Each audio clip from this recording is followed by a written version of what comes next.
a comfy seat, tea's about to get wild. We've got true crime tales and a mischievous smile. More life chaos, the highs and the lows, laughing through the madness, anything goes. It's talk time with Amy Boston and Kelly Farrell. Fun nights and stories we're telling. Everyone's welcome, grab your drink, come run. We love true crime, real life and fun, and free care and read, y'all.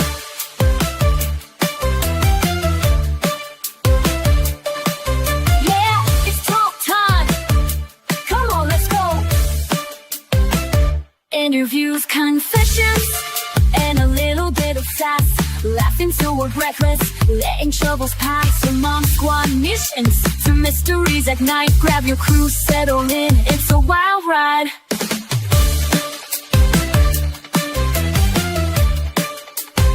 It's talk time with Amy Boston and Kelly Farrell. Fun nights and stories we're telling. Everyone's welcome, grab your drink, come run. He loves true crime, real life and fun. Hell,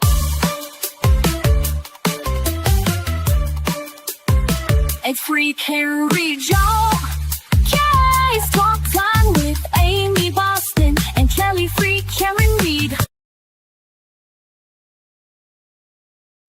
Sweeney's. Lizzie from Mixed Up Girl in a Mixed Up World channel. She supports the church more.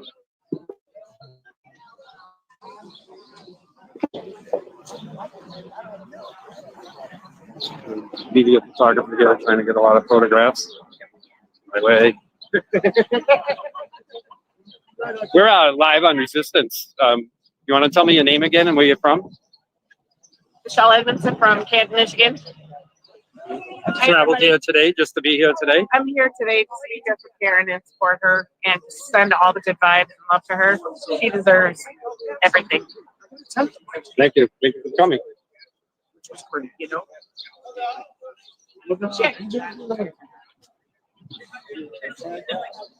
I would imagine. Good morning. How are you? I'm live, by the way. Say hi.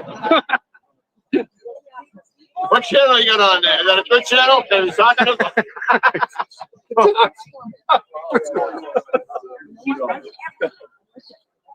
This is slightly larger than the normal crowd for out here at 7:30.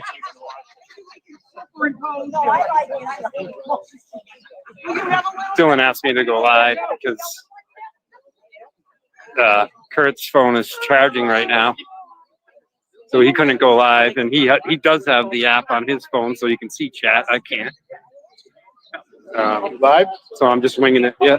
Good morning, everybody. We can't read. There's Mike's famous license plates. Monday.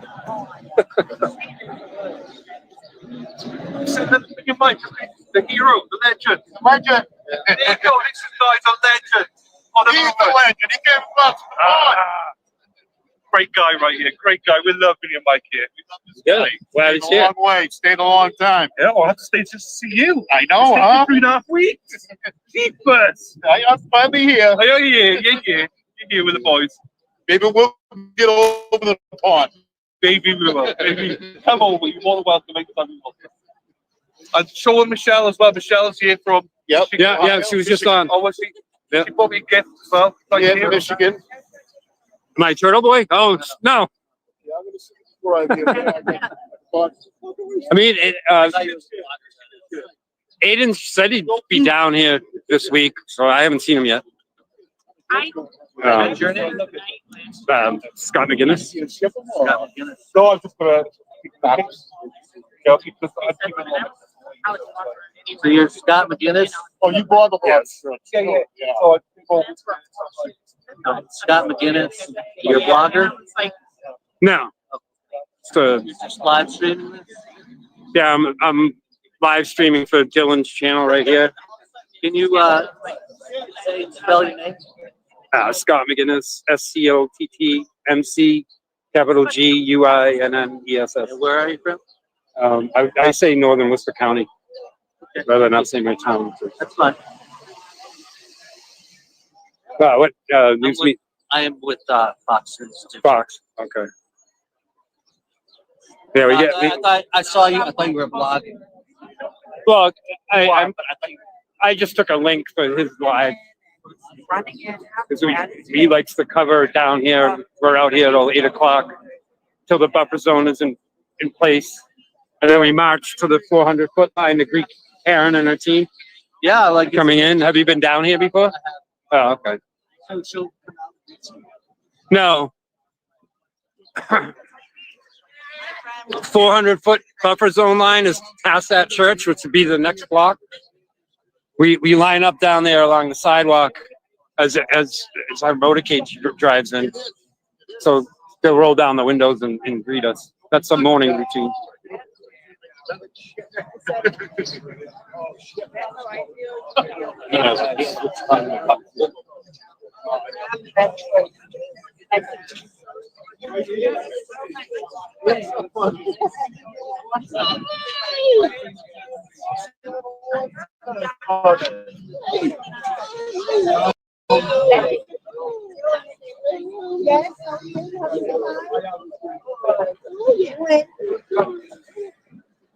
What are you doing? You're so pretty. You're so pretty. We have a few of the dogs of the movement here. There's usually a big thing.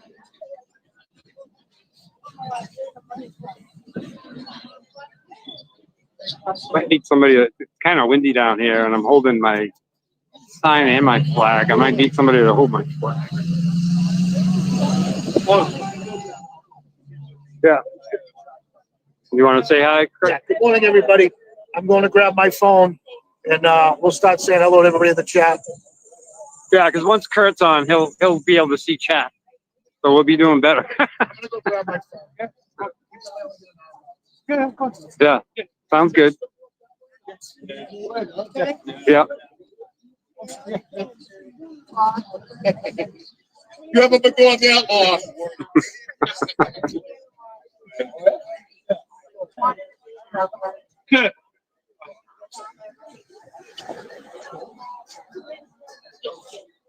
We can read. Yes, I have one. Fuck the Mass State Police. Some people are putting them on hats already. Yeah, Brenda's got one. Looks like a Mass State Police hat.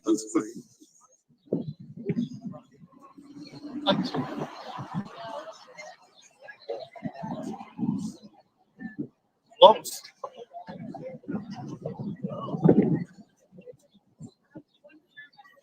Really need somebody to take this flag. Like the root beer, huh?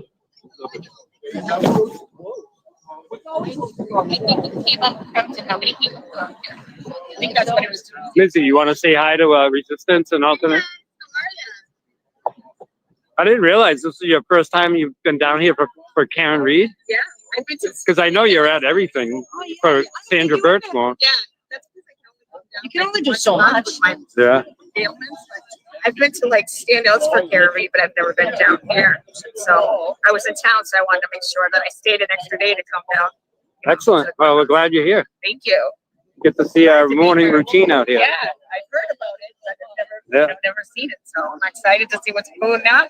Well, because the buffer zone doesn't technically begin till 8 o'clock. Yeah. So we hang down here 7 to 8. Then 7:30, 7:45, we do morning prayer and then the Pledge of Allegiance. Yeah. And then at 8 a.m., we have to vacate this area. We go down to the 400-foot buffer zone where Karen drives by. And we hang down there. You guys do the Pledge of Allegiance and do a prayer. You know, that's awesome. You know, they want to act like, you know, the people down here are bad, but you guys are just Americans standing up for a cause that you think is right. And that's why I'm here.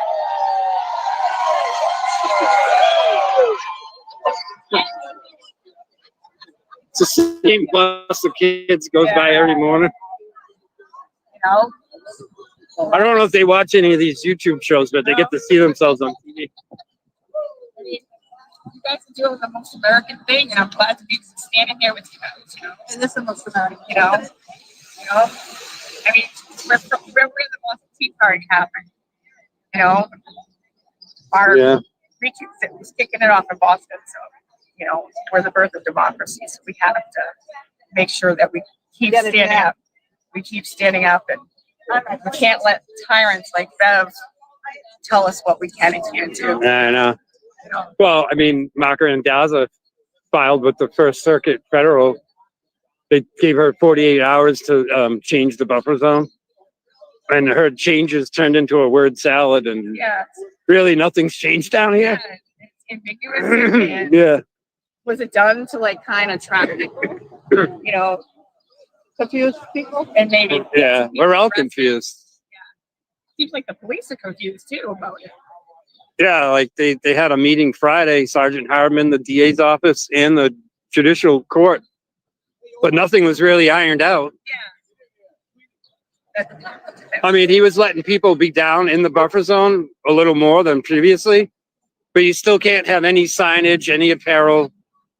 So it's very confusing to everybody. Do they like to stand with the flags? The American flag is okay.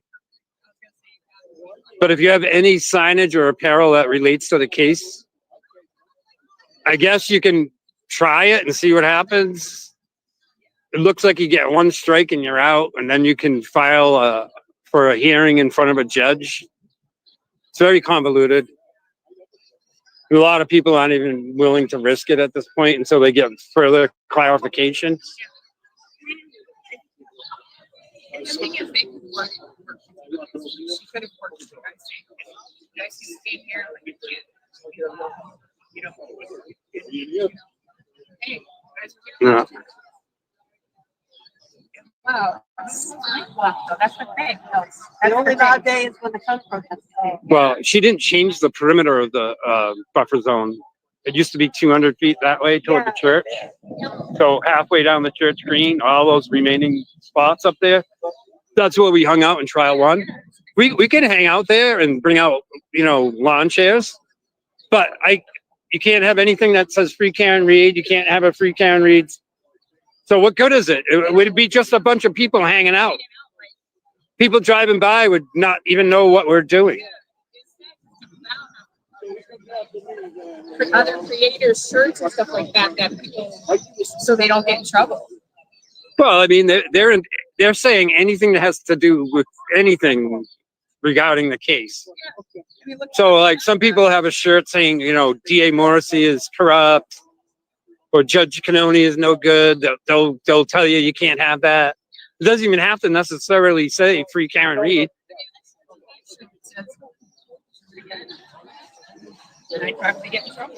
It just says freedom, but the Reed is. They never had That I don't know. That would be a real reach for But I mean, just because the Reed is. Sergeant Harbin to say that. Oh, yeah. When I saw this, I was like, oh, that's my shirt. Yeah. That's my shirt. Because I bought my mom one that said freedom, and I was like, wait a minute. Oh, I need to find one. I saw this, I was like, oh, Statue of Liberty. Ain't like, I had to. Yeah. I see Peter Murphy coming this way.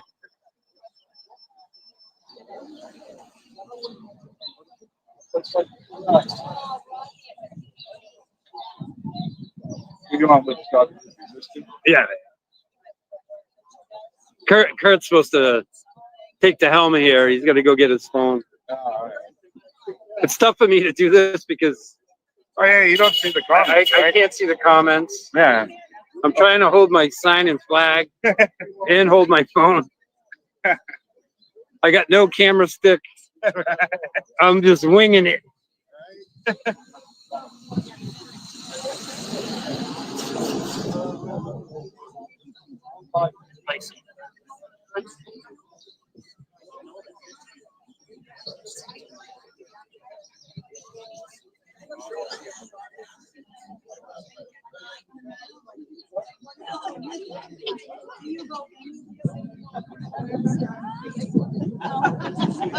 Good morning, Peter. We're live on Resistance. Sure. Good morning, everybody. Another day. Nice day out here, huh? Karen, justice for John, justice for the third party culprits. Bring That it. would be nice. Bring it. I have a sign in the car. I'm going to show it to Karen when she goes by. It says framed and ambushed. Ambushed, new word. Yeah. Oh, with You- Bev like- allowing them yeah, to change the yeah, timelines? Ambushed. Yeah, that's crazy. Yes. What a kangaroo! Oh, hey. What a kangaroo court! I've never seen anything like this in my life or my career. I hope I never see it again. Bev, we need to change all our timelines. Is that okay?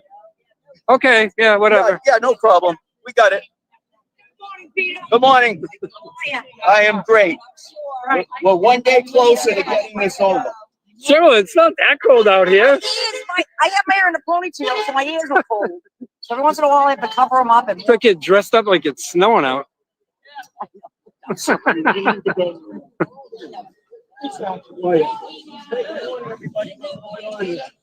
I should be filming this the other way because I'm in the sun.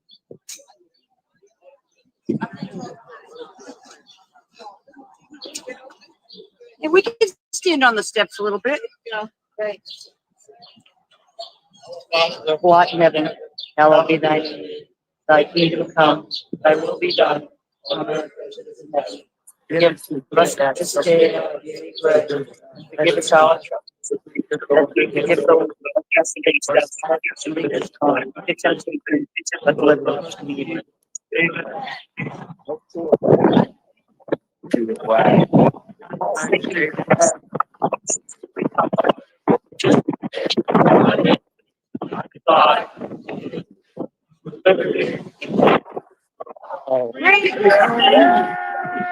Great.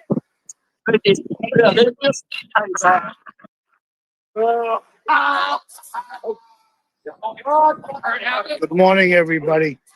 Sorry about the issues with the phone this morning. I left my charger at home. Scotty's phone, he's not able to see the chat, so I apologize. But we'll start off with Robin G. Good morning, Keith. Cheryl with an S. Good morning. Badass. Good morning. MJ, Mary Viviano. Good morning. Lulu. Good morning. Lisa Reed. Good morning. Sally. Good morning. Lisa Reed. Hippie Chick. Good morning.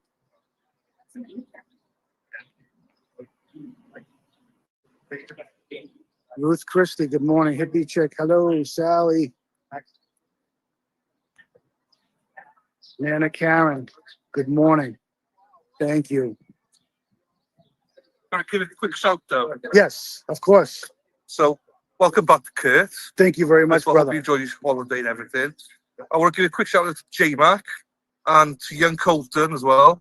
Hope you're having a great day on the way to school today, Colton. Behave yourself and go Clemson Tigers. Big Clemson fan. So, shout out to you, Colton. Hey now. Hey now. Hey now. Have you said good morning to the wife? I haven't yet. Oh, I have to remind you. I'm catching up on the chat. I will get to my beautiful wife. There you go. Yes, Mizzy is here. Peter Murphy is here. There's a few newbies here. I think there's a girl from Michigan. I can't remember her name. Christine Fortunato, good morning.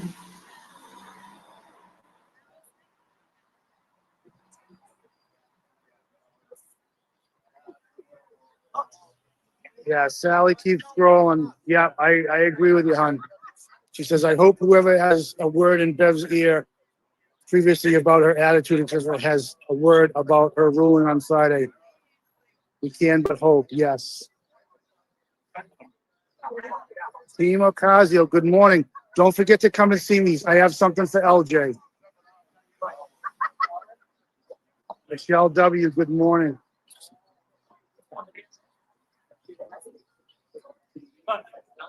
Oodly Pip, good morning. Good afternoon to you. Queen C, good afternoon from Sweden.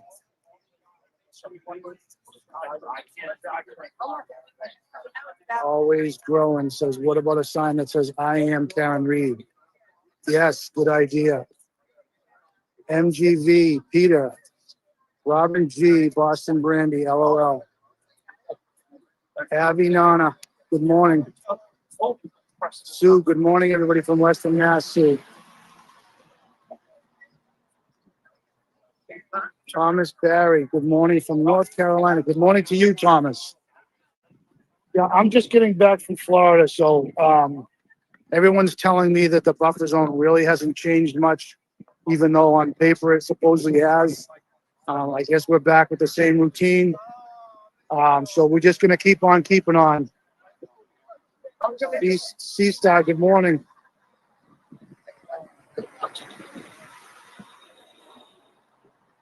Rhonda Hall, good morning from Cincinnati.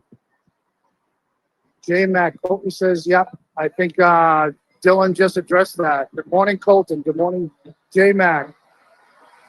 Thank you, C-Star. I missed you guys too. Thank you. Abby Nova, thank you, hon. Welcome back. Susan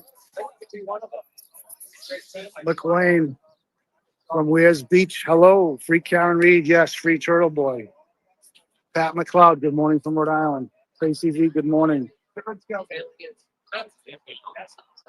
Kristen, we got you. Good morning, Princess Lily. Thank you, Diane Gallagher. Thank you. Good morning, Dog Bites. Robin G, good morning. Boston Brandy, good morning, hon. Thank you. I missed you too, hon. Maybe we'll see you tonight at Dive Bar. Lulu, good morning, Kurt. Betty Devine, nice to see you, Kurt, although you did fine covering last week. Yes, Mizzy is here this morning. I forgot to mention that. Thank you, Lisa Reed. Laurie 1733 says, great crowd, hoping to be back soon. Laurie, hope to see you soon. Yes, got a great crowd this morning. There's Lauren. I didn't get a chance to say hello to Lauren. Good morning, Lauren. You're on the other side of the street, and I got here. Oh, yeah. Good, good. Road, road. Sidewalk. I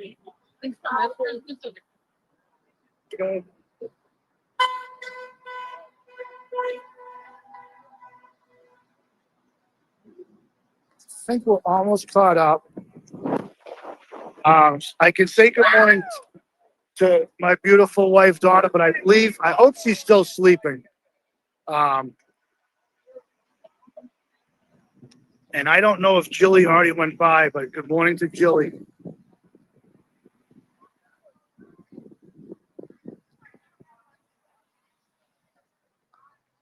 Coffee girl, back today. Yeah, we got a good crowd here. Big crowd here today. Nancy Daly, good morning from Cambridge. J Mac, that was all Dylan, but yeah, good morning to Colton. Hope you have a great day.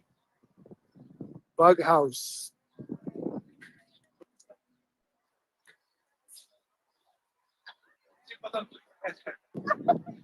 Yeah, Bug House, you're more than welcome to go watch somebody else's channel. But thanks for checking in. God bless you.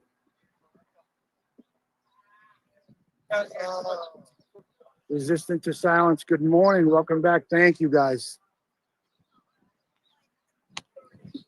I know, I am. Diane 701. Are there new motions since I'm not sure. I'm just getting back into the picture here. So you might want to ask after 9 o'clock. And maybe somebody else in the chat, the stream will have an answer. Thank you, J Mac. Yeah, we play hard, we work hard. We had a good time. My wife really outdid herself with the places, the resorts that we got to stay at. They were absolutely beautiful.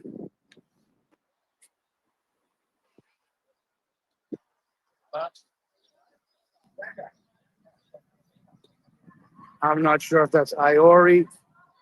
Iori from Scotland. Good morning to you. Michelle Leonard, good morning to you. Otto, buff that zone, exactly. More like F that zone. We're gonna be taking a walk soon. I'm probably gonna walk up and try and get the crowd.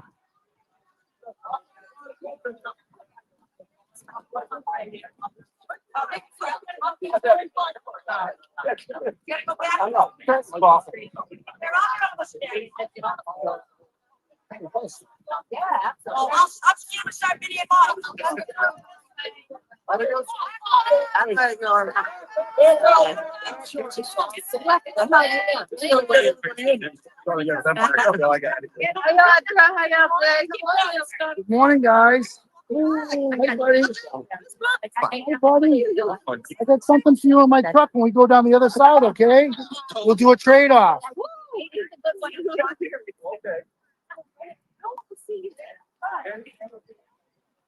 You guys trying to get through or you hanging? Okay, okay.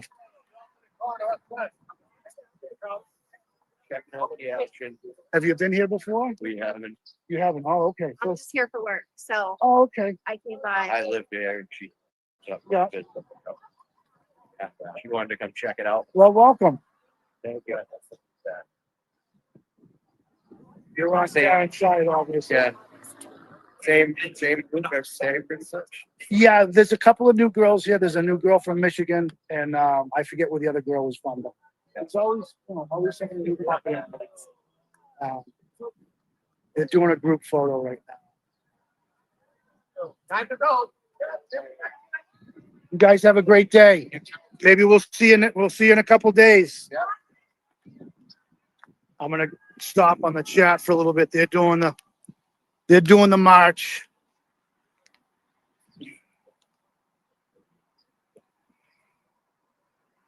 Equal parts. Good morning, Donna Jean. Good morning from Maine.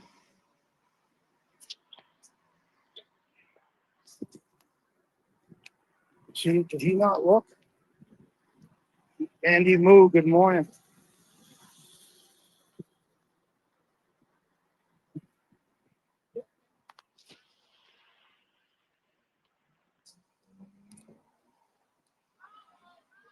Cynthia Lynch, good morning. How are you, hon? Shiny Jewelry, love from New York City. Kimberly B, Free Karen Reed.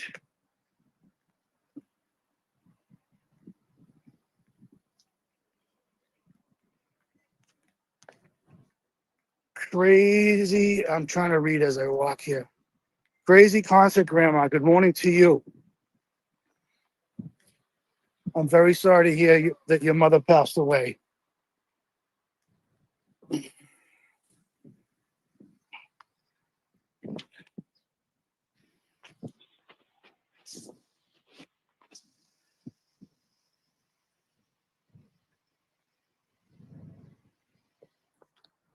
Sweet Tooth, I'm not sure who's on the stand today. We'll try and get an answer for you soon. I'll ask one of the people that pay a lot more attention. Kim Jacobs, good morning from Detroit. Donna Jean, I don't have an answer on the buffer zone. They're saying some things have changed, but the state police are keeping us doing the same thing we've been doing. They have been letting, from what I hear from Scotty, they have been letting some people kind of congregate a little bit on the registry of deed signs, but they still can't have any signage or any clothes that support Karen. So there's really no big difference. But like I say, today is my first day back, so I don't have all the info. Katie Boss, good morning. RVA, good morning. So here comes the parade. They're coming down the buffer zone now. Hey now. Led by Dylan. Hey now. Welcome back. Hey now.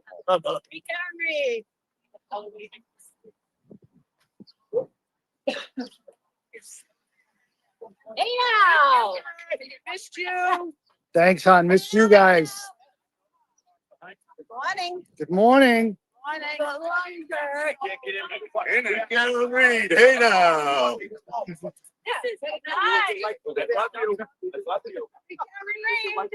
That's all it is. Free Karen Reed. Unless you follow. I'll be there still, Rory. You know my daughter. Hey now.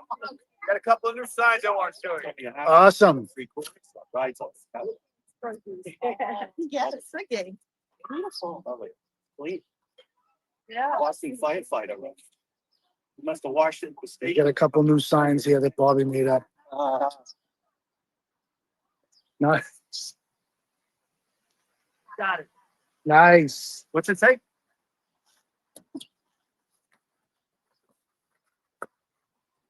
Yeah. Beautiful. Quotes. Yeah. Quotes. From a couple of meatheads. This Quotes. is Meathead Monday. Votes for sure. Okay, Meathead Monday. Lovely. Did you see the other one? No, I didn't see it. Oh, yeah. Good morning, And Sean. this is the original. This is the original missing. That's the one that Rafferty had. Community TV erase. 8 minutes. Yes, sir. 15, I believe. I remember that. Yeah. This is Andy what's was missing. saying Shannon is up. It's going to be brutal. One of for him. many things missing. One of many things missing on that kid. Yeah. Guys and girls, I got to run over to my truck and grab something for LJ. He's always giving stuff out to people and he doesn't take any money or anything. I don't know. He should start collecting money for Karen or something, but everybody does their own thing the way they want to do it. So I'm not going to judge, but I got him a little something from my trip to Disney, just as a thank you for all he does for everybody. So I'm going to run across the street here and grab it for him.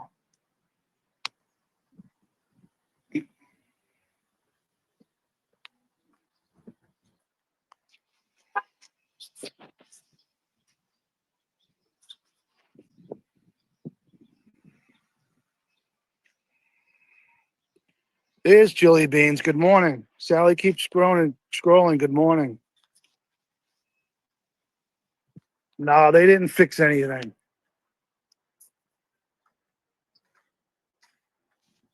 Yeah, we're still going back to the old buffer zone. The petty paralegal, good morning. Thank you for the kind words.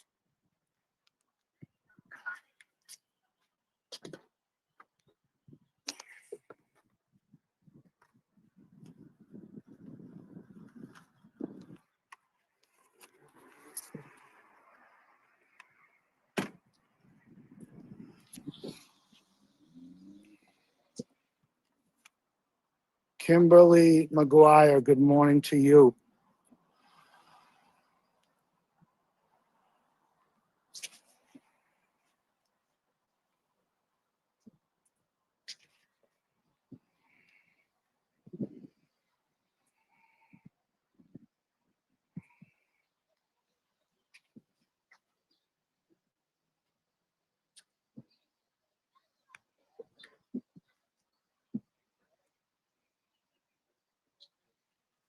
Thank you, Magic. Yes, we had a great vacation.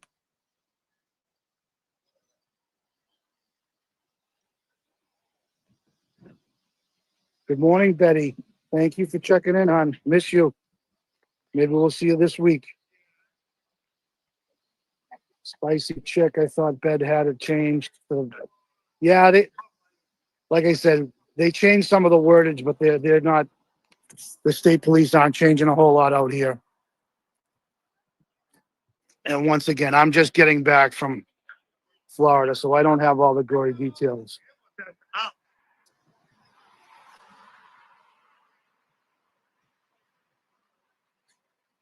Thank you, Magic.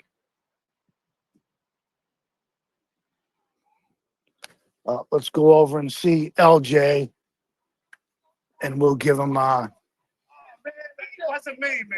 See what's missing? oh, Buffer zone. Yeah. Buffer zone. Yay to us. Yay. thank you. You too. Can you give me a hey now? Huh? Can you say hey now? Hey now. Hey now. We're all curious why the buffer zone sign is gone. I've been in Florida. You can't blame me, buddy. This is for you. What is that? All right. What do you say? For all the nice things you do for everybody. What a lucky guy. Get in the car. You can open in the car. That's fine, buddy.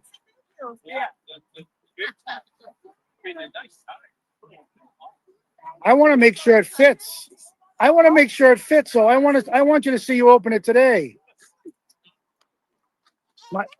My nephew is all excited about. Oh, that's so cute. I don't know. But there was one on the other side. That's Yeah, there was. Lucy.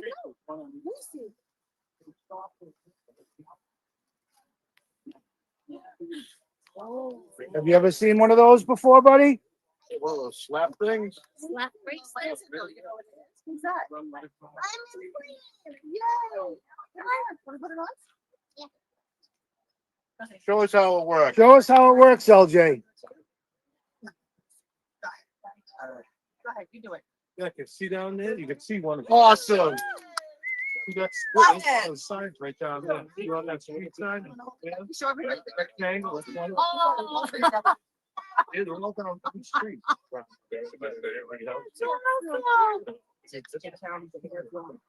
I love it. It's safe. So the gym, I got, that means it's 90. Gotta wear it. You love it? I'm glad you like it, buddy. You want to show them what we made up? Okay, we'll show them what we made. Oh, you gotta do more, but I don't know what pictures are your favorite pictures. I was making these for some other people, so I still. It's so nice. I did these ones. Oh, that's awesome. Thank you so much, honey. You guys are the best. And then I noticed when I It's so found, creative. when I found this picture, that one was my favorite one. So I made these for your wife. I made her some earrings. Oh my goodness. We had that picture made into a bag.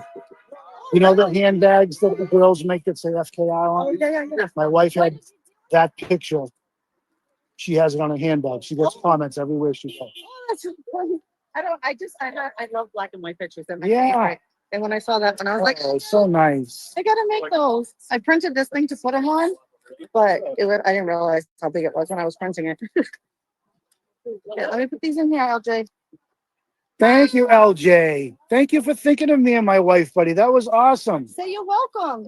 I really appreciate it. You got a heart of gold, buddy. This book. You want to take it off? You want to say hello to anybody? What do you want to say hello to? You want to say hi to Karen? What did you say you wanted to tell her today? I love Look, Karen. look over here, buddy, so she can hear you. You're so sweet. Thank you so much. Thank you so much for this, buddy. I really appreciate it. That was so sweet. Awesome. Yeah, I'll definitely get it for you. I try to get it for you. You want to put the bag? You want to play with the bag? You know what you want right now. You want to put it inside your room? Yeah. Yes, I train a house. He has a thing with stuffed animals. They love you. That's the whole. I get another stuff.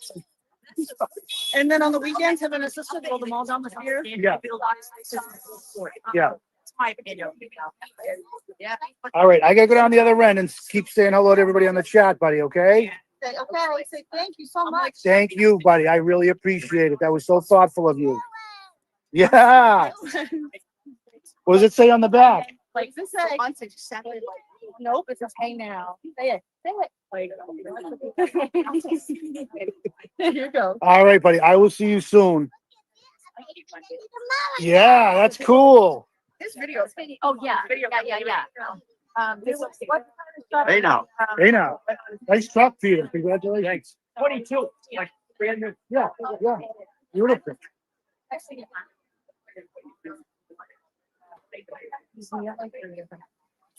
How you doing, sweetheart? How you holding up? I'm good. Nice to see you. How was your trip? It was awesome. Awesome. Nice. Boys were very well behaved, and so that makes the Oh, yeah. that makes the whole trip. Is I tell them all the time, as long as you're good, you're pretty much going to get whatever you want. And, you know, my wife went above and beyond, and they had really, really nice places to stay. And a lot of those character breakfasts and stuff like that. So they got to see a lot. So Well, it was good. I'm sure. Sure she planned the trip of a lifetime. Yeah. Yeah. All right. I will talk to you soon. How was your trip? It was excellent. Yeah. I was in Florida, so I did not take the sign. It wasn't you, I know. Yeah. Well, We were all speculating. Why is the sign gone? yeah. But then we're getting rumors that it was stolen. It wasn't removed by authorities, so let's put it that way. Yeah. Well, I would guess that there's cameras on them. You would think.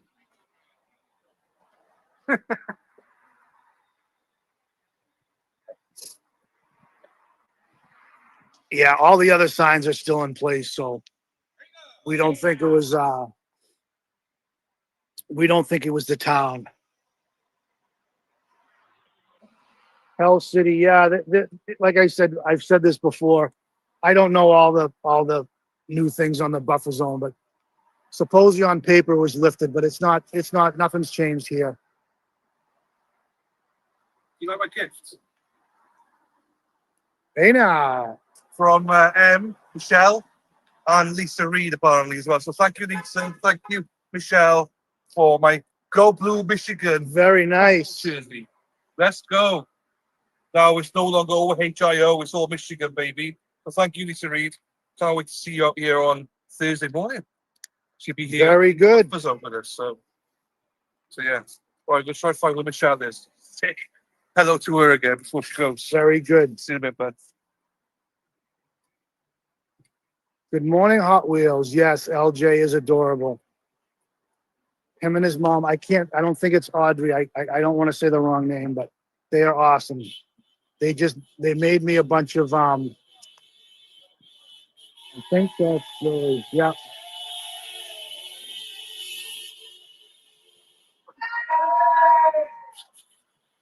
They made me a bunch of mini magnets with pictures of me and Karen and different supporters on them. And then she made earrings for my wife. Super, super nice. Sally keeps scrolling. LJ from England. Yes, Scotty.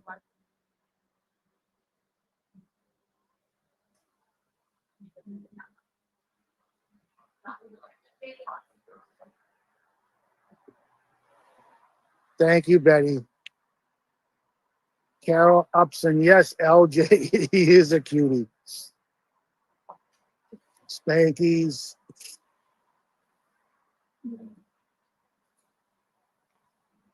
Spanky's Throne of Lies. Crystal W. I think I just saw Crystal.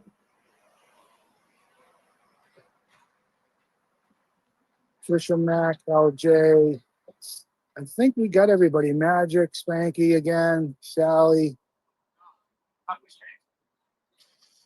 Yes. Always grooving. Says, say his name, Officer John O'Keefe. Free Karen Reed. Yes, yes, yes.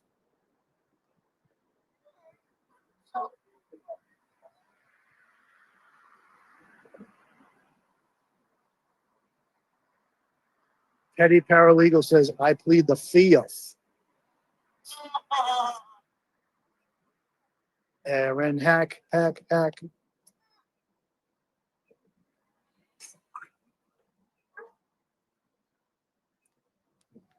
Yes, Aaron.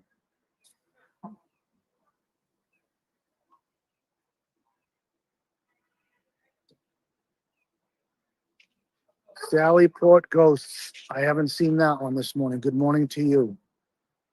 Good day, Dedham, Mass and Shot.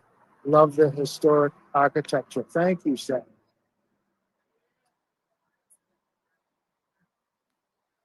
Thank you, Magic. Yeah, we had a beautiful vacation. Thank you for commenting.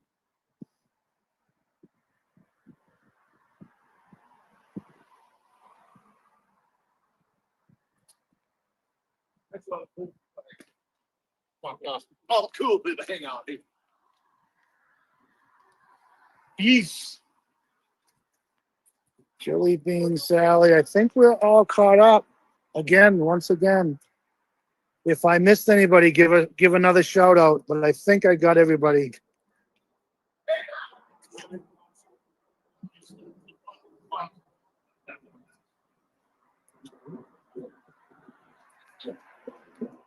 I forgot to put it back. All right. Yeah, I'll see you tonight then. Yeah. Yeah. You're gonna be all right today? Yeah, I got You know, oh, I take it back. Hold on. Yeah, hold that for 1 second. Push the buttons.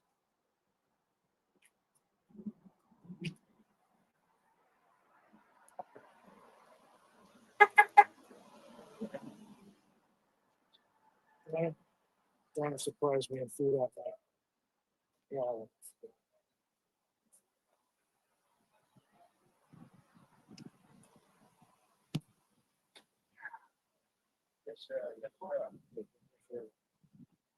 You want.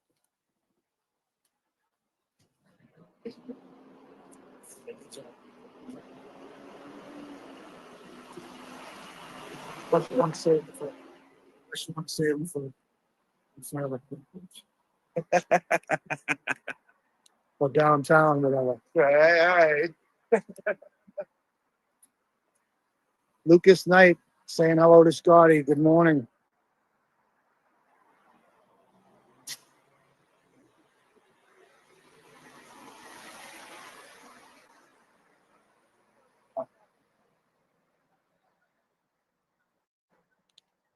Kathy Bennis, good morning.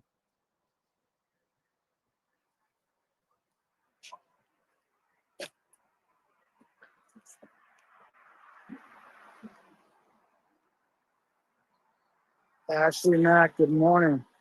McNamara, good morning.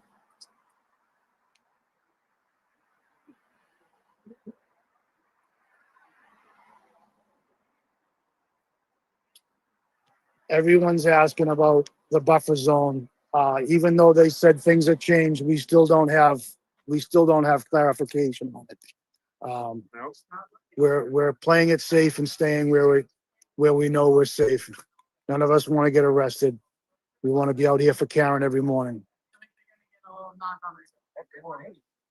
I got it. Saying Randall's was supposed to do another emergency motion or something to try to iron this out Yeah, because it's so convoluted. yeah.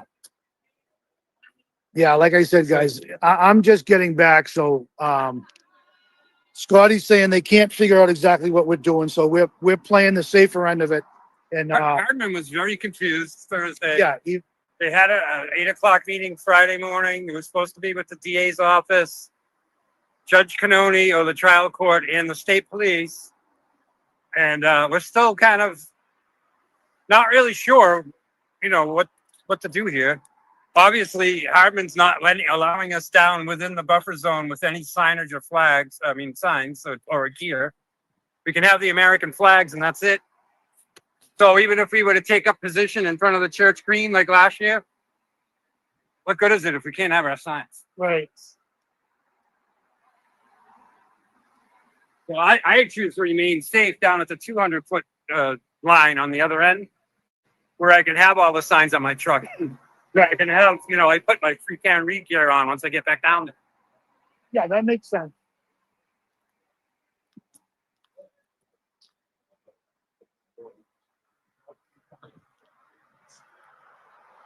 If we're to stay up here, there's no room. Yeah.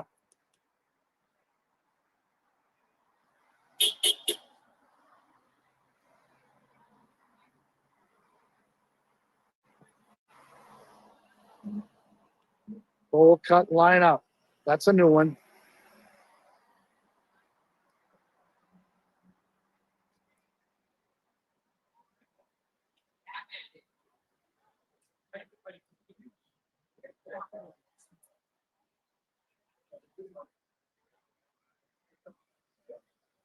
Tommy Lee, good morning.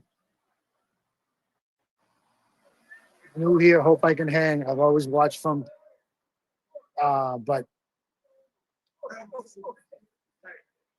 yeah, well, thank you, Tommy. Yeah, we try to keep things all about Karen over here. We don't want any of the drama. So yeah, come on down and hang out. Glad to have you. And welcome. Tell your friends. From Canada, Tommy. Very good. I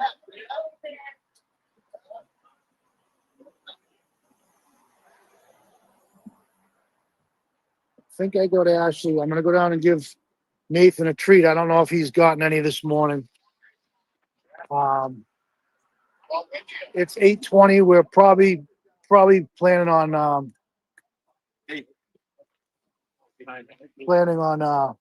yeah, I'm still live, guys.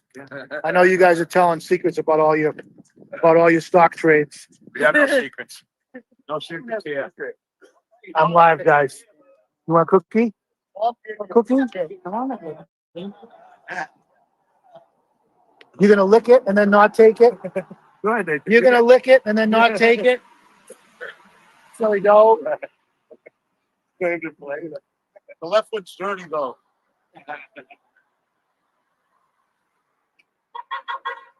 Thank you, Jacqueline. Yeah, we had a fantastic time. Thank you.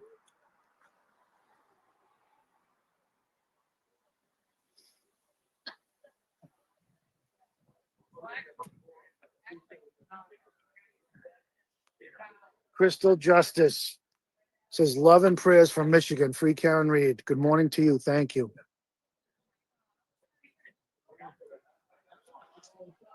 Brian McHugh.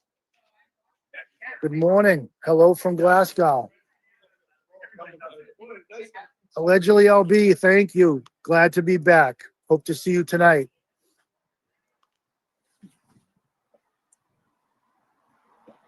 C White Welding. No, he doesn't like the milk bones. He only takes the pepperonis.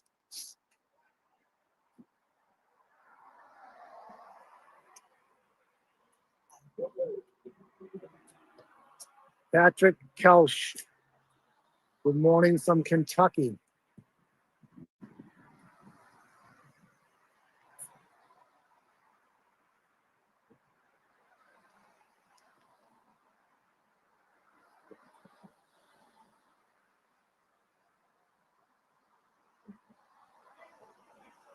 Lee McKinley, good morning. McKinney, good morning.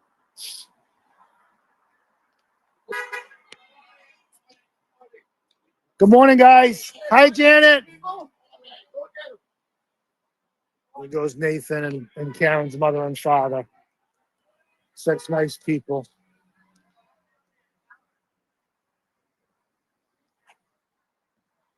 Vanessa Murray from South Africa. Good morning. Yes, the world is watching. Thank you, Vanessa. Free Karen Reed, Justice for John. Thank you for tuning in.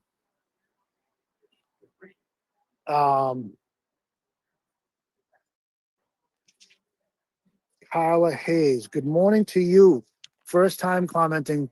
Just wanted to say hello to Boots on the Ground. Carolyn Hayes, good morning to you, sweetheart, and thanks for checking in. Let us know where you're from. I haven't, commented, and Robin G's usually on top of it, but be sure to like Dylan's channel, The Alternate Corner, and also Resistant to Silence. If you can check them out and give them a like. We appreciate you all being here. Wicked Pisser, Wicked Sykes, good morning.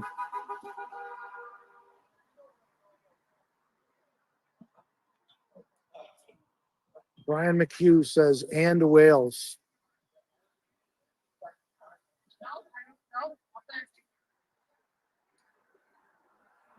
Bowcut wants a free Karen Reed calendar with all the different dogs.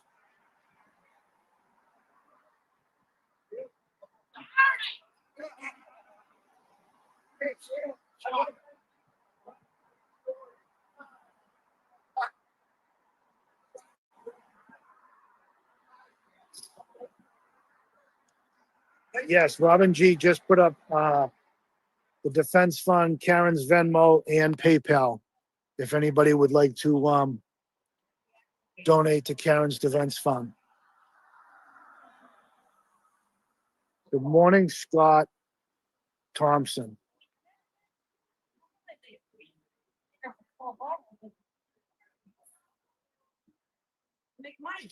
Pressure T, good morning from Australia. Keep up the great work. Thank you. And thank you for tuning in. And good morning to you. The world is watching. All the way in Australia. Whitney S., good morning. Checking in from Indiana. Karen should be arriving here soon. We'll go over the buffer zone again. Everybody that checks in is asking. We've already gone over it at least a dozen times. So not a whole lot has changed. That's all I'll say for now.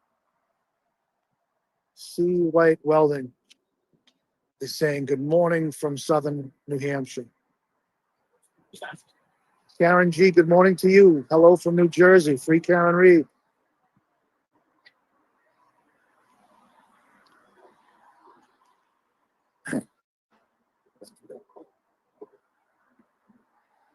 I haven't had a chance to say good morning to Dina. I'm sure she's watching or off and on watching from work. I miss you, and hopefully we'll see you tonight.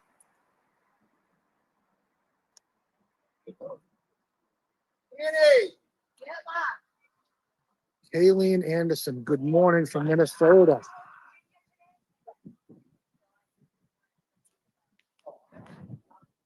Amy Bolger, North Carolina in the house. Cary, North Carolina, good morning to you.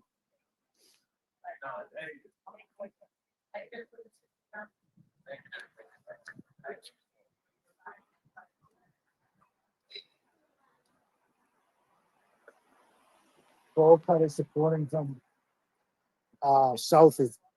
Sure. Janet Conroy, you're a goof.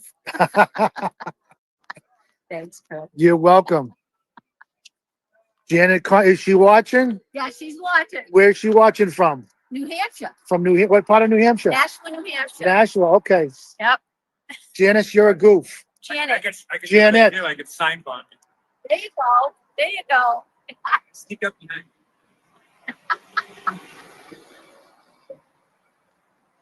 So we call.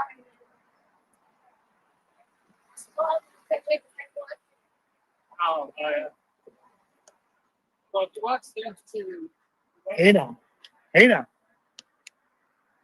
Yeah, also, guys, if you want to help out with Karen's defense team and help out with donations for their lunch for Karen's team, Aaron Hack has the PayPal up for that if anybody would like to donate. So I got Dina. I said hello to Dina. I said hello to my beautiful wife, Donna. I don't know if she's up watching.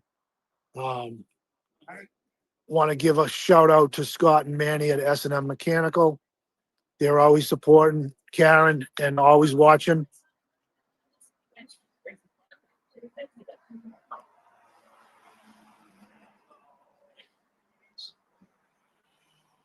Eric Almeida says Dina for mayor.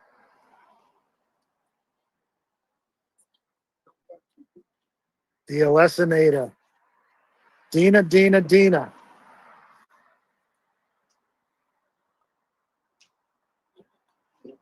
Dana Leonard, hope you made out good at the chiropractor. And Dina says hello to Claudia.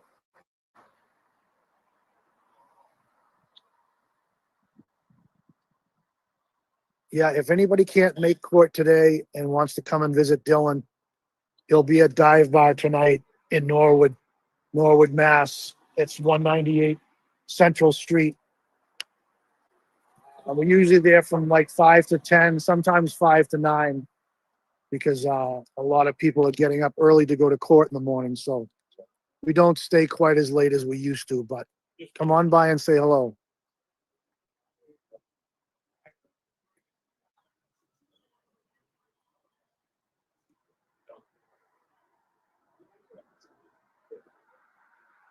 Boston Brandy chiming in saying, yeah, come out and play with us. Always a good time on Monday nights. Mary Murphy, good morning to you. Erica, I haven't seen her yet this morning. I'm not sure who else was coming on. Patricia Hewlett, yes, we love Dina. She is so sweet. We love when she's on here. Lucas wanted to know if I'm wearing shades. Of course. Fire trucks already. Court hasn't even started yet. Rebel 1776. Usually from 5 to 10. Some of the people show up a little bit earlier. Some of the people get there at 4. But there is an afternoon after work crowd. We try to let them have their thing till 5 o'clock or so. But now that the good weather is here, we're able to go outside on the porch. He's got like a little patio. So yeah, hope to see you. Good morning, Tracy. Gen X. We wish you could be here too.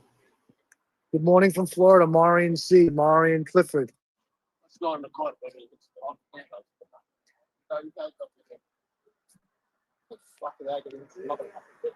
Rebel, yeah, let us know when you come in.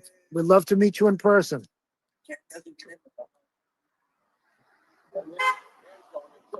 Rebel, just so you know, it's a small little hole in the wall bar. It looks like a house. There's only a little sign out front. Hey now!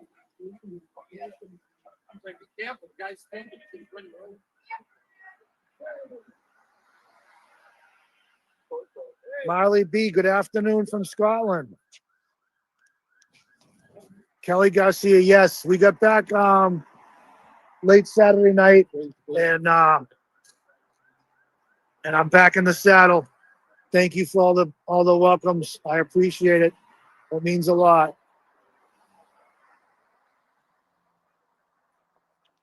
Scotty, is Erica showing up today? Do you know? I haven't seen him. I don't know if she's coming or not. I can go into the booth. Yeah. I wasn't sure if Brandy was taking over or Erica. Randy usually gets here 9:30, 10 o'clock. But I just wanted to let anybody know that if they want to come down, we're here all day. Yeah. We're just down the other end. Yep. Down past the district court at the 200-foot line. We're there all day. Everybody's welcome.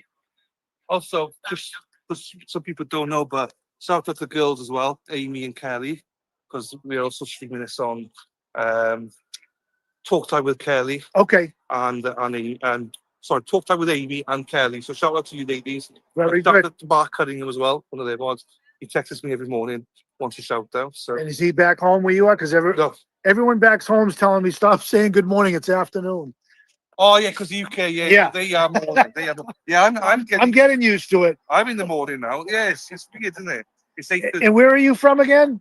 Canton, Michigan. Anson, Michigan. How far up is that? Is that up and around, or is that Between Ann Arbor and Detroit. okay? My godparents were from Michigan, but I can never remember the town they live in. Well, welcome. Have you been here? Is today your first day? You said? Yesterday was my first day, but I came here last year one time for just today. Today I'm here, and then I'm flying home tonight. Oh, okay. Well, Meet Dylan, of course. yes, that's awesome. So you're staying tonight? Tonight. I'm leaving tonight at 8 p.m. Oh, okay. I know I was going to do that. Yeah. Boston Brandy has family in Ann Arbor. There you go. Hey. Go blue. No, I have to say that now. You, Michelle? Yeah. Lisa Reed is saying hello. Yes. I said hello. Okay, you can tell her. No, the Lisa Reed's coming Thursday. Yeah, Very good. Lisa Reed's coming, right? Yeah. Awesome. So you're gonna have a good time. These people are so awesome, very welcoming. Just the best group of people. And if something goes wrong, whose fault is it? Dylan's, So- or wait. Dana. Dana is Dylan. Hello. I wasn't sure if it was Dylan or Dana. Erica, a lot of people have been asking for you, so Oh. Erica's here. Good morning, sweetheart. So nice to see you. You're wondering where you were. Oh, Wondering where you are. One of mama. I was like, oh God, what I do now? Like, what do they want to Michelle is visiting from Michigan, Yes. and obviously that's Erica. I don't know if that was Tracy who was asking. And it's always Dylan's fault. Dana's gonna like that, Michelle. Dana's in the car. It's always Dylan's fault, Michelle says.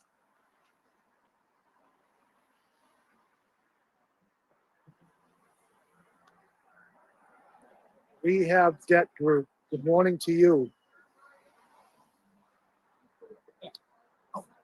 Yeah, Dylan's got a full calendar.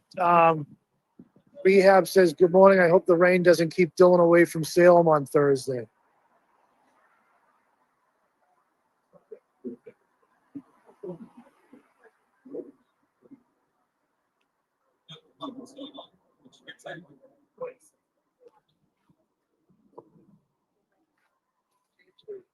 Good morning, Lisa Oach.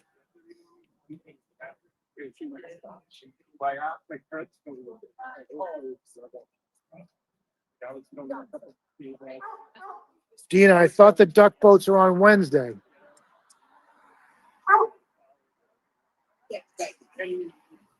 Good morning, Esty.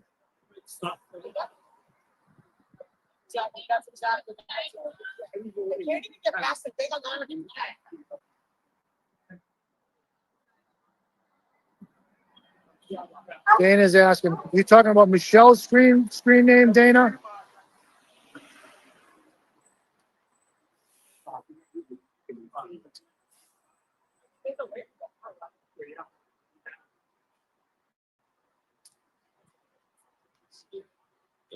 Thank you, Esty. I missed you too, hon.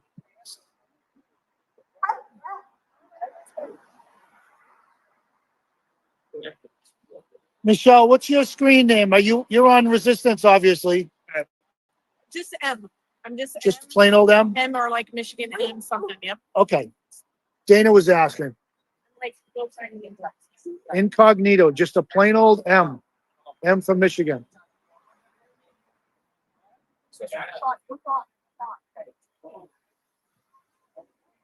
FM, yes.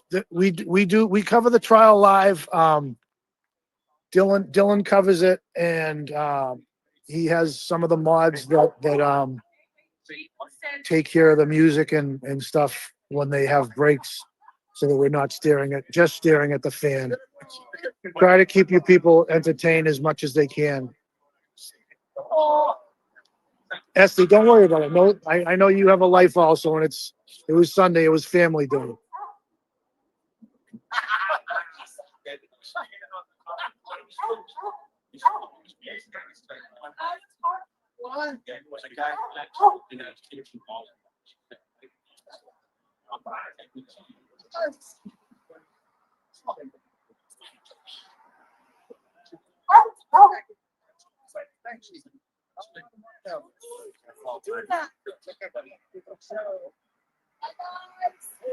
Good morning, Dana's saying good morning to Colleen. Judy bust area. Fuck your mother would be. Hey now. Kelly Garcia, buff this. Hey now.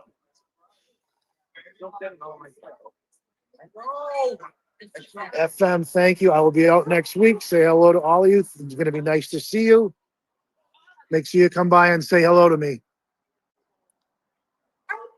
We're expecting Karen to come by any minute.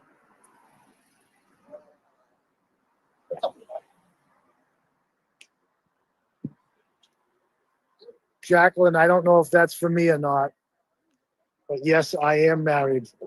Thank you very much.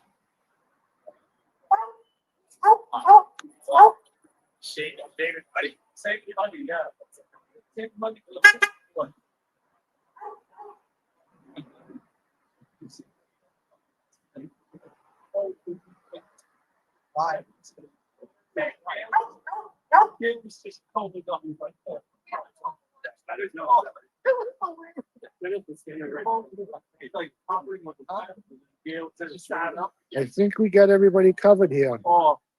Tracy V, good morning. They knew who he was. I didn't. And then Eric's just like, oh, Toodle Pip, yes, court will start somebody in the crowd. shortly after Karen goes in. Hey now. Sidewalk. Dylan, people are asking how your back's doing. Are you better? I'm still sore How long have you had it? for about a week now. About a week back? Week back. Hell yeah. Three Stooges. He fell for it. I know.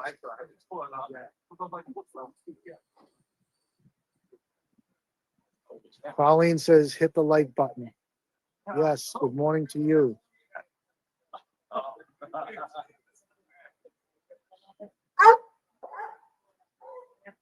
Oh, it's Denham PD. They showed up. Jay Coop says, we appreciate you streaming this every morning. Thank you for everyone who can't be there. Keep showing up. Thank you, Jay Coop. Yeah, we're here anyways. We're trying to help out with the channels. We're here anyways, almost every morning.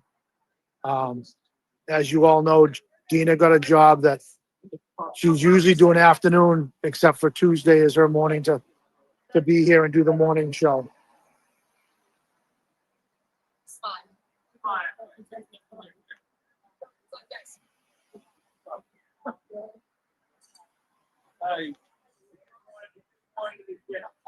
One grateful mom. Good morning to you. Thank you very much. It's great to be back.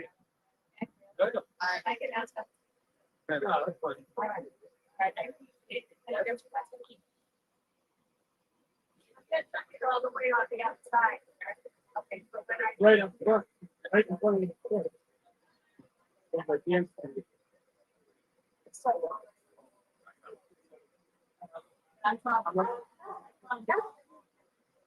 Jody Mitchell. I will tell Dylan. I'll walk over here and he can.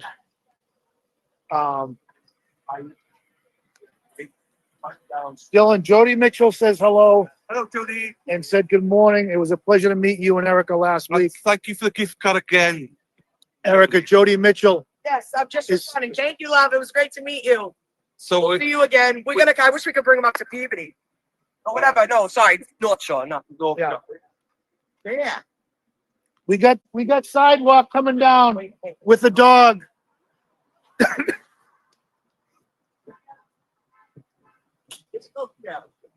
Oh, we know her. We like her. Yeah, looks like this one's calling. Is that a pawn shop? Looks like this one's calling the police. Yeah, I know. Yeah, she's been on the phone for an hour. Yeah. Is that a Doberman Shepherd? I'm not sure. Looks it. No, it's a front. Good morning. What is that? What kind of dog is that? Beauceron? Is that French? Sounds cool. Can you have is it a boy or a girl? It's a boy. Can you have a milk bone? Okay. That's why that's why I always ask, hon. How are you? Well, he ran across. We read him yesterday.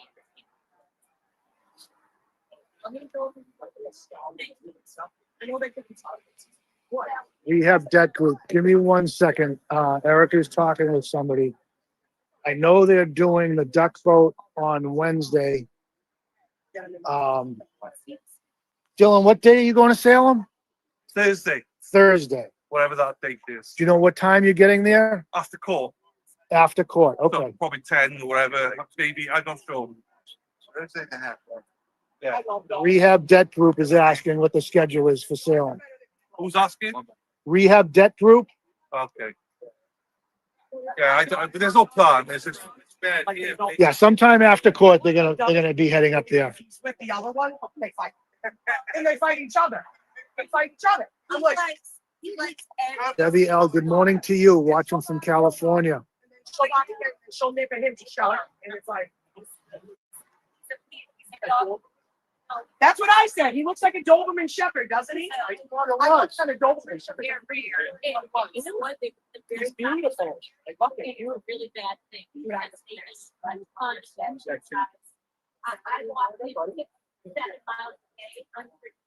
Yeah, we know, that's them.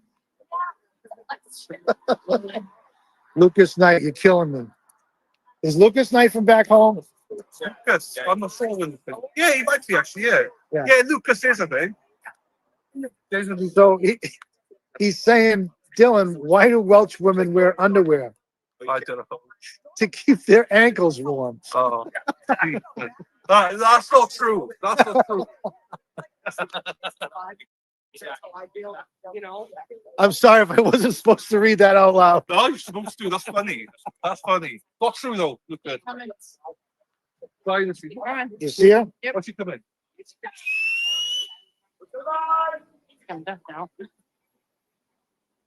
Oh, Karen's about 5 cars away, and it looks like she might stop right in front of us.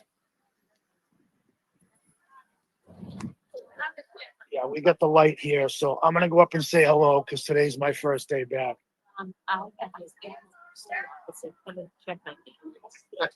Sidewalk, everybody. Sidewalk. Sidewalk. Good morning. I'm not on the sidewalk. What car's back? you Yep. don't fall behind, though. What did you do?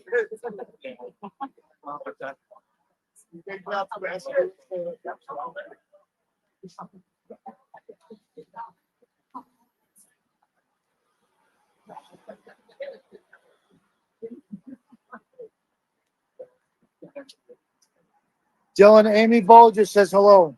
Who? Amy Bolger. Hello, Amy. Nice to see you. Here she comes. Gisella 1027. Good morning. Karen's pulling right up in front of us. It's gonna be nice and slow. Everybody will get a good chance to say hello. See if she wants to talk this morning. See if Alessi will give us a hey now. Yeah, that's pretty good.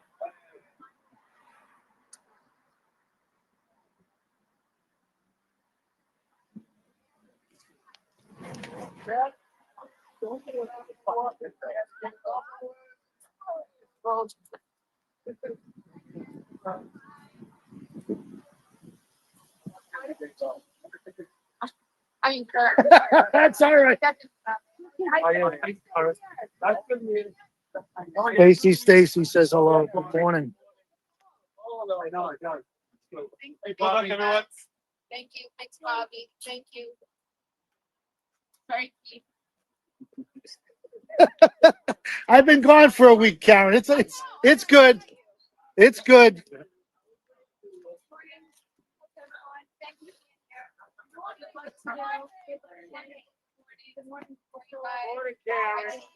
Morning. How's everybody? Hi, Robin. How are you? Karen, that's Keith in the hat over there with the flag. I'm not Keith. Bobby, and the ambush. Ambush. Keyword. Thank you. Stop. It doesn't stop. Gotta stop. You guys. Dave Unity met my cousin yesterday in Seaport.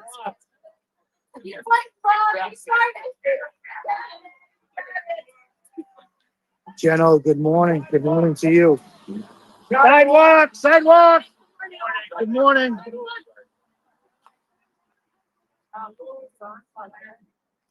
Right. Thanks for pointing me out. I appreciate it. No, she was calling me Keith. And I just went with it. I'm like, whatever. She can call me. She called me Jason all last year. Whatever she wants. Yeah, that's what I said. She called me And then Jason. she's like, I'm all sorry, last year. Keith. So that's why I pointed it out. That's Keith. Yeah.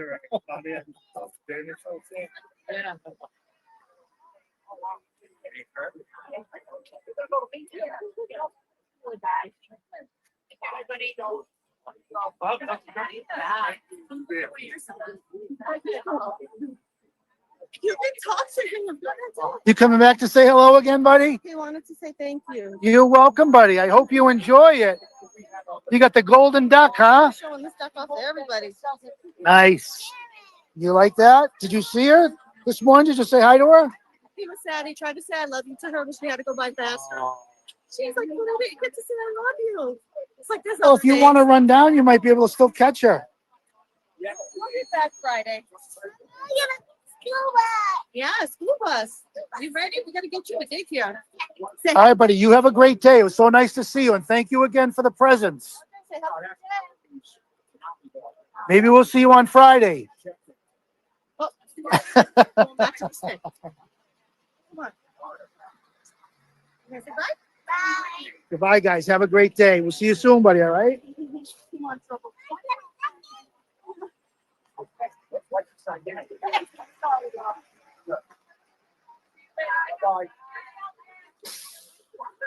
All right, guys. We will see you soon. I'll be Yeah, leaving. I can't do pizza night. We got the town meeting tonight to vote. Yeah. They're trying to put the pickleball courts in the middle of conservation. Yeah, I saw that briefly. Ridiculous. Yeah. Yeah. Cheryl with an S. Good morning.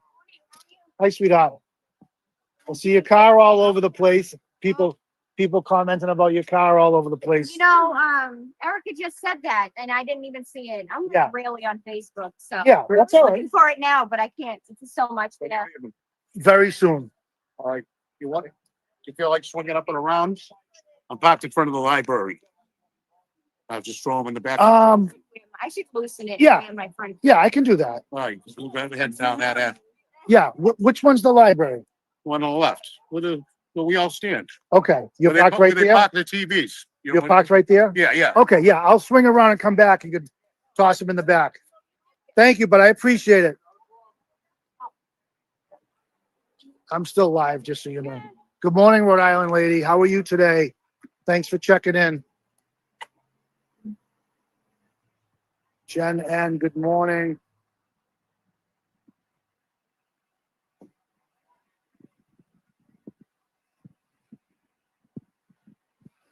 Sam Pop, Christopher, good morning. Christopher Thomas, good morning.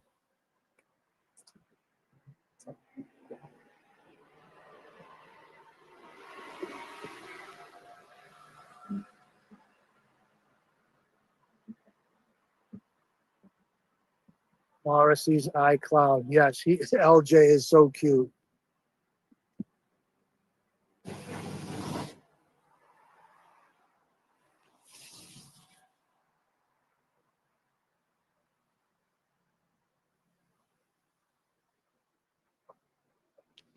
Yeah, Christopher, somebody's saying the glare is not going to be on today, but you can watch on this channel, Resistant to Silence, or the alternate corner.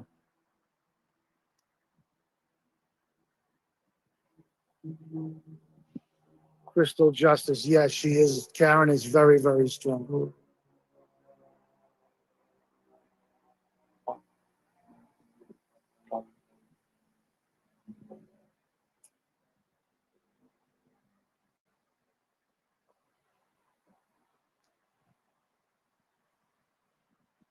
Morrissey's iCloud. Sorry, I didn't get a chance to see that when Karen was just coming through.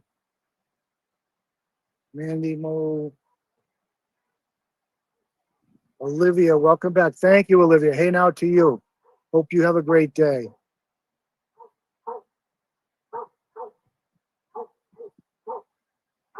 I think we got everybody. I'm going to be leaving very soon, but people. But it's great to be back. Thank you for all the kind words. Thank you for all the hey nows and welcome backs and stuff.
unmuted.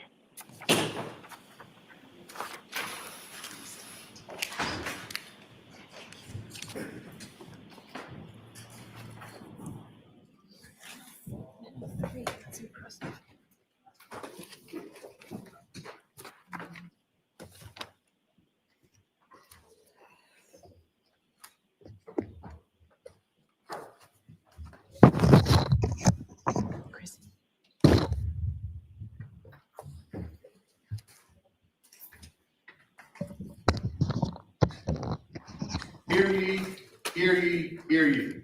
All persons having anything to do before the Honorable Beverly Canoni, the Justice of the Superior Court, holding in Dedham within and for the County of Norfolk.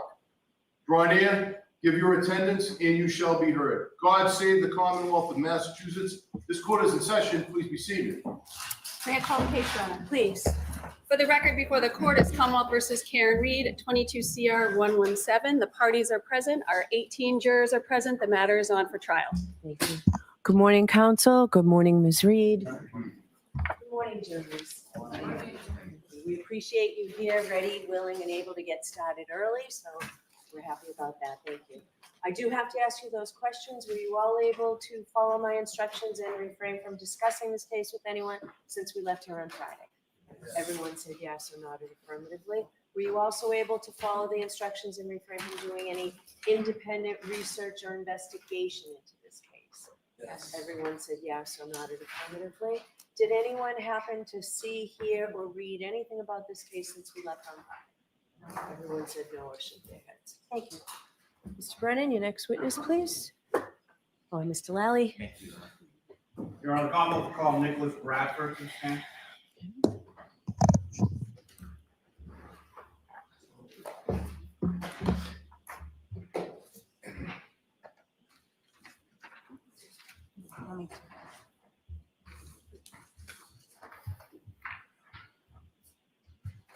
Step up, face the court, and raise your right hand, please, sir.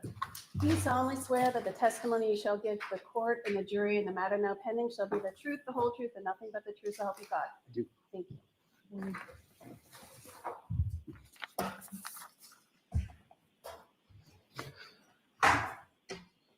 All right, Mr. Lally, whenever you're ready. Thank you, Your Honor. Morning, sir. Good morning. Would you please introduce yourself to the jury, spelling your last name? Yep, my name is Nick Bradford, Bradford. What do you do for work, sir? I'm a DNA expert for Bodie Technology And where is Bodie Technology located? in Lorton, Virginia. And where did you go to school, sir? I went to school at Mercyhurst College in Erie, Pennsylvania for a bachelor in forensic biology and a master's in forensic molecular biology from the George Washington University in Washington, D.C. And following your education, where did you go to work? I started at Bodie in about 2009. And so did you work at Bodie prior to your graduation? Yes. And how long have you worked there at Bodie? Since then, I spent 2 years at the Pennsylvania State Police at about 2021. And when you joined Bodie Technologies, what was your position and title that you were initially hired for? I was initially a DNA technician. And when did you become an analyst? In 2014. And what is the difference between a technician and an analyst? The technicians operate the robotic equipment in the labs and assist with paperwork and various reagent duties and things like that. And what does an analyst do? An analyst analyzes the DNA evidence that's submitted from various police agencies from around the country. We come to court to testify and do statistical analysis of any comparisons that we might do. Now, if you could, sir, please describe for the jury the training that you underwent initially as a technician. As a technician, it was probably a few, maybe 2 or 3 month training process that involved various reading of the manuals for the robotics and various written and verbal exams. Now, is there a continuing educational component at Bodie? Yes, for DNA analysts, we have proficiency testing twice a year. We have to do a certain number of hours of continuing education. So that would be things like conferences, things like that. and we have to do scientific literature reviews. So we have to keep up with the scientific articles 4 times a year. Now, if you could just expound a little as far as what exactly does that continuing educational component consist of, as far as the conferences and scientific literature review? What specific areas are you reviewing and going to conferences on? Yeah, so that would be areas specific to forensic DNA testing. Now, how many analysts work at Bodie? Somewhere between 60 and 75, maybe. If you could, please describe for the jury what kind of lab Bodie is. So Bodie is a private DNA lab, and we take casework from various police agencies across the country, and we also have groups that work on international cases and things like that. You mentioned some of your work, bless you, is submitted from law enforcement agencies around the country. Is that the entirety of the work, or where does some of the other pieces come from? Yeah, so like I said, some of it is international, and then we also do some research work as well. Now, what type of analysis do you currently perform at Bodie? So I am part of the customized casework group. So we take generally one-off cases or smaller, more complex cases, and then we work through those. Now, specifically with reference to DNA analysis, can you explain to the jury, first in sort of general terms, how is that analysis performed? Yes, so for DNA analysis, what we're trying to do is obtain a DNA profile from a piece of evidence and then potentially compare that with a reference sample from a known individual. Now, is the Bodie lab accredited? Yes. And by whom is it accredited? Through the National Institute of Standards. Now, within the Bodie lab, are there certain steps that are taken to prevent against contamination? Yes. So at every step of the testing process, we have positive and negative controls. The evidence room is a secure room, so only a handful of people have access to that room. And then everything that we would need to test, we would sign out, and that would be recorded on the chain of custody. The building itself is secure, so you need to swipe your badge to sign in. We wear protective equipment through all parts of the process. So we have gloves, goggles, lab coat, hair nets, masks. And during, after we write the reports, all of our results are reviewed prior to being reported. Now, to that point, sir, is there a review process that your work and any analyst work undergoes at the Bodie labs? Yes, so the final step would be a technical and an administrative review.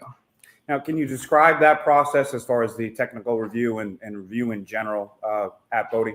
Yes, so we submit the case file with a report and all of our conclusions.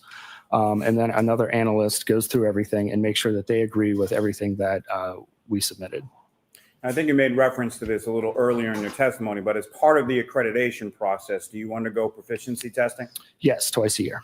And can you explain to the jury that proficiency testing process? Yes, so twice a year we get what's essentially a mock case submitted from an outside vendor that we treat as if it were an actual case. We go through and do all the testing that we would normally do, and then submit that back to the vendor, and they compare the results to the known results of what they should be. Now, what areas have you specifically undergone proficiency testing in? So everything that I am trained and signed off in. In DNA specifically, is that correct? Yes. And have you successfully completed each of those proficiency tests that you've taken? Yes.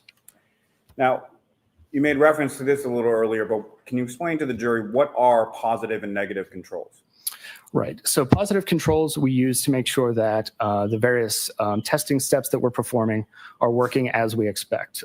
So if we have a positive control, we would expect to see the DNA profile that we intend to see in that positive sample. Negative samples we use to make sure that there aren't any sources of contamination along the way. The chemicals that we're using aren't potentially contaminated, or that maybe samples were switched or something along the way.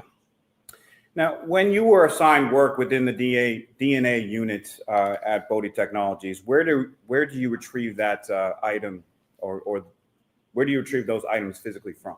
Yes, so those would be delivered to our secure evidence room, and then any testing performed, we would need to sign that out, and that would be recorded on the chain of custody. Now, the secure evidence room, is that temperature controlled at all? Yes, we have just basic climate control as well as freezers and refrigerators. And the freezers, refrigerators are commonly referred to as cold storage. Is that correct? Correct. Now, why is items of evidence stored in cold storage? Certain items of evidence are stored cold because things like heat, UV light, and moisture can cause microbial activity or degrade the DNA.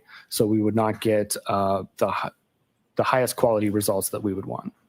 Now, when you retrieve items from the cold storage or from the secured evidence room, how are those items packaged when you receive them for DNA testing? So they're usually, however, they're packed from, like, for example, the police agency that sends it to us, they'll pack them according to their guidelines and standards, and then they're sent to us and we store them in the freezer. And then when they're signed out on our end, we just have a basic container that we put them in to keep the case together. Now, sir, what is DNA? So DNA is basically the manual for a living organism. Most of the DNA is contained within the nucleus of every cell, or pretty much every cell. And it contains all the information that is needed to make an individual. Now, is DNA the same in every cell of a person's body? Yes. And how many steps are included in DNA testing? So forensic DNA testing, the testing that we did, there are basically 4 steps. So there's DNA extraction, quantification, amplification, and profile detection. Now, can you describe for the jury what each of those steps are and sort of what they entail? Yes. So DNA extraction is we are basically trying to separate out the DNA from everything else. So all the other parts of the cell or any other material that might be part of the evidence. So we're left with just the DNA. Next is quantification. And we're trying to figure out how much DNA we have to work with. The steps further down the line are calibrated to a certain amount of DNA input. If we add too much DNA, it can cause problems.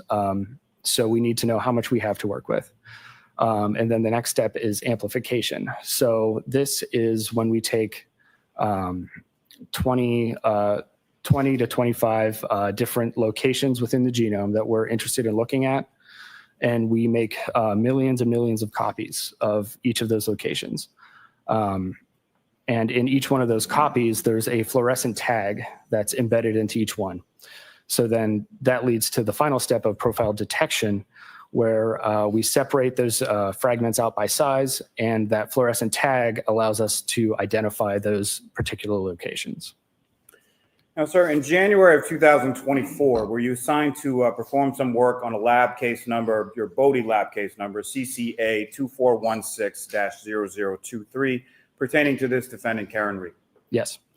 Now, you received those items for testing from the Massachusetts State Police Crime Laboratory, correct? Correct.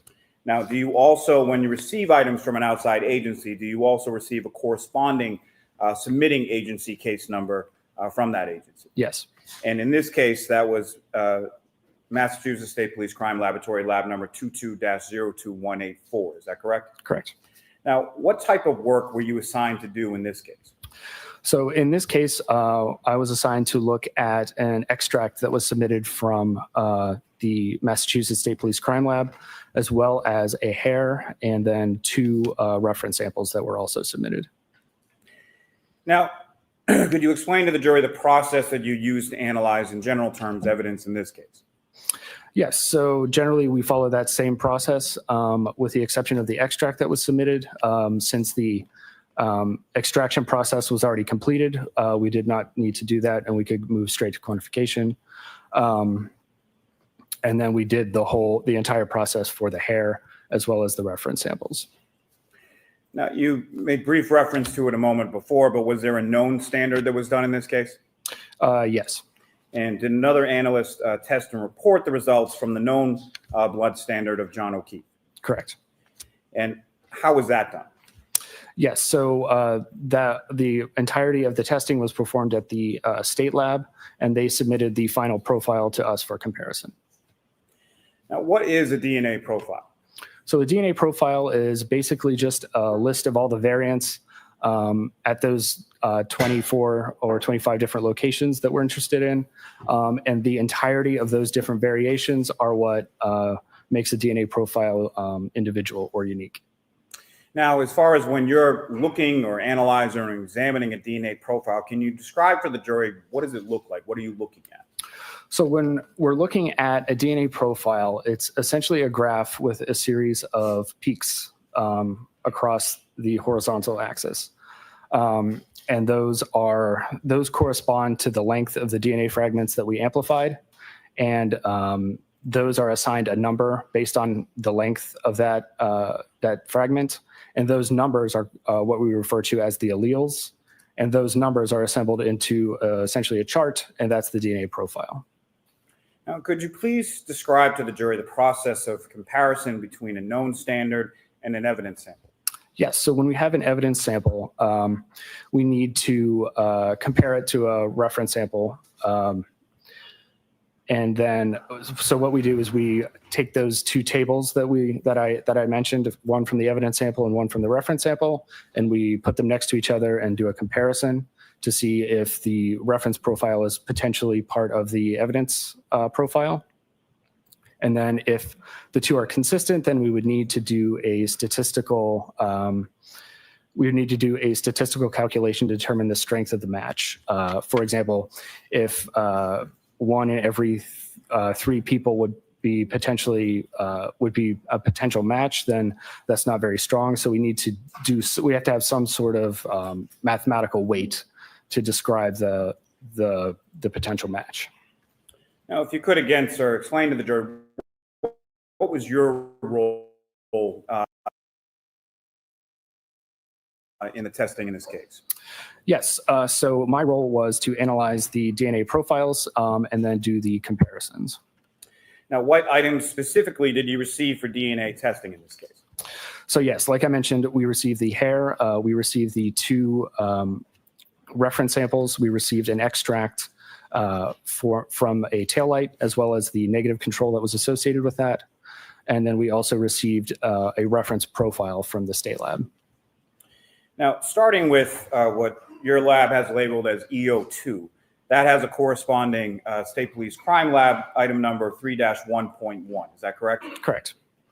And what was the description of that item, EO2 3-1.1? So that was the extract of the sample from the passenger side taillight of a vehicle. And was there any further description or of that vehicle as far as the plate number? Yes, there was a plate number associated with it. Okay. And do you recall what the plate number was? So that would be 3GC684. And did you receive 2 buckle samples identified as RO3 and RO4? Yes. And what was RO3 identified as? So that was a buccal swab from Yuri Bagetic. And what was RO4 identified as? So that was a buccal swab from Michael Proctor. And then that extract portion, that was the part that was labeled as EO2, is that correct? Correct. And can you please explain to the jury what an extract is? So like I mentioned, an extract is essentially, it's a tube with a small amount of liquid in it. And inside that liquid is the DNA that was extracted from the evidence sample. Now, the known standard of Mr. John O'Keefe, that had an item number as well, is that correct? Yes. And what was that item number first from the Massachusetts State Police Crime Laboratory? So that was 8-1.1.1. And did your lab, Bodie Technologies, have a corresponding item number associated with that known standard? No, we just used the Massachusetts lab number for that. And that known standard from John O'Keefe, did that appear to be a standard single source profile? Yes. And what is a single source profile? So a single source profile is essentially a DNA profile from one individual, as opposed to a DNA profile that could be a mixture of multiple individuals. Now, what does STR stand for? Stands for short tandem repeat. And can you please describe that short tandem repeat process for the jury? Yes. So like I mentioned, what we're doing with STR, short tandem repeat testing, is we're amplifying a number of locations in the genome, and then we're separating them out by size. Now, the reason we do that is because at the sort of at the DNA level, those regions of the genome have a series of genetic base pairs that repeats over and over again in sequence. So they're short tandem repeated DNA sequences. And the number of times that sequence repeats at that location is what we call the allele. So if the sequence repeated 5 times, we would call that allele 5. And that the summation of all those alleles is what makes the DNA profile. And what is an SDR mix? So are you referring to the computer program, StarMix? Yes, StarMix, excuse me. Yes, okay. Yes, so when we're dealing with mixture profiles, so that would be DNA evidence profiles where more than one person's DNA is all mixed together. We need to be able to try to separate that out as best we can. We use a computer program called STRMix or StarMix, and that uses various mathematical calculations that allow us to make the best use of that mixture data that we can. And it allows us to run those statistical calculations to reference profiles as well. Now, item EO2 from the passenger side taillight of the vehicle. What did you conclude as to that profile? Yeah, so that was a mixture of 3 individuals, including at least 1 male. Now, if you could, please sort of walk the jury through that process in making a profile comparison from the profile from the passenger side taillight of the defendant's vehicle and your other submitted samples. Yes, so when we're using StarMix and we're doing a comparison, we have the StarMix output. And essentially what that's doing is we input, based on the DNA profile that we observe, the number of contributors that we would expect to be there. So in this case, we would say there were 3 individuals. So the StarMix software will break out those 3 different components and give probabilities to each different allele combination. So we would take the reference profile and then compare that to the output from the StarMix program to see if there's a potential inclusion. Now, you mentioned a little bit about statistical calculations. How are those statistical calculations done? Yes, so once we determine that there's a potential inclusion in the mixture, we will run what's called a likelihood ratio. So essentially what we're doing there is we're doing a likelihood ratio is we're comparing 2 different explanations for the evidence profile that we obtained. So one of those explanations would be that in this case, the DNA profile is a mixture of one of those reference samples that we're comparing and 2 unknown unrelated individuals. The other explanation would be that it was 3 unknown unrelated individuals. So we compare those 2 and we determine the ratio of which one is more likely. And where do those statistical numbers or calculations, where do they come from? So they're all based in the fact that we know how common the different alleles at each location are within the population. So we can do a lot of mathematics and figure out how rare or common different alleles might be. Now, sir, in your comparison analysis between the taillight sample and the known standard from John O'Keefe, what conclusions did you make from your analysis or comparative analysis between those 2? Between John O'Keefe and the mixture profile, John O'Keefe could not be excluded as a potential contributor to that mixture profile.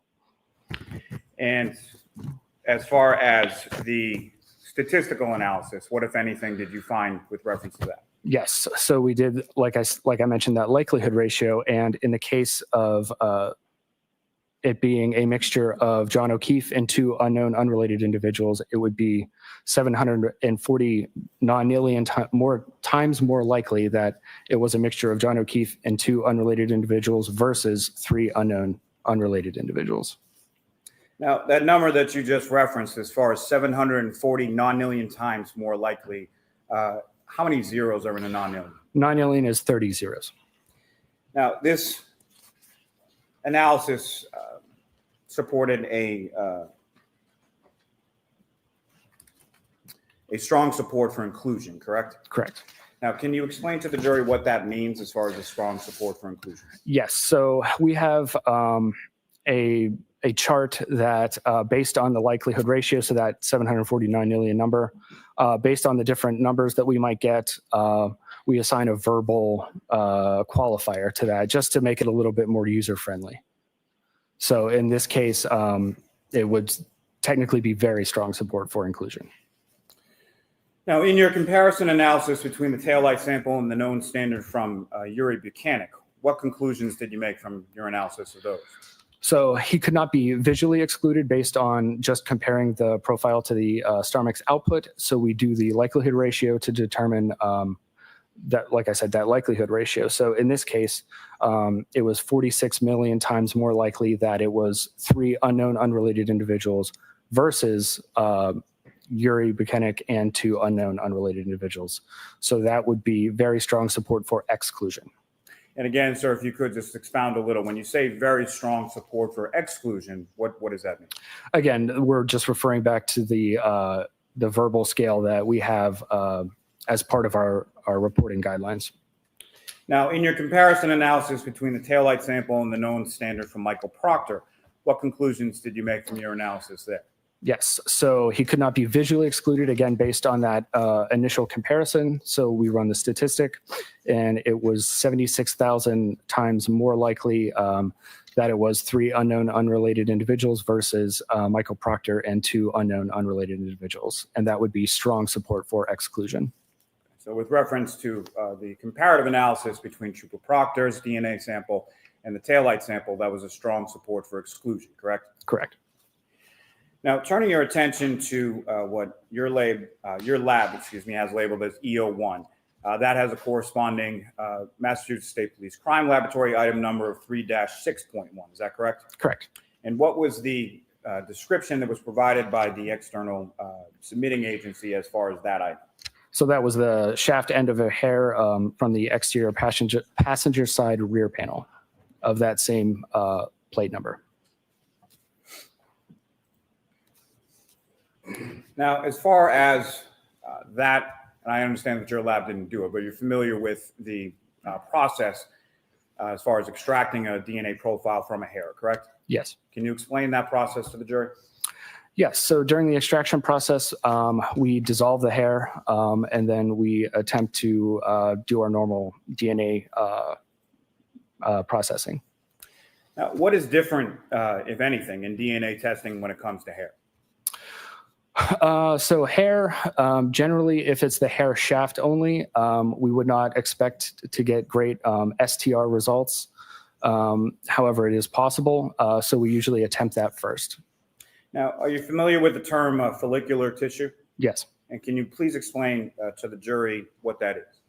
Yes, so that would be the hair follicle. And in the hair follicle, we would expect to find a lot of nuclear DNA. So that would be DNA from the nucleus of cells. You mentioned there any sort of piece of hair. There's a root end and a shaft end, correct? Correct. And can you, probably pretty well understood, but could you please explain to the jury the difference between the two?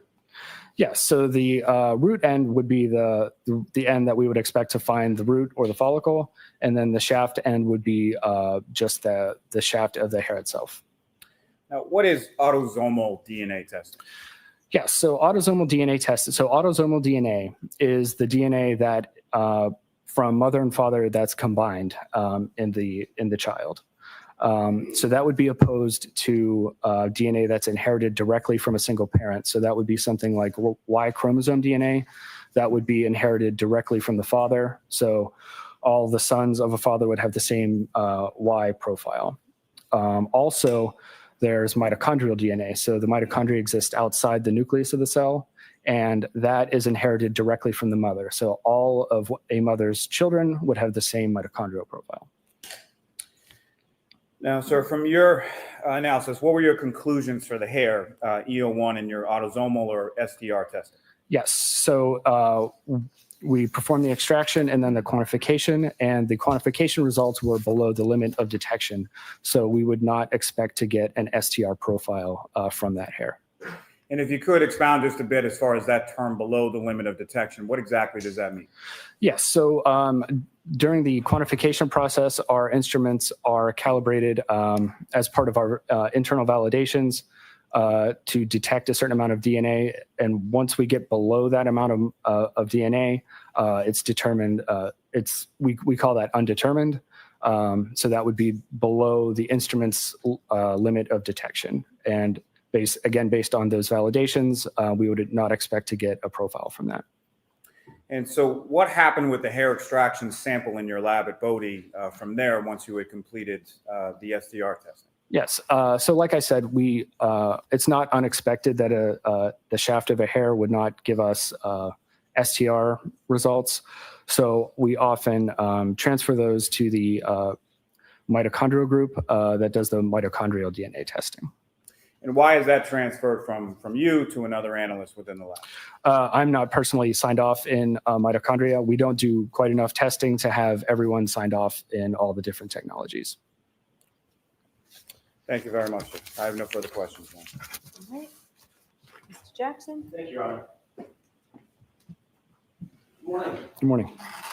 Thanks for joining us. A couple of quick questions. You mentioned, Mr. Bradford, a quantification related to both urobutynic and a known sample from former Trooper Michael Proctor.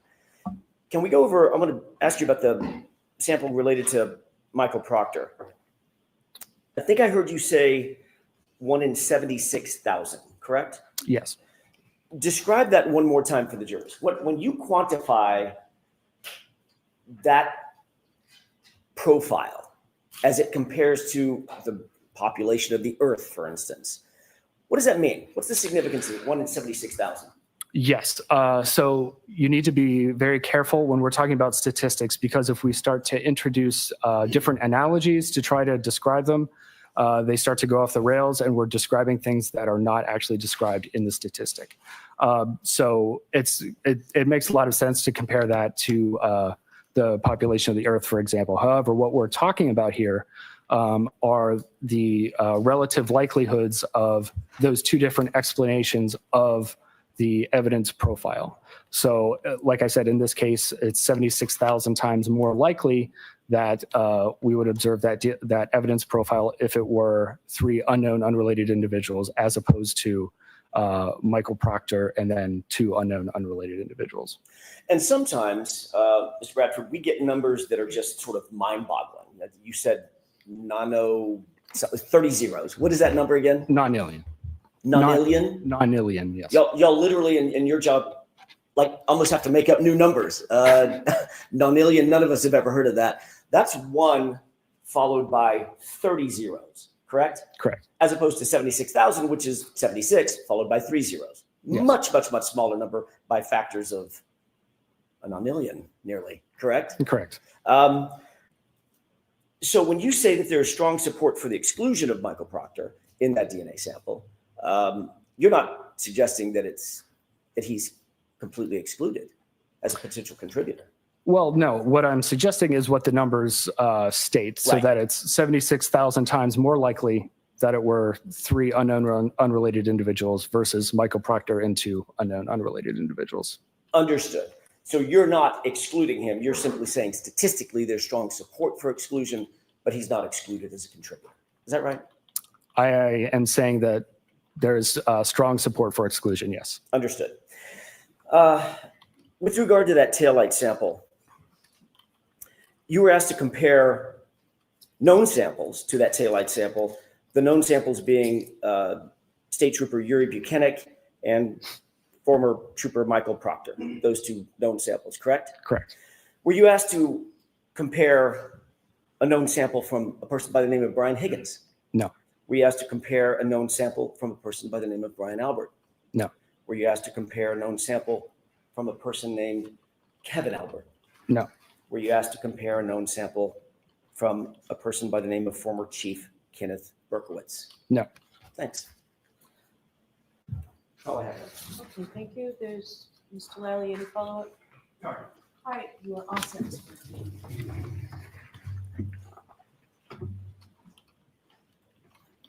All set, witness?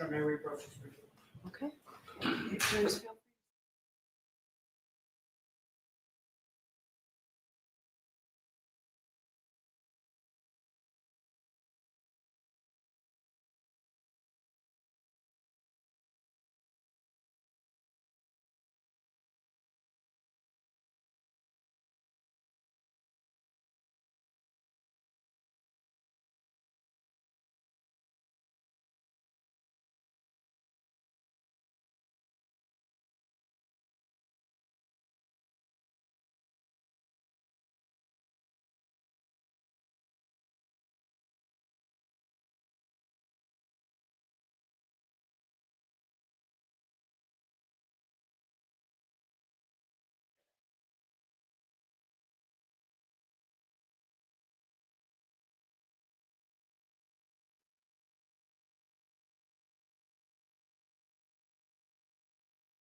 Ally, your next witness, please. Yes, Your Honor. Call Carl Miyasako to the stand.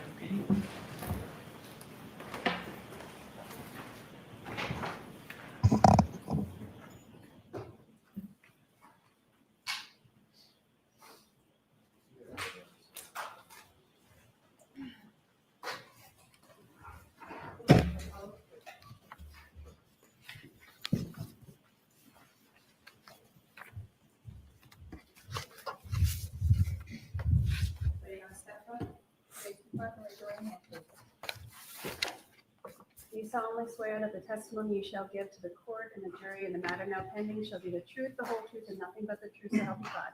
I do. Good morning. Go ahead, Mr. Lally. Thank you, Your Honor. Good morning, sir. Good morning. Could you please introduce yourself to the jury, spelling your last name for the court? Carl Miyasako, Miyasako. And what do you do for work, sir? I'm a senior DNA analyst at a forensic laboratory called Bodhi Technology, And where is Bodhi Technologies located? Lorton, Virginia. And where did you go to school? Virginia Commonwealth University. And what degrees did you receive there? I have a bachelor's of science in forensic science. Now, following your education, where did you go to work? Bodhi Technology. And how long have you worked there? I've been employed at that laboratory for over 11 years. And when you joined Bodhi Technologies, what was your position and title that you were initially hired for? Initially, I started off as a DNA technician. And when did you become an analyst? After a few years at the laboratory, I became a DNA analyst. What is the difference at Bodhi Lab between a technician and an analyst? Technician mainly does laboratory work, and an analyst is allowed to analyze data and write reports. Now, could you please describe for the jury the training that you underwent initially as a technician? So I observed people perform all the tasks that I was training in, and then I'm supervised performing tasks by a qualified individual, and then I do competency tests where I'm performing things independently. Now, is there a continuing educational component of Bodhi? Yes. And could you please describe for the jury what that entails? So continuing education just allows analysts or technicians to keep up to date with current topics within the community and future advancements in technologies. Now, could you please describe for the jury what type of lab Bodhi is? Bodhi is a private accredited forensic laboratory. And where do your cases come from? Our cases come from different agencies throughout the country, so law enforcement agencies, medical examiners, other laboratories as well. And is that purely on a statewide basis, national basis, or something else? National basis. And what is the difference at Bodhi Lab or Bodhi Technologies between a DNA Analyst 1 and a DNA Analyst 2? The type of caseload and different cases being assigned to these individuals. Now, what is your current role at Bodhi Labs? My current role is a senior DNA analyst. And what is a senior DNA analyst, and what do you do in that role? So senior analyst provides expertise or leadership in at least one discipline within the company. Senior analysts report challenging cases, are independent of other analysts, and also train other analysts as well. So I'm going to ask you to keep your voice up, please. And sir, that microphone in front of you is adjustable. You can put it as close to yourself as you feel comfortable with. Thank you, Your Honor. Now, specifically with reference to DNA analysis, can you explain to the jury first in general terms how that analysis is performed at your lab?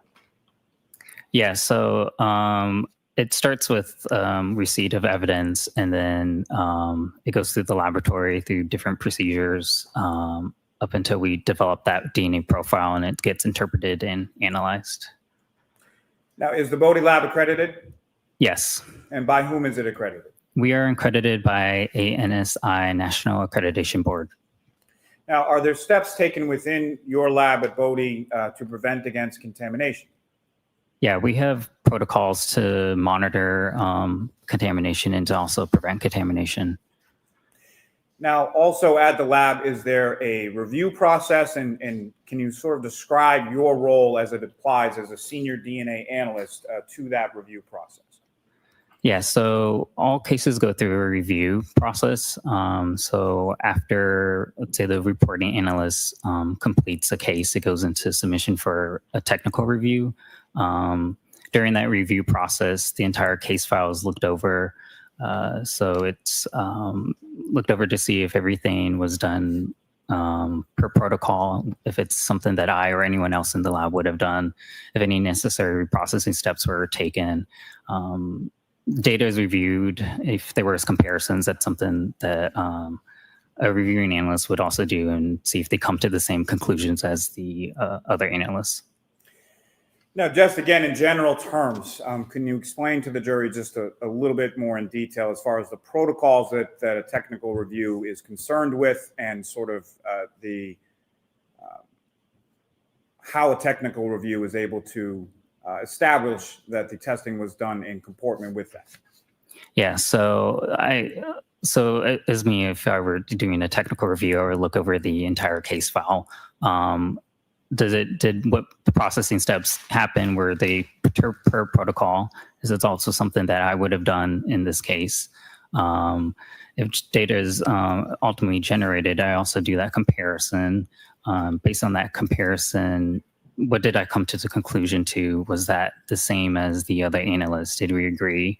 Were stats done? Were they done the same way I would have done it? Essentially, all conclusions would have to be in alignment between both analysts.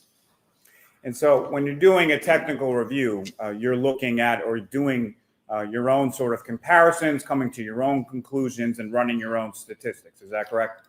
Yes, I'm doing the comparisons myself and seeing if I also agree and come to the same conclusions. Now, as part of the accreditation process, do you undergo any sort of proficiency testing? We do. And can you explain to the jury that proficiency testing process at Bodie Technologies? So an outside organization sends tests to our laboratory. Everyone participating in these proficiency testing completes their assignment. It gets submitted back to the organization, and they review the results to see if it matches up with the expected results on their end. And how often do analysts at your lab undergo proficiency testing? Twice a year. Now, turning to you specifically, what areas do you specifically undergo proficiency testing in? I do testing within short tandem repeats, STRs, YSTRs, mitochondrial DNA analysis. And have you successfully completed each of those proficiency tests that you've taken? I have. Now, could you explain to the jury what are positive and negative controls, and sort of what is the difference between the two of those? So throughout processing, we introduce controls such as a positive and negative control. Positive control is just a known template that we introduce during processing. It measures the efficacy of the testing and to see if we develop the known profile that we are expecting, just to make sure that testing went as it should have.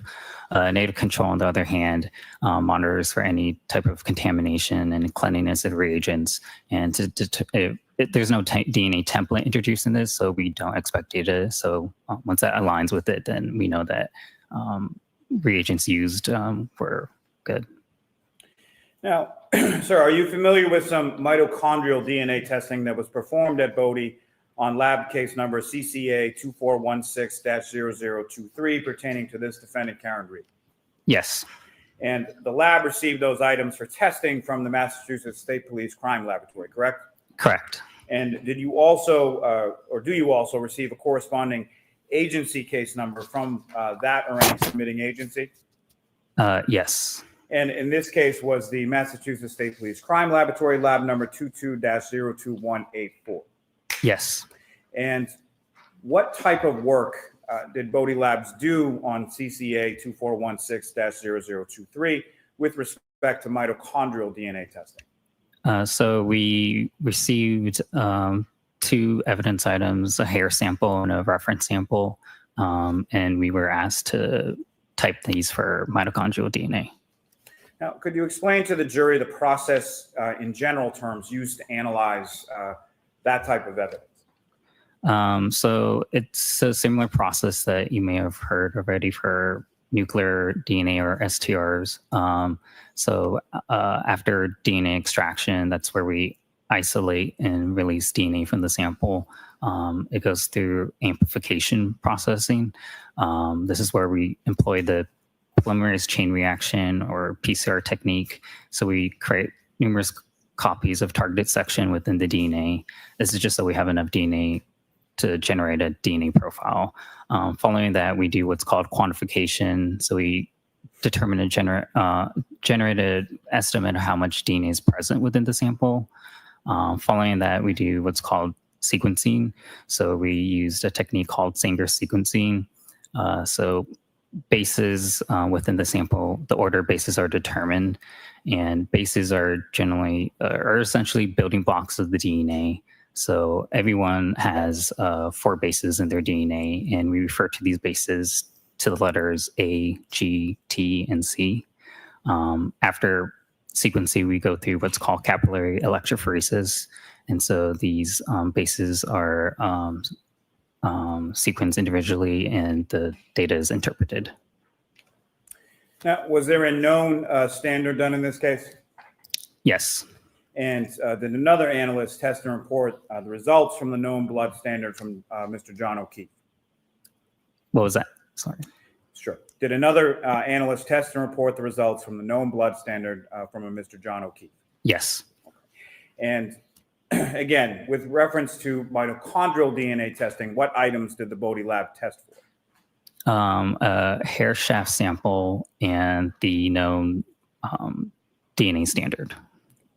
Now, can you please describe to the jury, again, in general terms, the process of comparison between a known standard and an evidence sample? So we generate data from typically the evidence sample first, and then just to see that we get comparable data, and then we process the known reference standard.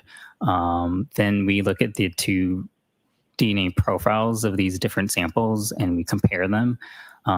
Based on the data, are we seeing that we can or cannot exclude the reference donor as being a source of the evidence sample? What is autosomal DNA? Autosomal DNA is like nuclear DNA. It's something that you maybe more, when thought of forensics, traditional STR short-handed repeats. And what is mitochondrial DNA? Mitochondrial DNA is a different type of DNA from nuclear DNA. Nuclear DNA, you get half of your DNA from your parents, so mom and dad, whereas mitochondrial DNA, it gets entirely inherited from mother to child. What is the difference between the two as far as where it's located in reference to the nucleus of the cell? So with STRs, there's basically 2 copies per cell, whereas with mitochondrial DNA, there are several copies per cell. So there's more abundance in mitochondrial DNA. Now, how does that apply to an extract from a hair sample? So for hair samples, we typically categorize these with like hairs with roots and rootless hair samples. So with hair samples, typically in the shaft end, there's more abundance of the mitochondrial DNA versus nuclear DNA, where nuclear DNA tends to be degraded or not present in high enough amounts. What does PCR stand for? PCR stands for polymerase chain reaction.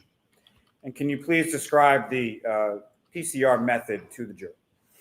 Yeah, so that's the process where we create specific targeted sections of the DNA over and over. So we're replicating DNA using the source material as a template.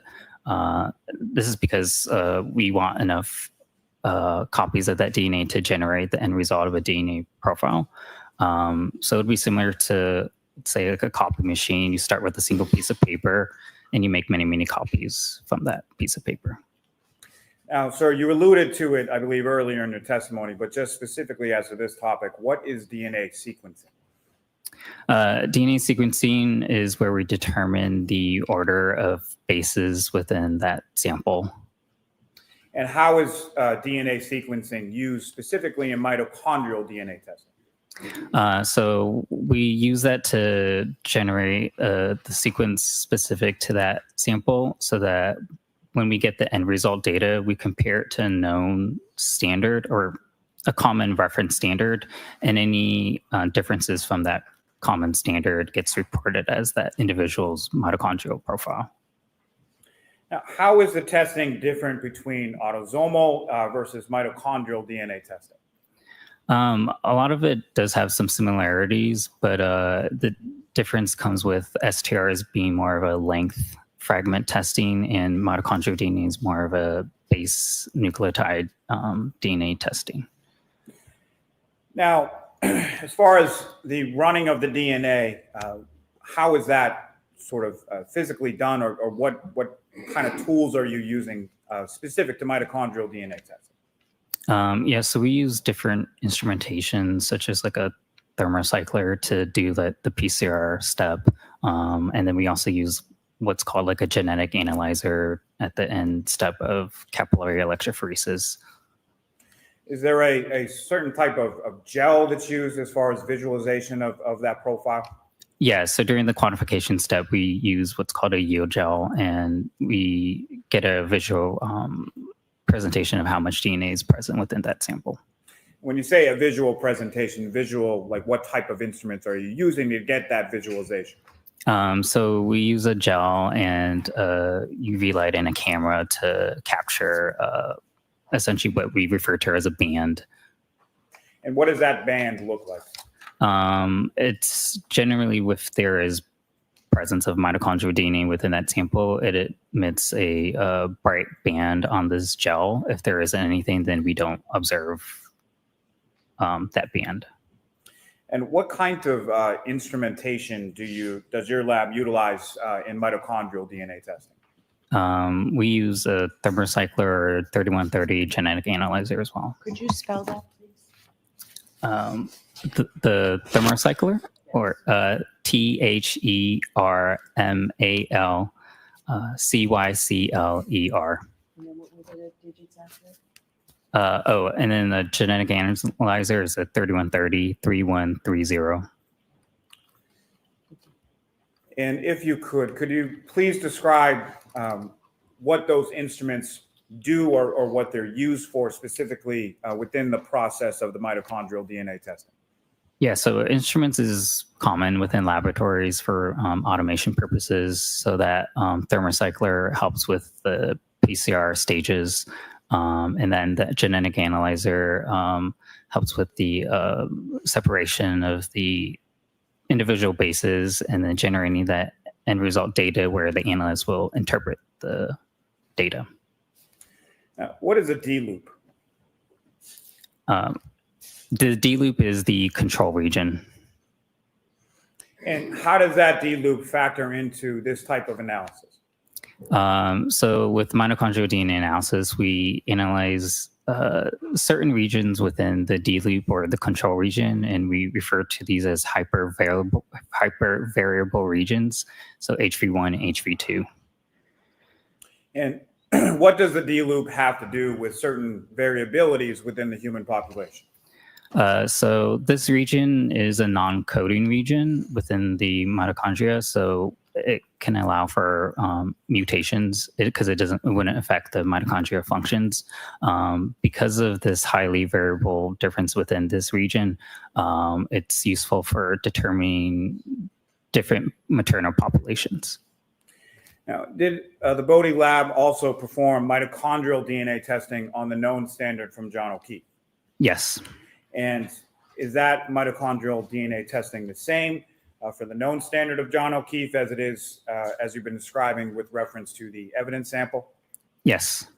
And what is then done generally in the comparison of those two profiles? So once we develop the profiles from these two separate sources, a comparison is done to each other, and we look at it to see if the profiles consistent, essentially matching with each other, and seeing if an exclusion or inclusion can be made. And did you then perform your own comparative analysis of those two mitochondrial DNA profiles from the hair extracts from the rear panel of the defendant's vehicle and that of the known standard of Mr. O'Keefe? I did. And what is your opinion or conclusions that you arrived at from that comparative analysis? Sustained. Hold on. Ask it differently, Mr. Muller. What conclusions did you come to from that comparative analysis between those two standards? That John O'Keefe could not be excluded as being a source of the hair sample. Now, can you expound a little as far as your conclusion is concerned? What does that mean? Yeah, if I may refer to my report. Yes.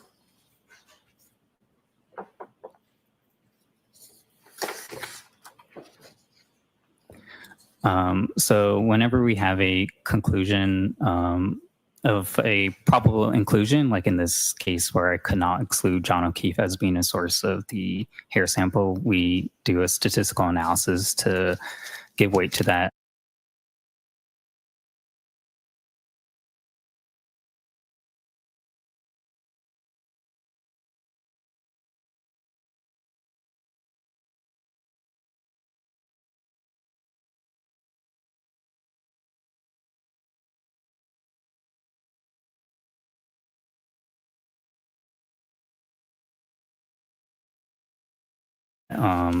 Probable inclusion.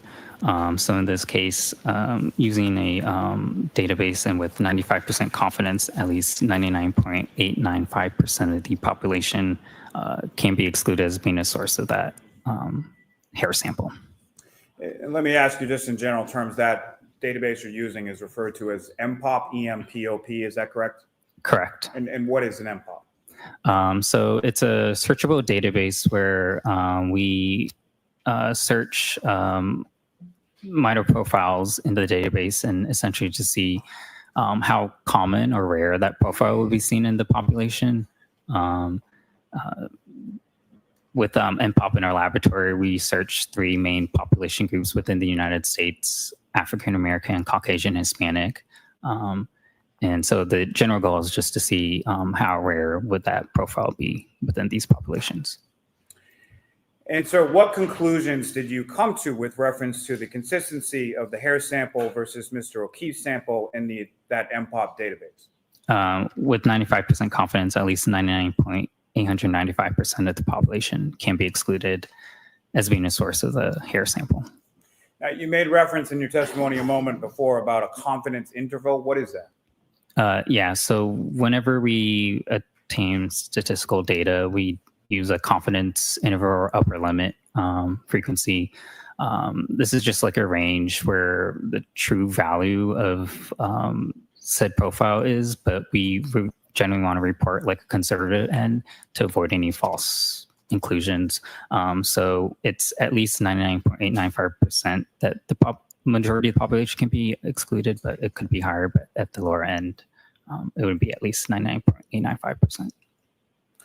And what confidence interval in your conclusion does this consistency between the hair sample profile from the rear quarter panel of the defendant's vehicle have to Mr. O'Keefe's mitochondrial DNA profile? So it's the 95% confidence, 99.985% of the population. So the majority of the population could be excluded. However, with John O'Keefe and his maternal relatives, they could not. Thank you, sir. I have nothing further on. Mr. Jackson? Yeah, Your Honor.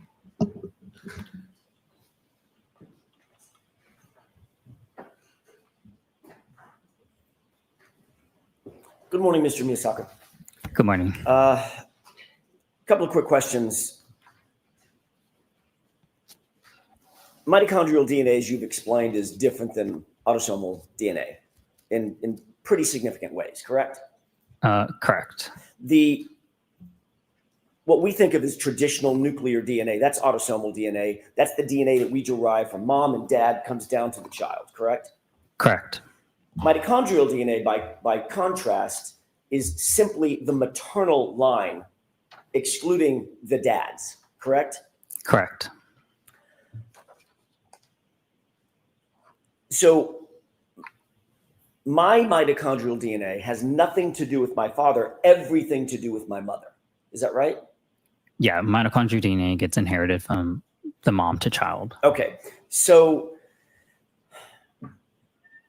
a male like John O'Keefe, for instance, the known sample that you were working with, shares the exact same mitochondrial DNA as, for instance, his mother, correct? Correct. His mom and any other maternally related individuals. You just took the words right out of my mouth, and that's my next question. Stop being smarter than me. It's going to be a tough task. It's also the exact same mitochondrial DNA for his grandmother, right? Correct. And let's move the lineage off the tree trunk and move it onto branches. For instance, if his mother had 2 children, John and a sister, his sister would also have the exact same mitochondrial DNA, correct? Correct. And now staying on that branch of the tree, going out to a leaf, if his sister had children, those children would have the exact same mitochondrial DNA. Correct. So another way of saying that, his maternal niece, his maternal nephew would have the identical mitochondrial DNA as John O'Keefe, correct? Correct. Okay. When you indicated that John O'Keefe is included in the population of those who match that profile, that does not mean that you're determining that the hair that you analyzed came from John O'Keefe, does it? No, with mitochondrial DNA analysis, it's not unique to individual. Compared to traditional STRs or short-chain repeat, that could be unique to individual. But with mitochondrial DNA, it's not unique to individual, but more so a maternal lineage. All right. So, Mr. Miyasako, very importantly, you're not sitting here saying that that hair belonged to John O'Keefe. I'm saying that the hair sample on John O'Keefe cannot be excluded, as well as his maternal relatives. So we're speaking in negatives. I want to speak in a positive. You are not saying that John O'Keefe, that hair belonged to John O'Keefe, are you? Yes or no? Sustained. Are you suggesting to these jurors that the hair that you analyzed belonged to John O'Keefe? Sustained.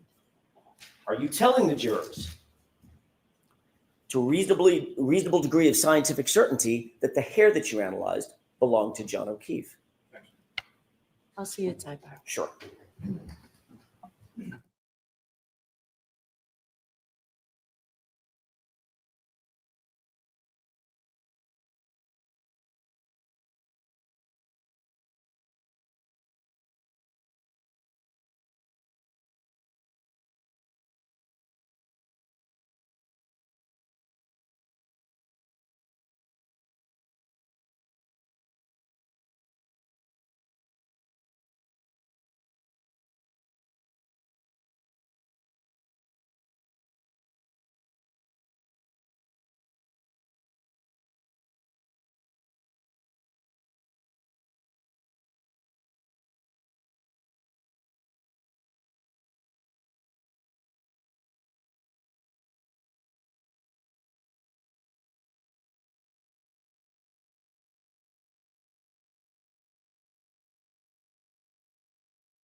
May I inquire? Yes. Thank you. Mr. Miyasako, going back to my question, you're not saying that the hair belonged to John O'Keefe, correct? That's not what you're saying. what I'm saying is based on the genetic data obtained from the hair sample and the genetic data obtained from the known reference sample of John O'Keefe, I could not exclude John O'Keefe as being a possible source of the hair sample. In addition, all maternally related individuals could not be excluded as being a source of the hair sample. Another way of saying that, Mr. Miyasako, is to a reasonable degree of scientific certainty, you cannot say that hair belonged to John O'Keefe specifically, can you? Yes or no? No, with mitochondrial DNA, you can't say that it is per se an individual person. So it's more so the maternal line. Because the hair could have come from his mom, it could have come from his maternal nephew, or anybody in his maternal line, correct? Correct. If they also had access to that stuff, then yeah. For instance, access to that stuff, meaning if his maternal nephew lived in the home with him, where the SUV was stored, it's just as reasonable that the hair came from him, correct? Sustained.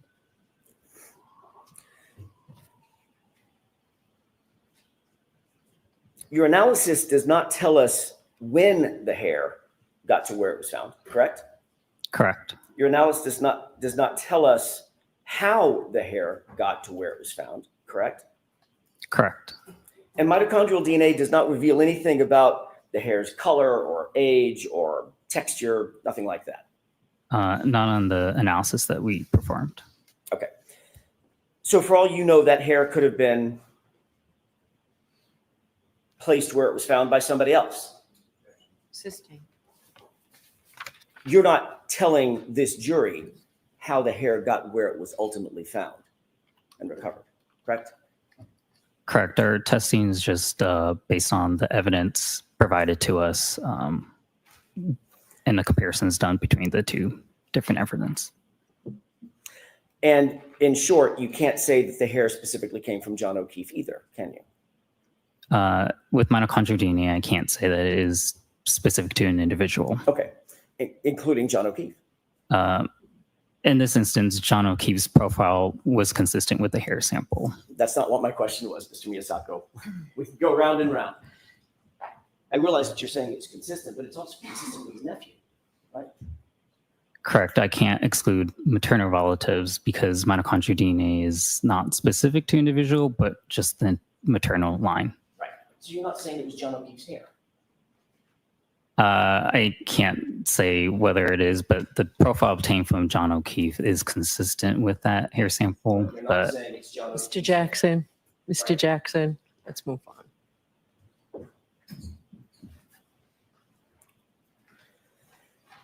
The reason you can't say that it's John O'Keefe's hair is because it also matches everybody in his maternal line. That's what we're getting down to, correct? yeah, with mitochondrial DNA, again, it's not unique to an individual, but their maternal lineage. And if his maternal nephew lived in the same residence and had access to the same SUV, couldn't exclude him either, right? Sustained. So in short, Mr. Miyasako, you cannot tell this jury when the hair got to where it was, correct? Sustained. You can't tell this jury how the hair got to where it was found, correct? Sustained. And you certainly cannot tell the jury that the hair belonged to John, right? Sustained. I think we've got it. Thanks, Your Honor. Mr. Wiley, anything?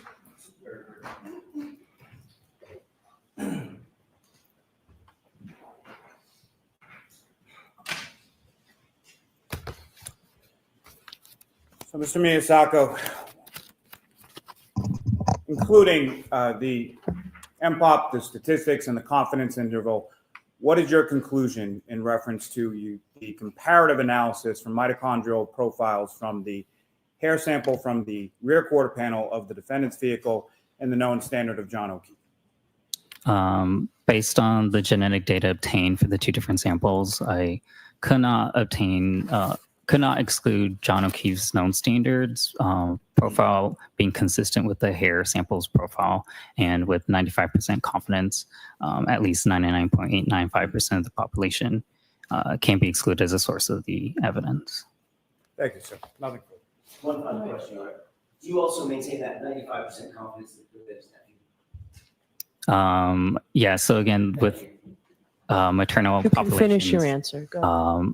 With maternal populations, I can't exclude anybody maternally related to John O'Keefe as well. Thank you very much, sir. You are all set.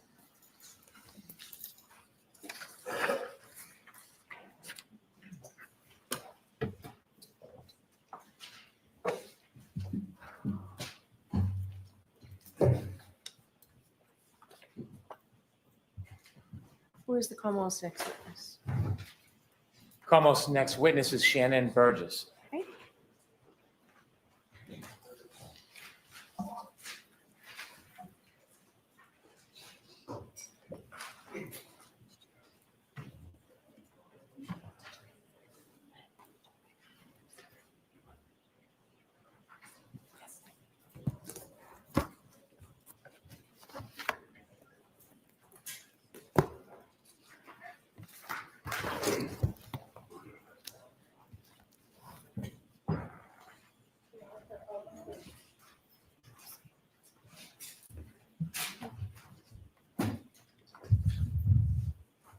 So you have a step up, please, clerk, raise your right hand, please.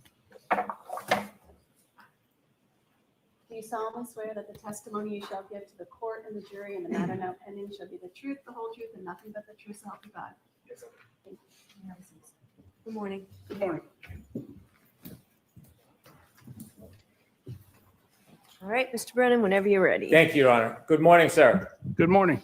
Could you please introduce yourself to the jurors, spell your last name for the court reporter?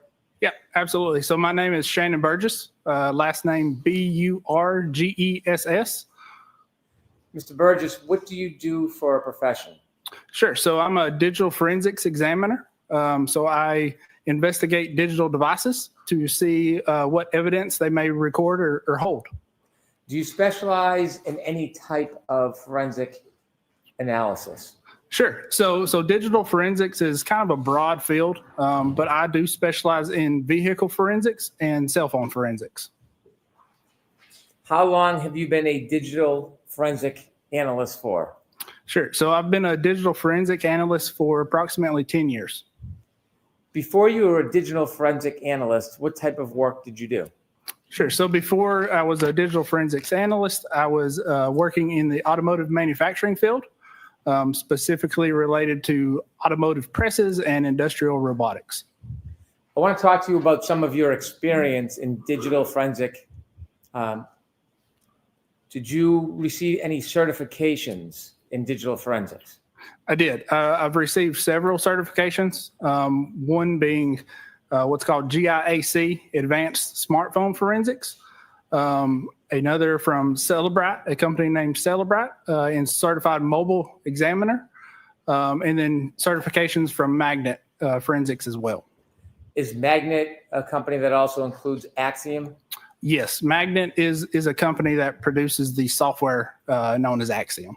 In addition to your certifications, how many hours of specialized training approximately have you had in digital forensics?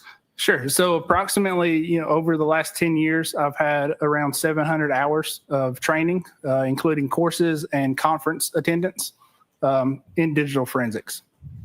In addition to your training and your study, do you have experience over the 10 years? Have you involved yourself in many cases regarding forensics found from a motor vehicle? Yes, I have. Can you give a general estimate of how many cases you've worked on? Oh, not off the top of my head, I couldn't, but it's been numerous. You said that you specialize in mobile phones and digital forensics in motor vehicles. That is correct. Do you teach seminars on those issues? I do. I teach seminars and presentations specifically in those disciplines. Who are some of the audiences that you teach to?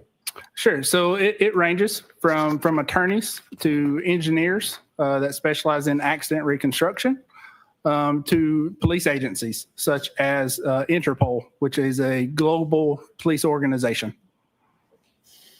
Have you testified as an expert in digital forensics in court before? Yes, I have. Have you ever testified as an expert regarding digital forensics in state courts? Yes, I have. And could you share with us those state courts? Sure. So those state courts would be Oregon, Texas, Arkansas, New Mexico. And those would be the ones in the last 4 years that I can recall off the top of my head. Have you testified as an expert in digital forensics in federal courts before? No, just in state courts. Have you testified in state courts in civil cases? Yes, I have. Have you testified for plaintiffs in civil cases? I have testified for plaintiffs and defense in civil cases. And have you testified in criminal cases before? I have testified in criminal cases as well. Have you testified for the prosecution before? I have. I have testified for the prosecution as well as the defense. Does the data change regardless of who you testify for? No, it does not. Where are you presently employed, Mr. Burgess? Sure. So I'm presently employed with a company known as Aperture, and I'm located in their Dallas office. Is Aperture a company that has offices outside of Texas? Sure. So Aperture is a company across the country. So they've got a number of locations and offices, and they offer a number of service lines specifically related to forensics. Do you ever work on different cases or scenarios with people in the Texas office? Yes, I do. Sure. Go ahead. Do you ever work with other employees of Aperture outside of the Texas office? Yes. So I do occasionally corroborate with other experts in the Texas offices as well as the other offices across the country. In this case, was there another professional who worked with Aperture that was related to this case that you talked to? There was. And who was that? That would be Dr. Judson Welcher. Is Dr. Welcher's profession and job the same as yours? No, it is not. What's the difference between what you do and what Dr. Judd Welcher does? Sure. So what I do is investigate digital devices that can range from cell phones to vehicle modules to computer systems. What Dr. Welcher does is specifically related to accident reconstruction and biomechanics. So you are not an accident reconstruction engineer? I am not. You are focused on the data? I am focused on the data. Did you ever publish any writings or papers regarding the area of your expertise? Sure. So I have published 2 papers, specifically one related to damaged devices, and that is referencing event data recorders, which is your black box or your airbag control module, and specifically related to developing proof of concepts, because a lot of times these modules will store data in different places on the module. Proof of concepts are ways to verify and validate where that data is stored, so you're not missing data. So the first article that you wrote about damaged modules, was that peer reviewed? It was. And was it accepted? It was accepted. Could you tell us briefly what peer reviewed means? Sure. So peer review is a process of your peers or colleagues reviewing your work and determining that it's valid. Is peer-reviewed articles often relied upon by other experts in the field? Yes, they are. You said that the first article you mentioned had to do with damaged modules. Is that one of the areas specifically that you're going to talk to us about in this case? Sure. So it is specifically one of the areas I'm going to talk about in this case. And to kind of go back a little bit, the idea of proof of concept applies not only to damaged modules, but also other vehicle modules such as infotainment and telematics modules. I don't think we're at infotainment and telematics yet. So if we can just understand a little better, very basically, what is proof of concept in action? What does that mean? Sure. So proof of concept is taking a vehicle module, for example. This is typically an unidentified vehicle module that other individuals have not looked at or verified what is recorded and where it is stored. So a proof of concept is taking exemplar modules and doing tests on those modules. So creating events that are recorded within the modules.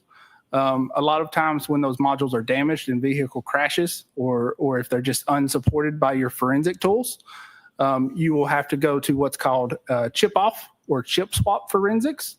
That is specifically taking the chips off of the circuit board. So think of the hard drives from your computer, moving those hard drives to another module, a working module, to recover the data and validating that you've recovered all the data that you would expect to see. Are there times in cases or studies where you need to recover data because it's not available to you through the traditional methods? Yes, many times. Let me ask you, you said there was a second article. What was that second peer review article about? Sure. So that second peer-reviewed article was specifically related to mobile forensics, specifically iPhones, and how they track your device interactions as well as speed and location data, and validating how accurate that data was. In addition to talking to us about damaged modules, as you're going to do in this case, are you also going to talk to us about the timing information from mobile Yes. phones? Yes, I am. When did you first become involved in the study of this case? So I first became involved in this case around October of 2024. When you became involved in October of 2024, were you in receipt of any information or reports or documents to look at? Yes. So I did receive some raw data as well as some photographs from the vehicle in this case. When you say raw data from the vehicle, what does that mean specifically? Sure. So again, when you take these chips or hard drives off of these modules, you can read those chips individually and recover any type of data that is recorded on those chips. So when I reference raw data, that is looking at that data in hexadecimal format, which is as close to binary data, which is what computers use to store data in, as you would want to get when reviewing this type of data. When you receive data, does that presume it's already been downloaded by somebody? Yes, that is correct. In addition to looking at the data, you receive photographs. Do you know where those photographs came from? I do not know specifically who those photographs came from, but I do know those photographs came from an initial download attempt on those modules. You said there was an initial download attempt. When you looked at the information you received, did you learn whether or not there was an attempt prior to your involvement in October 2024 to obtain data from the modules or the so-called black box in the Lexus vehicle? Yes. So there was an attempt to download data from the modules in the vehicle. Did you understand whether or not there was a chip-off process whether anybody attempted to take the computer chips off the computer boards and learn or download the data? Yes, there was an attempt to remove various chips off of the boards and read those chips individually. Did you have an opportunity to read any reports submitted regarding that earlier process that occurred before you even got involved? Not before I got involved. Well, sorry. Yes, I was able to read a report from a individual known as AG Speak about that process, that initial process. Did you learn who conducted, the name of the person that actually conducted the original process before you were involved in this case? Yes, I understand that person to be Miss Maggie Gaffney.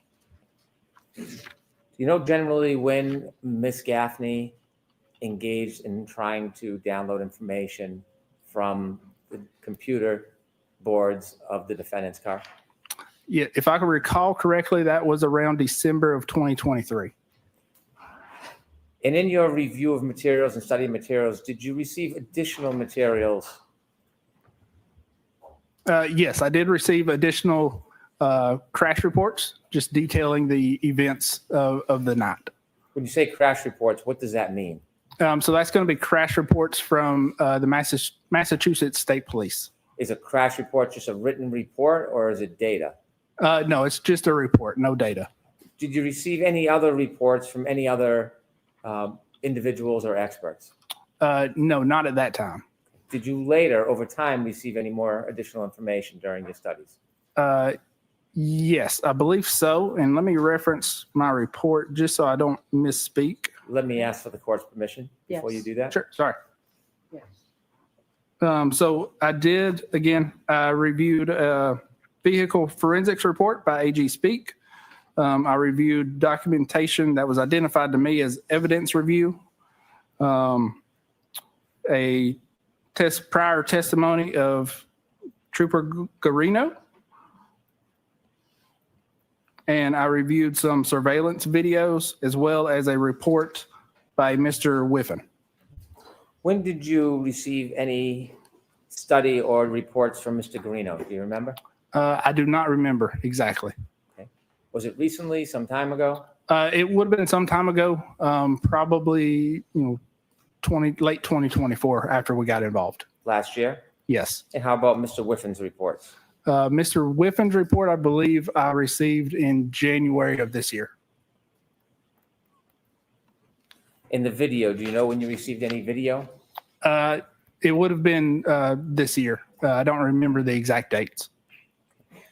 Was it last month, months ago? No, probably around January or February as well. Well, I take that back. It would have been early January, maybe late December. I want to ask you just generally so we have a general perspective on this. When you began your study, was there something specifically that you were looking for? There was. So specifically what we're looking for when we do a chip off on these vehicle modules, we're expecting to see one of two things: user data in a raw hexadecimal format or a file system where user data is stored. Were there certain events that you were focused on relative to the data in the defendant's Lexus? Sure. So there were specific events that we were looking for specifically. That would be including time-stamped ignition on events or power on events, as well as other data. Did you have any information or understanding that there were text stream events that you were to focus on? Yes, I did have an understanding that there were text stream events located in a airbag control module. How many text stream events were you focused on? 2 text stream events. Could you just generally characterize those 2 events? Sure. So one event has been identified as a 3-point turn maneuver, and the other has been identified as a backing maneuver. Now, the studies of those events, is that the role of the accident reconstructionist? Yes, it is. So then what was your role related to, your specific role related to those 2 characterized events, the 3-point turn event and the backing maneuver event? Sure. So within that text stream data, those events are documented with what's called a time count. So that's going to be a running timer from the time the vehicle powers on or the ignition comes on. So that counter will count seconds incrementally. And specifically, the focus was looking for any time-stamped data that would offer when that power on event occurred. Did you put together a PowerPoint presentation regarding your assessment of some of this case? Yes, I did. May I approach? Yes.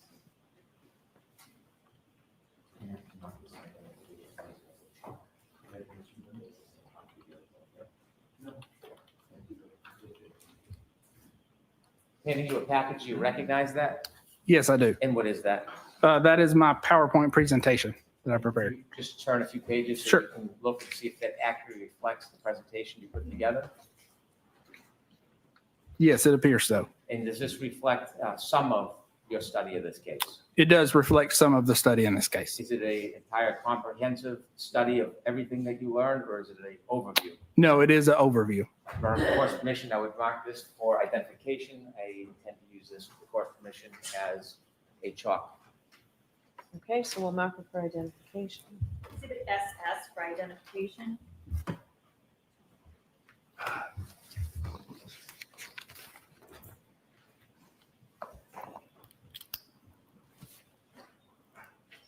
May I proceed, Your Honor? Yes. So I want you to teach us a little bit about the computers in a motor vehicle. Is there one computer, like a black box in an airplane? No, so there's actually many. Depending on the vehicle, there could be hundreds with very specific functions to what they're what they're meant to do. Tell us a little bit about why there's a need or why many computers are used in a single vehicle. Sure. So there's so many functions within your modern vehicle nowadays. So for instance, your infotainment module, that is a computer that operates your radio, your head unit. So that's going to be your obviously your radio, any type of built-in navigations, Android Auto, Apple CarPlay. There's what's called a telematics module. That's going to be what actually allows the vehicle to communicate with the internet services. So when you look at, if you've got an app that can track your vehicle or unlock your doors, that's being allowed through that telematics module. With the court's permission, I'd like to have Ms. Gilman show page 3 of the PowerPoint. Okay. Any objection, Mr. Lassie? No objection, Your Honor. Thank you. Sir, on your PowerPoint page 3, you have a chalk or diagram of a car. You may have a pointer in front of you if it helps. Sure. You could direct your attention to the TV to your right. Could you explain to us what this diagram shows us? Sure. So this is a diagram that just shows, a small number of modules that you can find in specifically the Lexus in this case. Again, what we're focused on and looking at is the infotainment module and the telematics module in orange. For example, there are other modules known as the body control module and the airbag control module, the engine control module, which runs your vehicle. In addition to that, there are other modules that operate your door locks and unlocks, your windows, and various other functions. When you use the word module, is that the same thing as a separate computer, or is it different somehow? Yeah, so that using parlance, module would be referring to a separate computer within the vehicle. Do all of these separate computers in the vehicle connect with each other? They do. So all of these modules are connected to one another, and they do communicate with each other.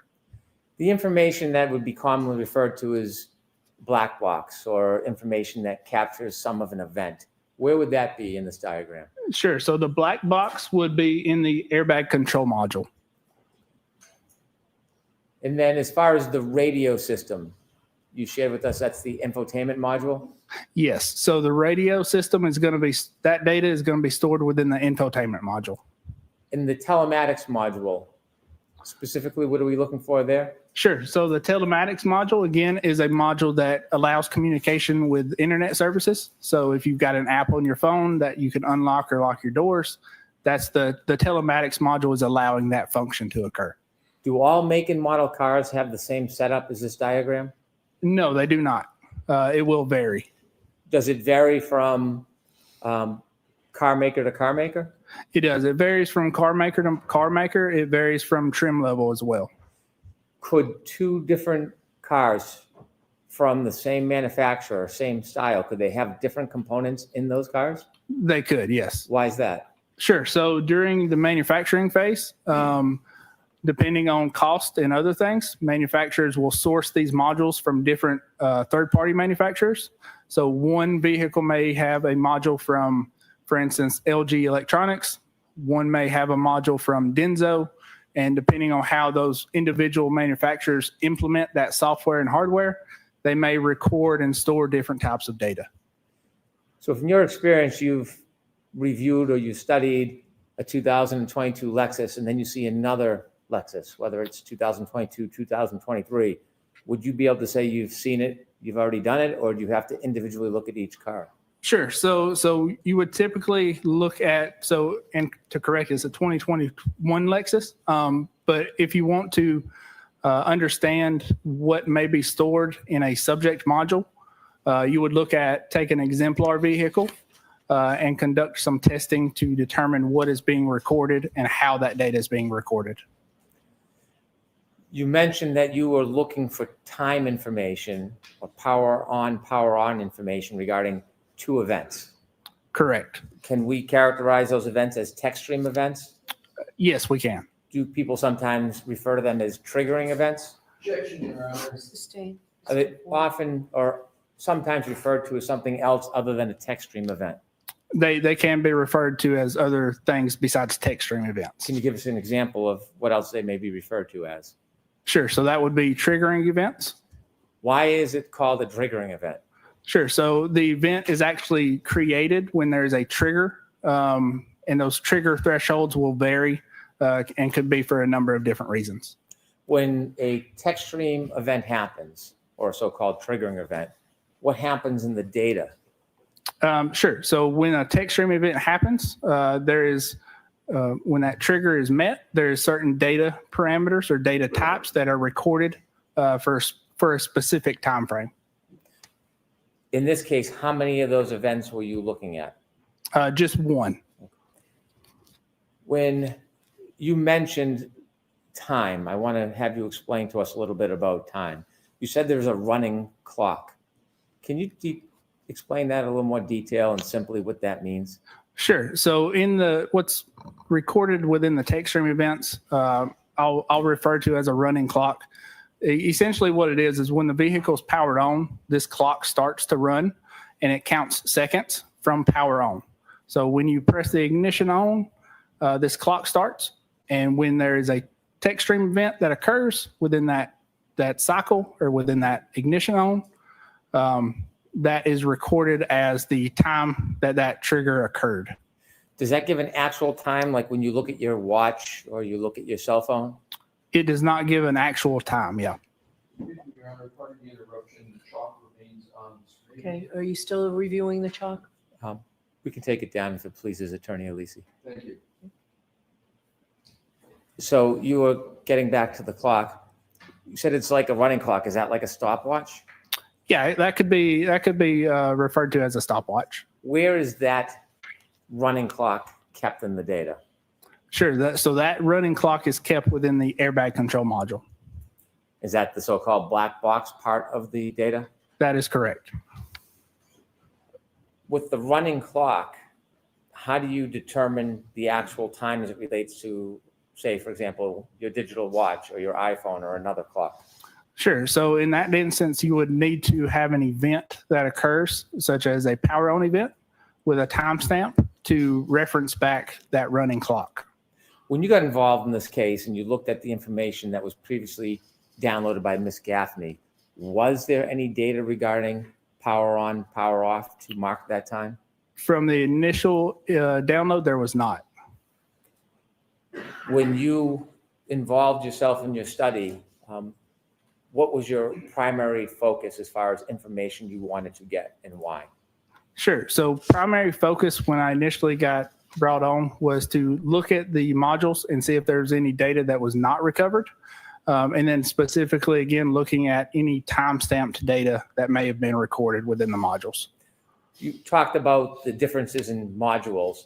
In your PowerPoint, did you provide a couple of photographs of the modules so we can see what you're talking about? Yes, I did. With the court's permission, I'd like to put on page 4 of the PowerPoint. Okay. No objection, Your Honor. Yep.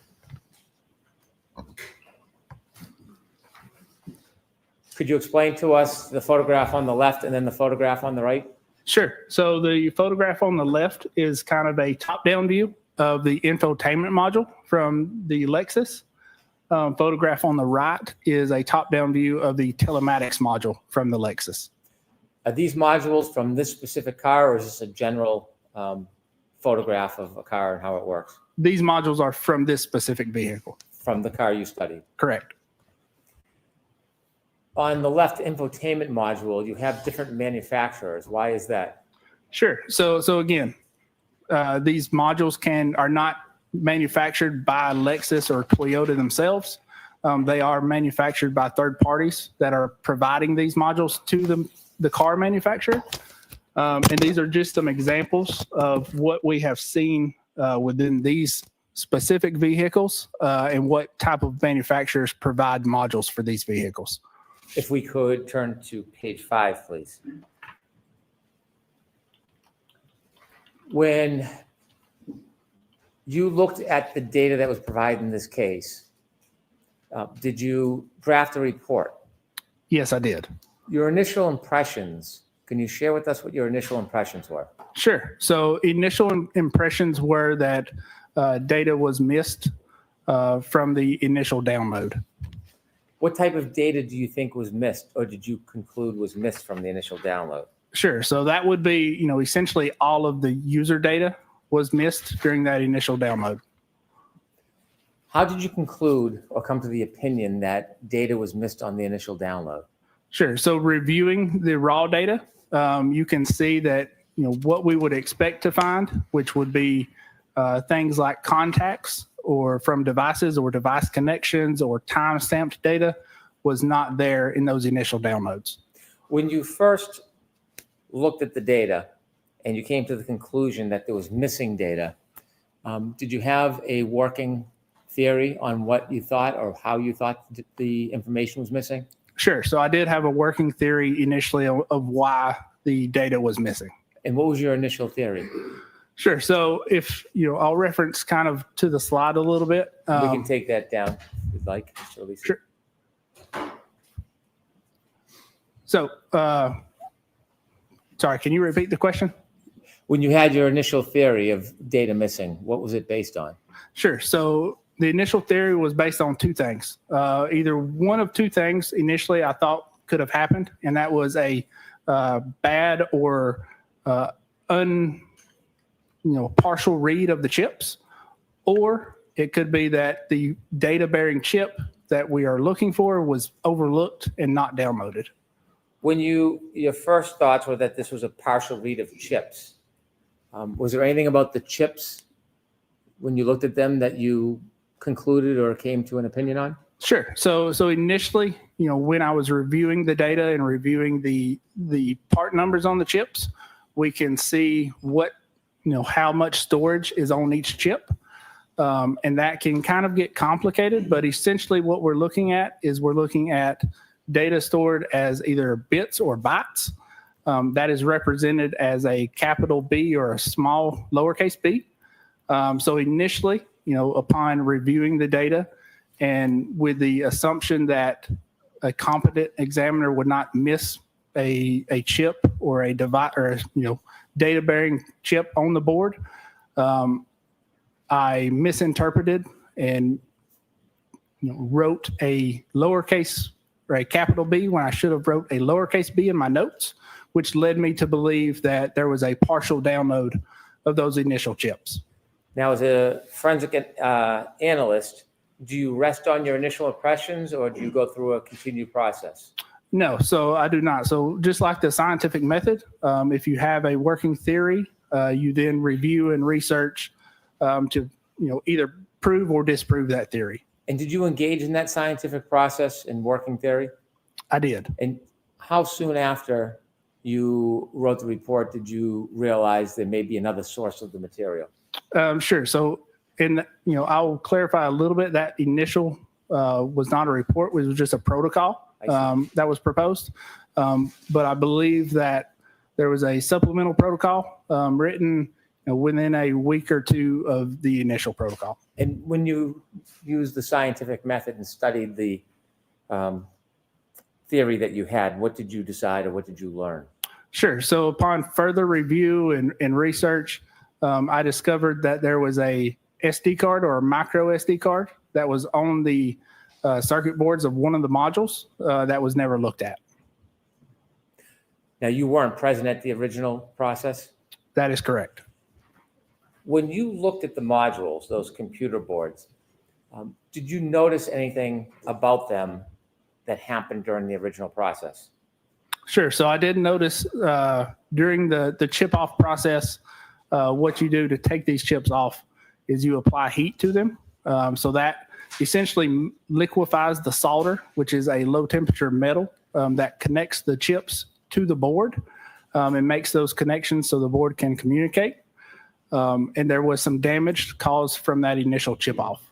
And again, why would you take the chips off a board if they're already attached? Why would you need to do that? Sure. So when you don't have, typically if you think about downloading data from your cell phone, you have a USB port on your cell phone that you can easily plug that into a computer.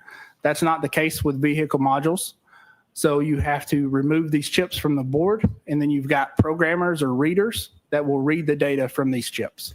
Did you have a chance to study the boards that were already accessed during an earlier chip-off process before you got involved? Yes, I did have an opportunity to study some photographs of the boards. Could we have page 14, please, Ms. Gilman? Any objection, Mr. Lewis? No objection, Your Honor. Thank you. Okay, if we could turn to page 15. Tell us what this is, please. Sure. So this is the infotainment module that you saw earlier. This is just two photographs during the disassembly process of taking that module apart. Could you zoom in on the right photograph, Ms. Gilman?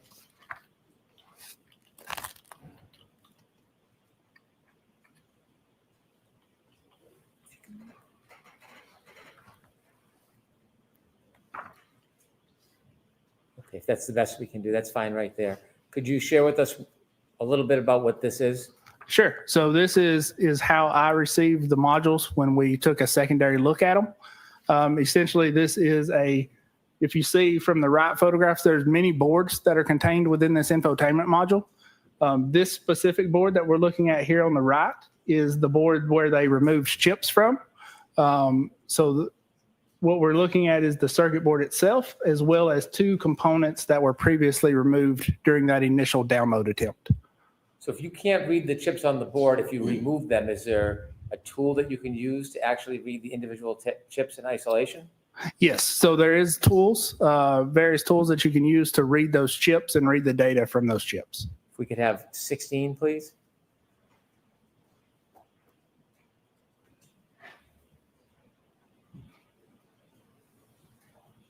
Can you tell us what you see here? Sure. So what you see here is two of the components that were initially removed from the board during that first download attempt. I've documented an additional chip that was still on the board that was not identified during that initial download on this side of the circuit board. And then I've got photographs matching the chip and where its placement was initially on the circuit board. Could we have page 17, please? And what do we see there? Sure. So this is some of the damage that occurred to the circuit board itself during the initial chip off download attempt. Do you have a pointer on the stand? I do, yes. Could you show us with the left photograph, point out what you mean by damage? Sure. So right here on the left part, you've got these two highlighted blocks. So what this is if you remember back to the last slide, the larger chip that we were looking at, this is directly underneath that. So when you're removing that larger chip, what you're doing is you're applying heat to it. If you apply too much heat during that chip off process, the underside of the board will actually heat up and you'll have chips fall off of the underside of the board. So that's what's occurred here on the left side.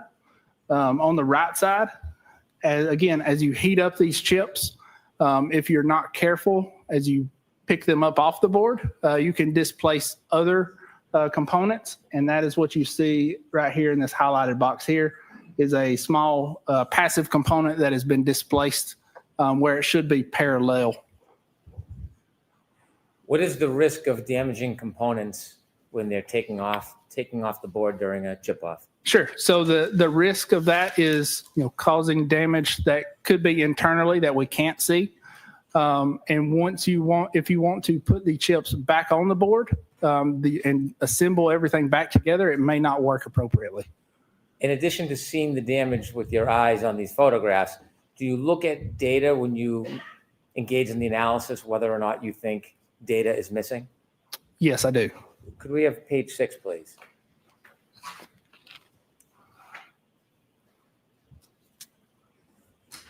Could you tell us what this is?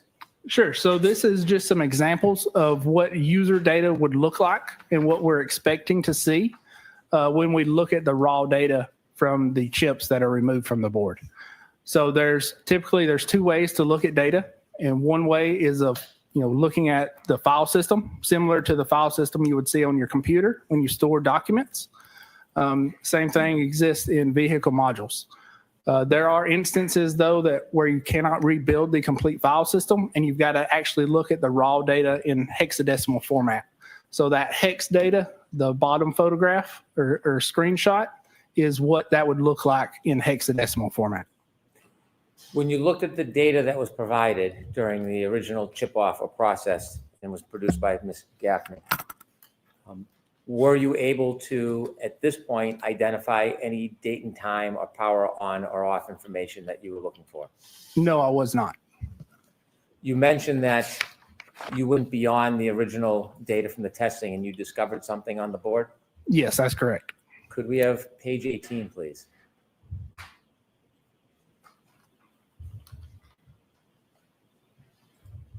Tell us what you found. Sure. So this is a micro SD card that I identified on the subject vehicle and later validated that existed on an exemplar vehicle as well. Could you use the pointer? Sure. I know there's a red square, but I want you to describe for us what you saw and what that meant to you. Sure. So if you look at this side of the circuit board, obviously this is a zoomed in view. But what you see is this kind of underneath the SD card is a silver casing. That is the slot that the SD card would go into, similar to the slot you would have on your computer. And again, what we're looking at is the SD card, just both sides, top and bottom. You had mentioned earlier that when you looked at the data, you believed that there was data missing. When you found this SD card and discovered this, what did you conclude? Sure. So at that point, I concluded that the data that we were missing was most likely stored on this SD card. Did it appear whether or not this SD card had ever been removed from the board? No, it did not. Did you receive any information that this SD card was ever studied or downloaded? No, I did not. Could you just take this board and put it back in the car and use software to read it? There are instances where you can do that. For this vehicle, though, we could not. Why couldn't you? Sure. So there are commercial forensic tools that are available for vehicle systems. One of those tools is referred to, or is called Burla. Burla is a company that writes hardware and software, or develops hardware and software that pulls data from vehicles in a user-friendly way, so that non-technical people can gain access to this data without having to go through the steps that we did in this case. When you discovered this SD card and had your hypothesis that there may be data on it, did you have concerns about simply removing the SD card and trying to read it? Yeah. So anytime you see an SD card on a vehicle module, in the past, there's research and there's documentation of finding these SD cards. Most of the time, they are what's called Command 42 locked.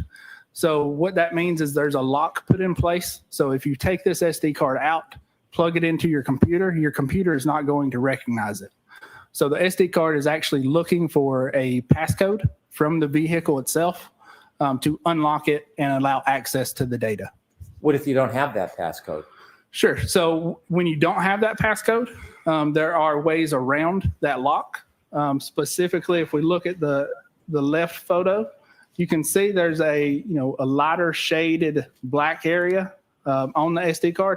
What that is it's a protective covering that is covering some what's known as technological pads, and those pads allow access to reading the data and bypassing that lock. Is gaining access to an SD card on a board like this a simple process? It is not a simple process. Are there a lot of advanced studies on it? There are advanced studies on it, and it is a in-depth process to recover this data and interpret it. Are there any concerns that you had about spoiling or destroying the data if you tried to access the SD card without a passcode? No, not that I'm aware of. There's no documentation or research that suggests you would spoliate or lose data by bypassing that lock. Were you concerned at all in trying to get the information from the SD card about the process of it? Yes, I was. Why? To get data from this SD card, we suspected that the user data that we were expecting was on this card.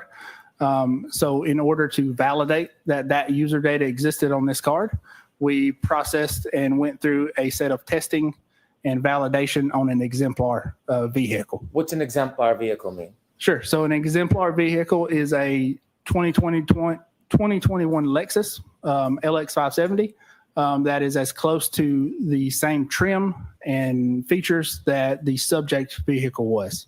We could take that down, Ms. Gilman. Why did you want a similar but very separate vehicle to do testing before you tried to crack into the SD card? Sure. So, it's kind of multiple reasons. First, to validate that the process that we're theorizing to recover data is viable, but also this is a vehicle that there's no documentation on as far as, the data that is stored and the data, how it's recorded and what it, means. So as well as, being able to validate that process, we also wanted to do testing and create some of our own data and known data sets on a vehicle, so that when we got the data, we were able to look at it and compare it to our known data sets, and we were able to validate and correctly interpret what that data means. Mr. Brennan, why don't we take our break right now? Yes, Your Honor. All right, folks, we'll take a 15, 20-minute break. Okay, thank you. All rise, please. Jurors, close your notebooks, follow me. You are muted.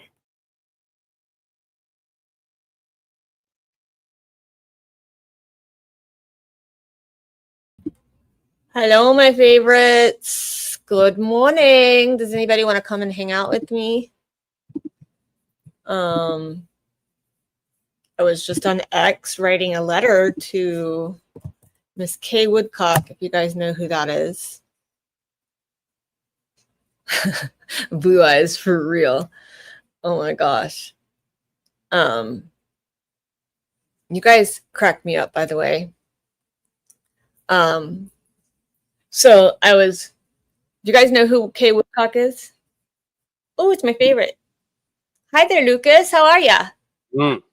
Fucking annoyed today. What a set of bastards. What a set of useless bastards. Oh, so much so. You know they are.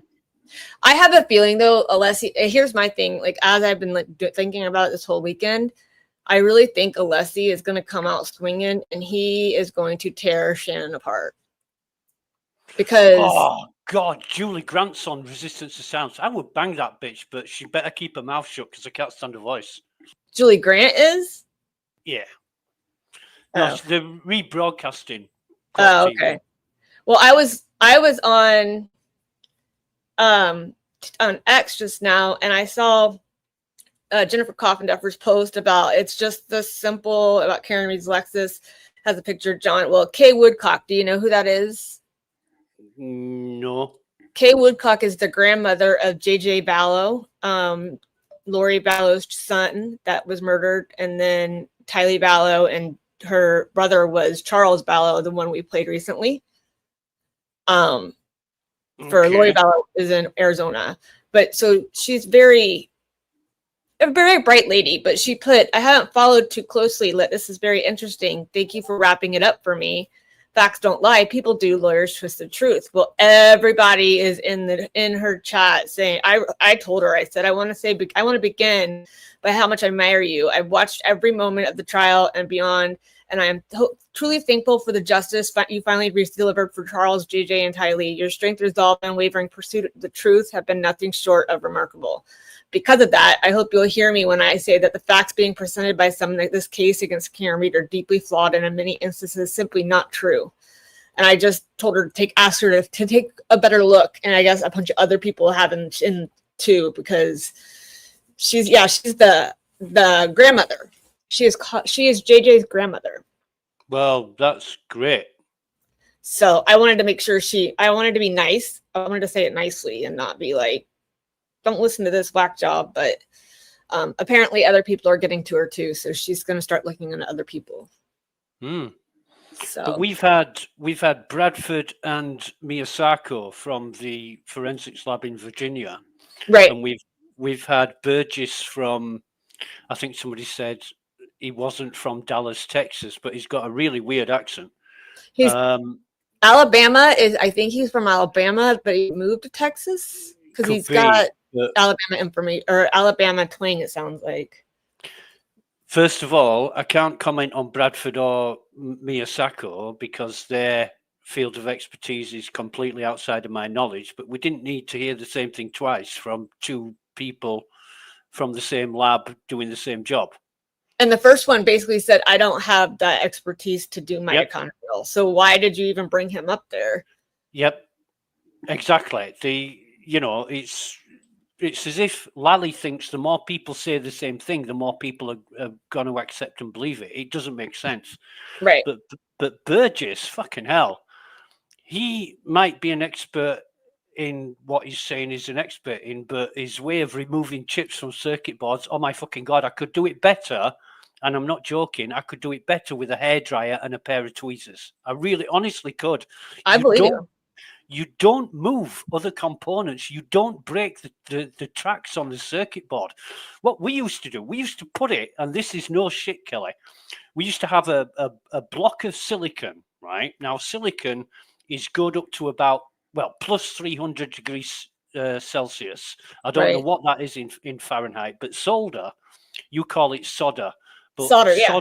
Yeah, sodding in Britain is something completely different. Anyway,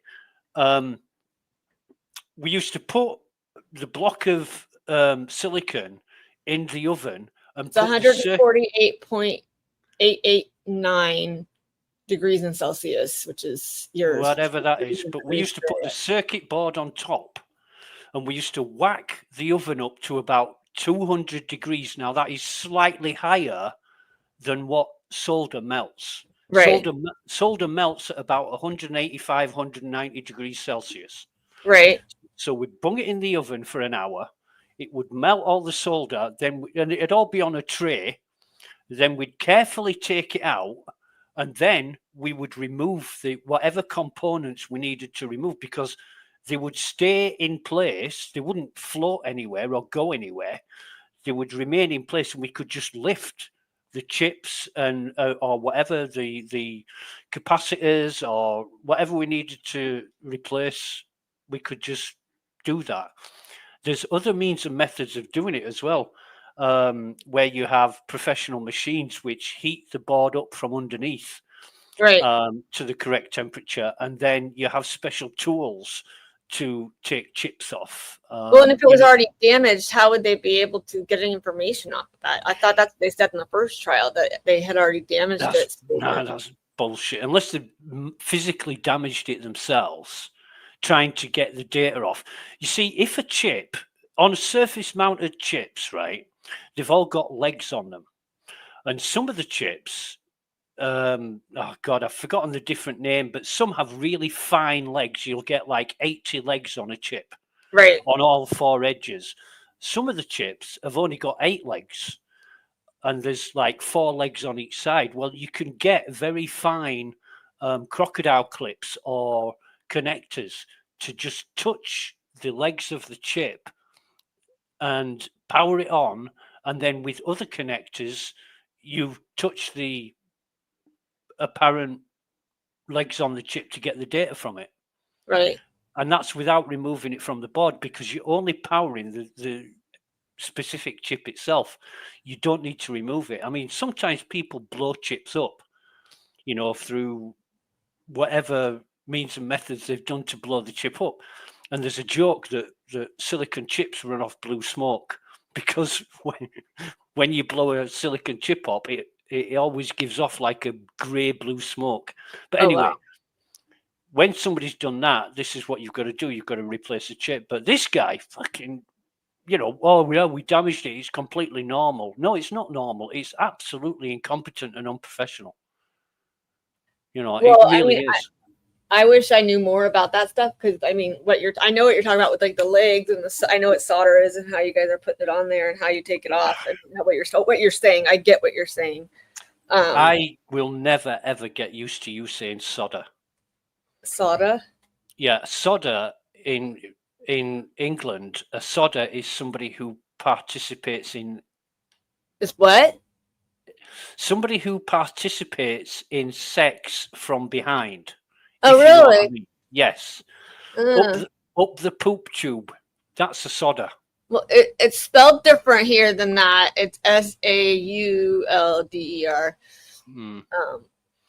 You see, Blue Eyes is getting off on this. She really likes that stuff. She does. Yeah. That's it, Kevin.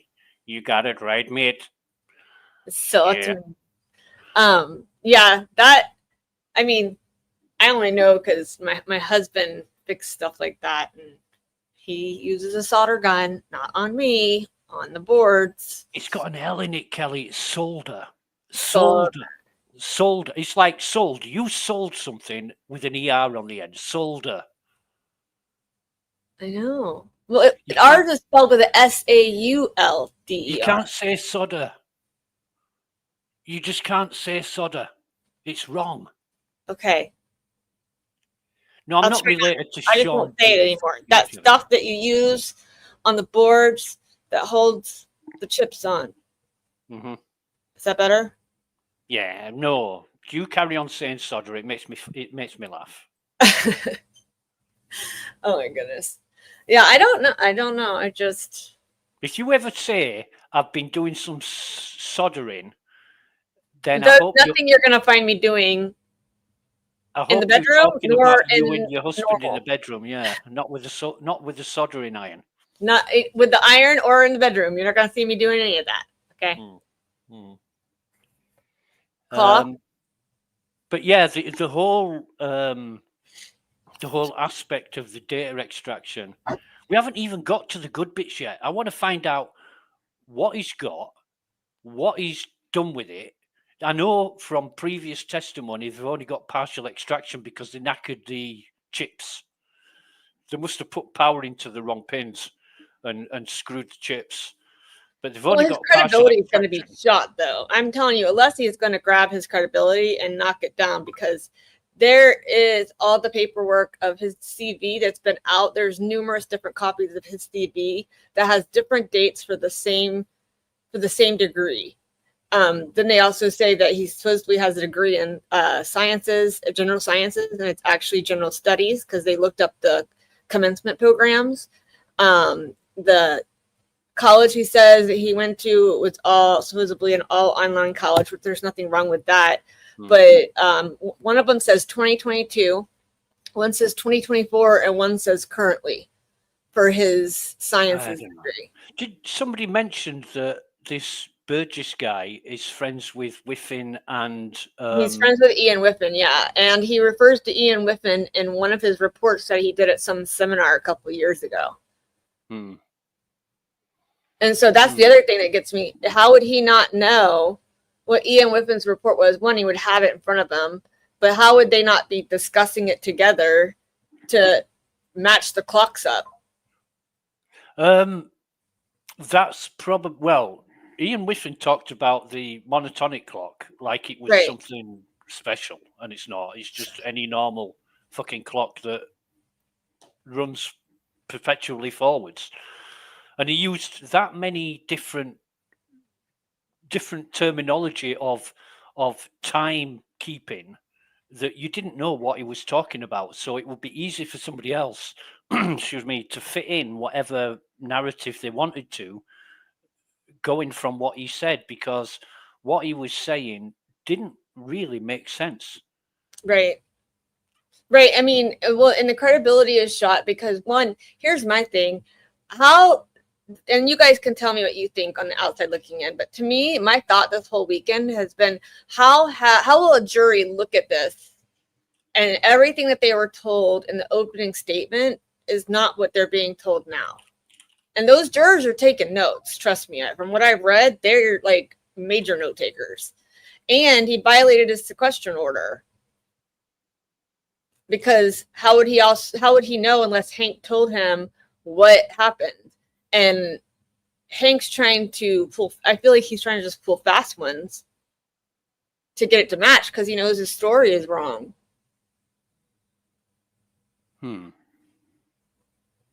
But I mean, if you just come out with even his CVs, if you notice, Hank did not go into any of his education. He totally bypassed that. I'm really not interested in what they know, where they learned it, what fucking high school they went to, what they had for breakfast, or anything like that. I really don't care. I want to listen to the facts. I know, but I'm talking about evidence. Wise that I want them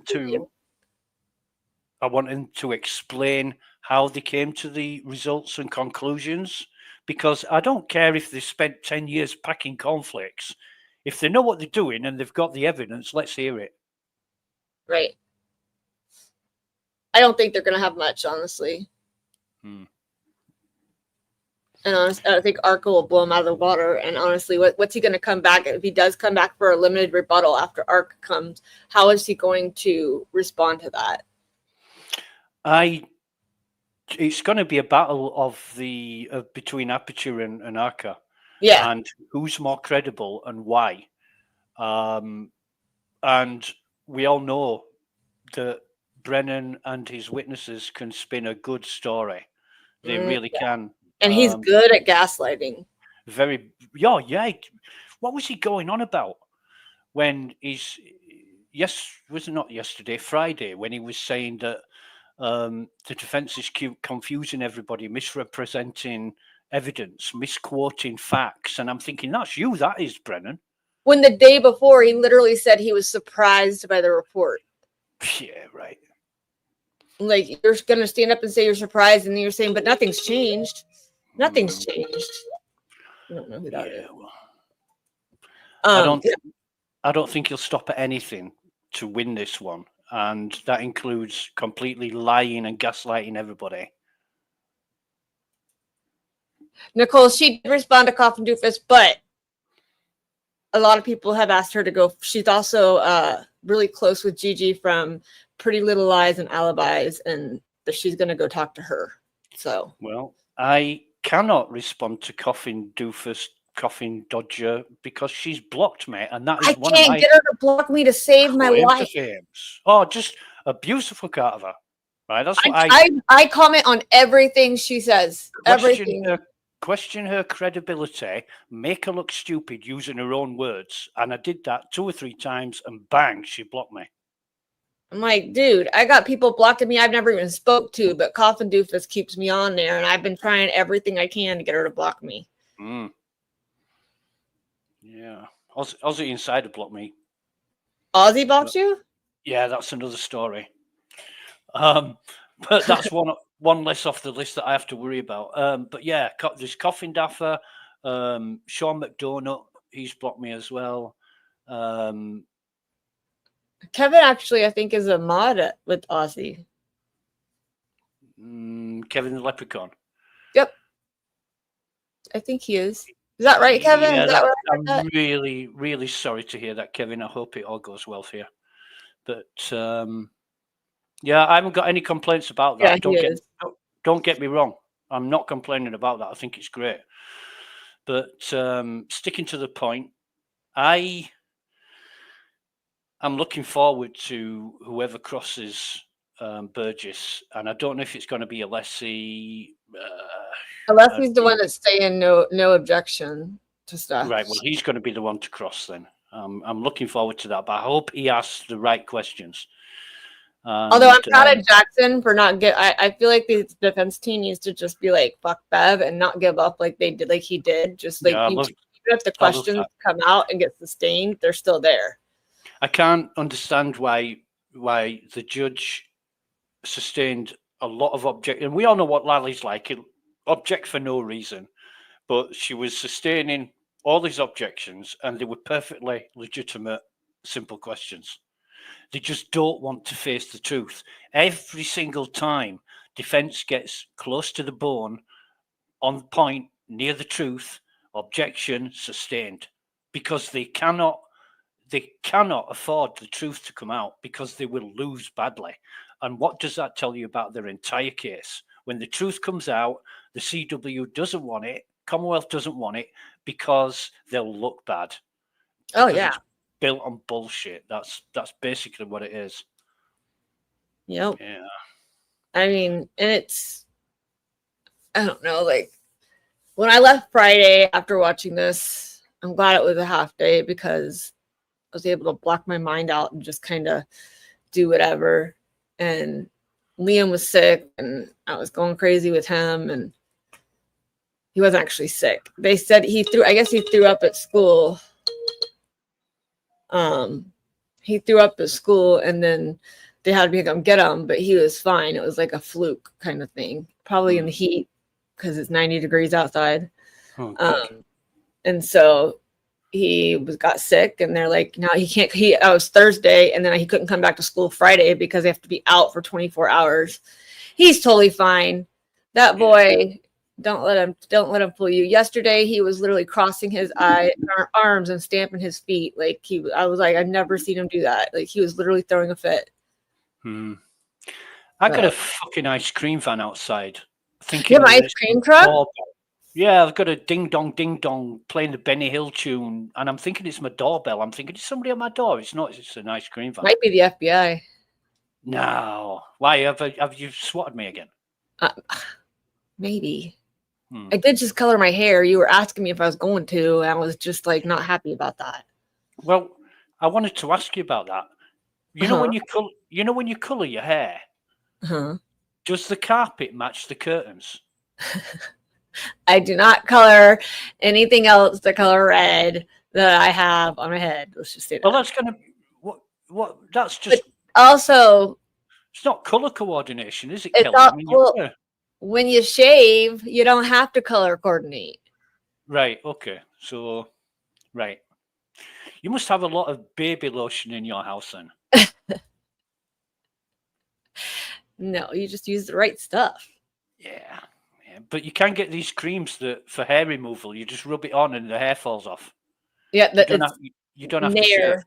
It's called Nair.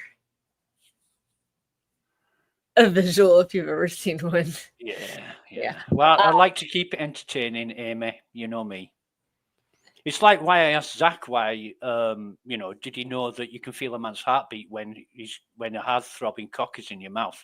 It's an image that guys don't like to think about. And Blue Eyes said, "How the hell do you know that?" Well, I wasn't going to say, but I might as well now I'm here.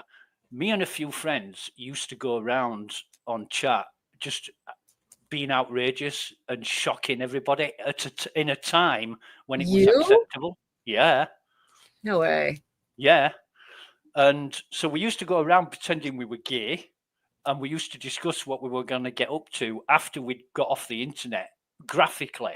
And it just used to freak everybody out. And I'm going back 20 years or more, 25 years.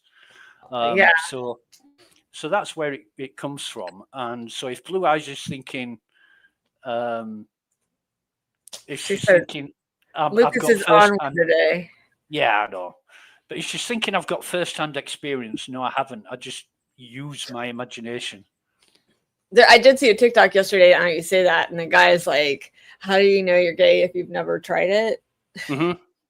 And then he said, "Well, let's try it," and it was like just a kiss or whatever. And he's like, "Yep, not gay." Well, you know, it's only gay if you're the one receiving. I don't know how true that is. And the one question we used to ask other guys, a guy come along and says, "Yeah, I'm macho, me. Rubber I'll sheets. the world on." Rubber sheets. Yeah. We used to say, "Have you ever held another man's hard-throbbing penis in the palm of your hand?" And if they said no, we say, "Well, imagine doing that and just squeezing it gently, what it would feel like." And if they said yes, which, well, good for you, mate.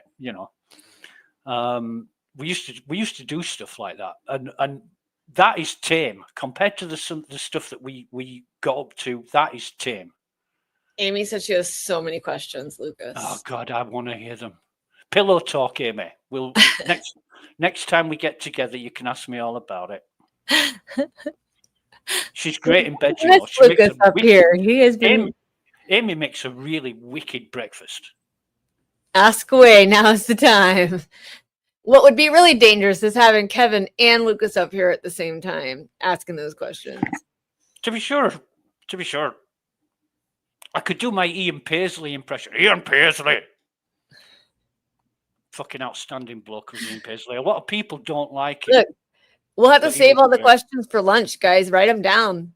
We'll have a lunchtime talk. Yeah, get Zach on there. We'll get Zach, Kevin, and Lucas up here. You guys could ask all the questions you want to. And Blue Eyes. And Blue Eyes, yeah. She won't come up. She's still shy. Blue Eyes, yeah. It's good. Citizens back. Blue Eyes is shy. Mm-hmm. He's a free stater. Everybody says that. What about Mark? You got to bring the little brother up. He has to be part of it. We're back. What? We're back. Are we? I don't hear it. Mhm. Oh, there it is. I.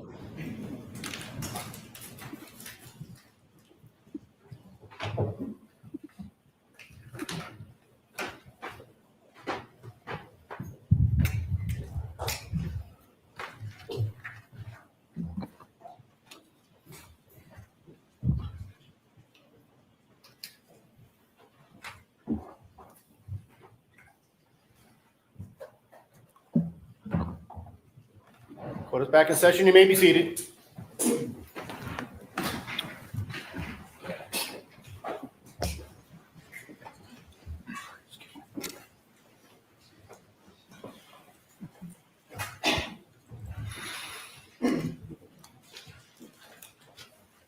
All right, whenever you're ready, Mr. Brennan.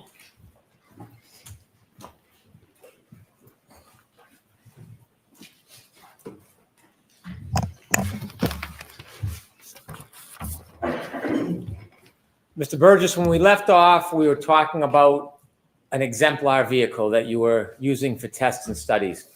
If we could put up page 9, please, Ms. Gilman. Could you tell us what this is, Mr. Burgess? Yes, so this is the photographs of the exemplar vehicle that we conducted testing on. So again, it's a 2021 Lexus LX 570. And the reasoning that we did this testing was, again, to validate that the user data that we were expecting to see was stored on that SD card. Additionally, in addition to that, we were also looking to create a exemplar data set, so a known data set, and we did that by connecting these cameras here. There's a camera here looking straight out. There's a camera here looking at the infotainment screen. What those cameras are doing is they're synced together, and they're recording timestamps as well as they're recording any interactions that we have with the vehicle. So us opening the doors, turning on the vehicle, turning off the vehicle, driving the vehicle, interacting with the infotainment system is all being documented. And then that way we can go back when we get the data off of the SD card and we can compare it to that documentation. How closely were you trying to match the exemplar vehicle to the defendant's vehicle? Obviously, as closely as we could get. If I recall correctly, this is almost a perfect match to the subject vehicle. If we could turn to page 20, please.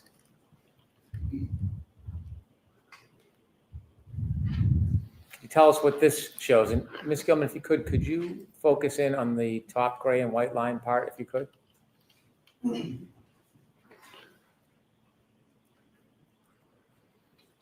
A little further out, if you could.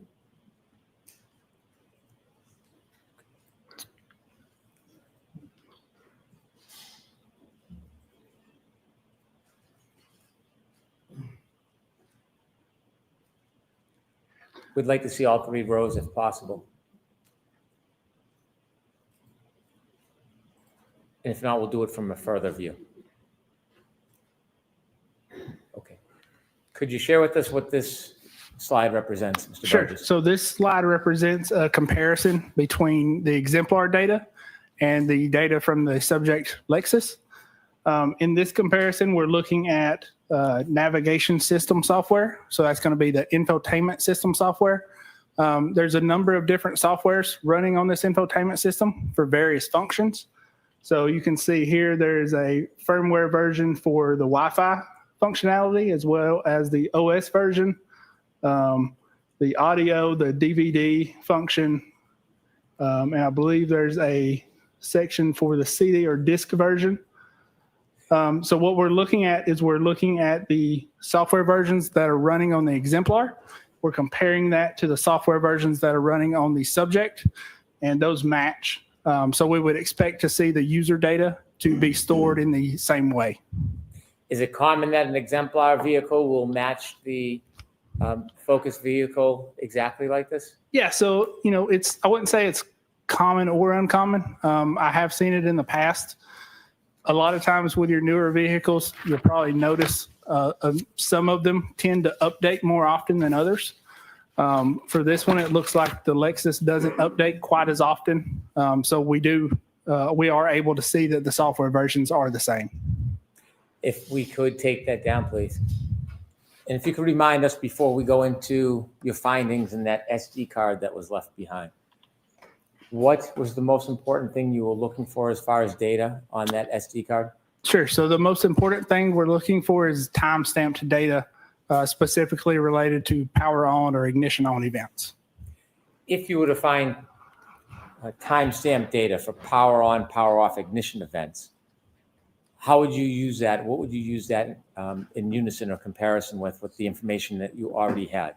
Sure. So we would use that in comparison with provided surveillance videos to compare and see how accurate those timestamps are and how consistent they are, specifically on the night of January or the morning of January 29th.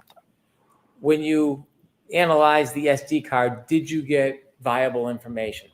Yes, we did. What information did you get? So we've got a couple different data types. We got contact lists from some of the connected devices, as well as serial numbers and phone numbers associated with the connected devices, call logs, and then power on and power off events. Was your focus on one particular aspect of that data?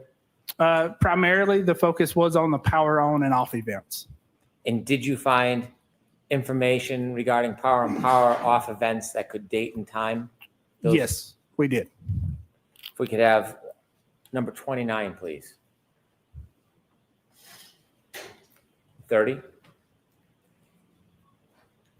Can you share with us what you found? Sure. So this is some screenshots from our exemplar testing. So again, these are from those cameras that I pointed out earlier.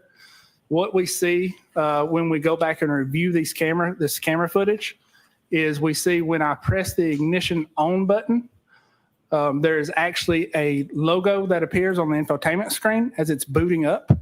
That time that logo appears on the screen is associated with a time that we see in the raw data, and that's in the hexadecimal data that is very small, so it's kind of hard to see.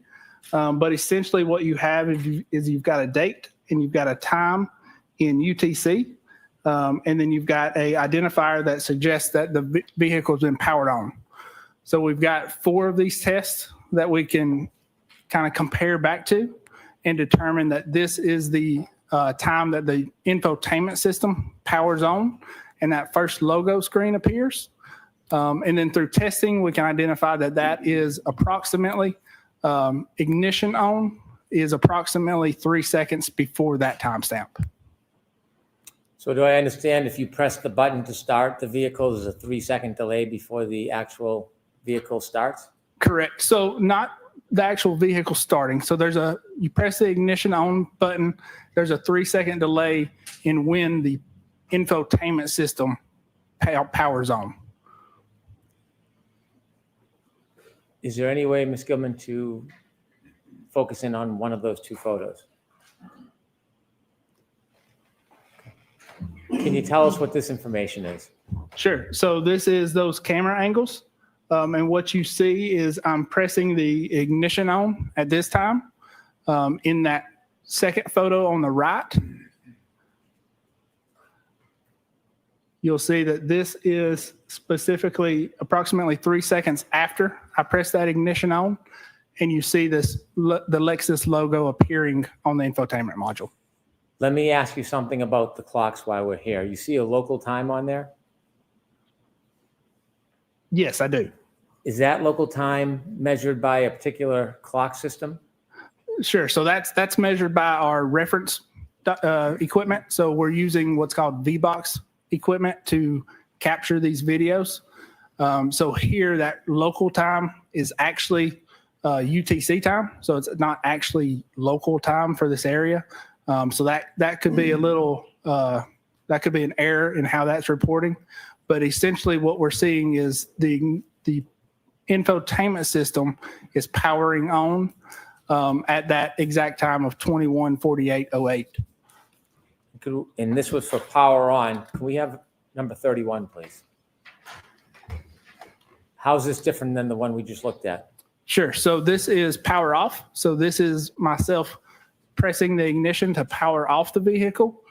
And what we see at this exact time when you power off and press the ignition button, the screen on the infotainment system becomes blank, and associated with that, it powers off, and you see a log within the raw data that indicates that.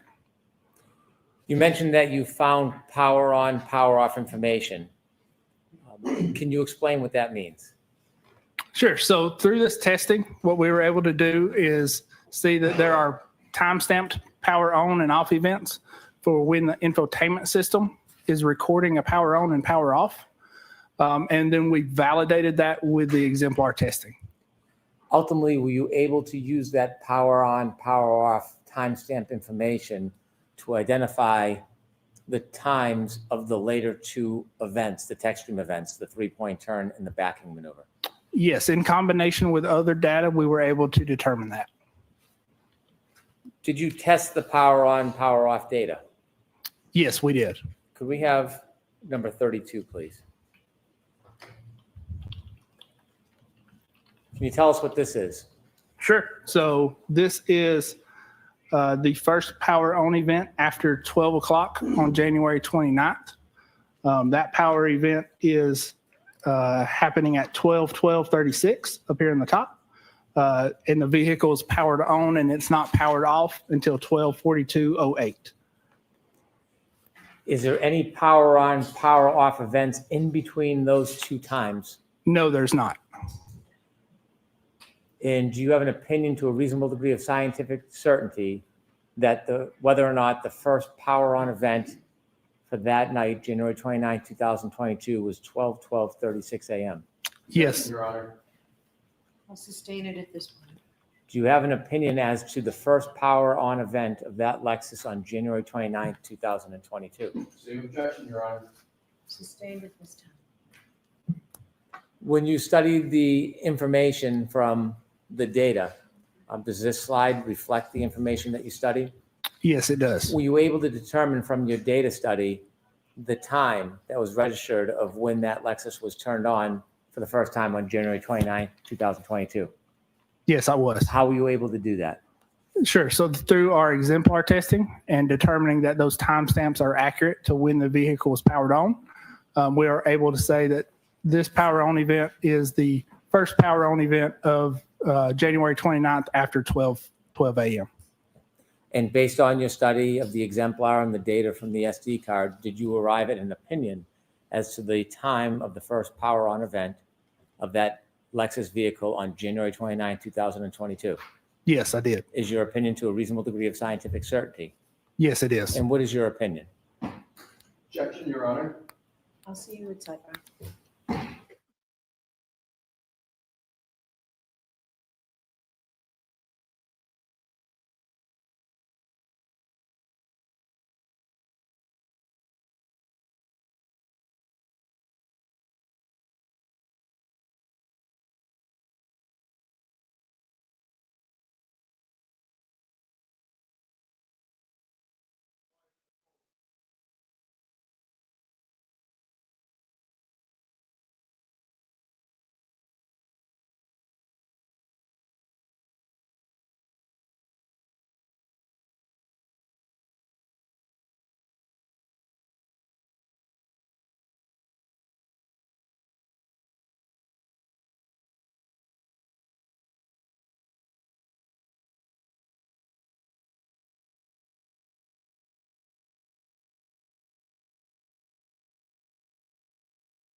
Mr. Burgess, could you explain for us how you can identify the power on event from the data that you discovered on that SD card that was left behind? Sure. So through our exemplar testing, we can identify a power on event, which is depicting the time the logo on the infotainment system comes on, and then the time the infotainment system goes blank. So that is representing a power off event. And then we can reference that back to the ignition on, which occurs approximately 3 seconds before the power on, the infotainment power on event. Is this a methodology that is used in your standard of practice? Yes, it is. And have you used this type of methodology before? Yes, I have. Is it a methodology that is regularly accepted in this type of analysis? Yes. So this is a methodology that is regularly accepted in the digital forensics community. And it is a process of testing and then validating. How does that process further validate the accuracy of the times that you are registering and finding? Sure. So through that testing, we're able to validate that accuracy. And through that testing, we've got 4 tests that represent a power on event and 2 tests that represent a power off event. In addition to that, we are comparing that data to surveillance video with timestamps as well to show the consistency. When you engage in your testing, you said there was 4 test runs or examples. Did you analyze it to see how, in fact, accurate it was? Yes, I did. And how accurate was it? It was accurate to the second compared to our reference clock. And when you actually take the data from that SD card, how do you interpret it? How do you get it from a piece of plastic with metal on it to actual numbers and data? Sure. So the process of that, again, is we're making connection to those technological pads on the SD card, and we're pulling that raw data.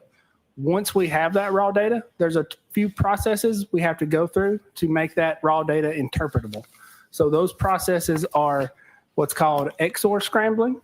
So when data is stored on an SD card, there are 2 components to the SD card. There is what's called the NAND component, and then there's a controller component. The controller component is where that, if you remember, that command 42 lock is located in that controller component. So what we're doing is we're bypassing that controller, we're accessing that NAND, and then we're using forensic software to determine and interpret the XOR scrambling that is put in place on that NAND so that we can take that scrambled data and be able to read it and interpret it, as well as what's called error correction code. So NAND devices are not, they're not great at keeping voltages accurate like they should. And that's just based on how the architecture and how the NAND components are manufactured. So what the manufacturers have done is they've put in place error correction code to correct any bit errors within that data. So what we've done is we've identified the error correction code and the XOR scrambling using software known as Resolute. That software, again, is hardware and software that we use to access that data and process it and interpret it. From there, we can take that data and we can review it in that hexadecimal format. And based on that methodology and that process and that study, were you able to extract the data from the SD card and identify the first power on event of the defendant's Lexus on January 29th, 2022 to a reasonable degree of scientific certainty? Yes, I was. And do you have an opinion about what time that Lexus, the defendant's Lexus, was powered on December 29th, 2022 for the first time? Yes, that would be approximately 12/12/36. Is that to a reasonable degree of scientific certainty? Yes, it is. On your chalk on the screen, is the power out event, is that the same as your interpretation? Yes, it is. The 12/12/36 a.m. time, what time clock is that based on? Sure. So that's based on the internal clock in the Lexus. The clock in the Lexus, is that a universal time, or do clocks on different devices run differently? Sure. So it's not a universal time. Clocks on different devices run differently. So if you've ever noticed that your microwave clock is not running in sync with your iPhone, the same thing is occurring here. Even though the Lexus clock is communicating back and forth with the GPS satellites and other things, the clock is still not synchronized perfectly. So you would not expect this clock to match up perfect with other devices. When you're considering two very different or separate devices, if the time is different, what would that be called? Sure. So that would be called what's called a clock variance. I want to get into that later, but I want to finish what we have in front of us now. Sure.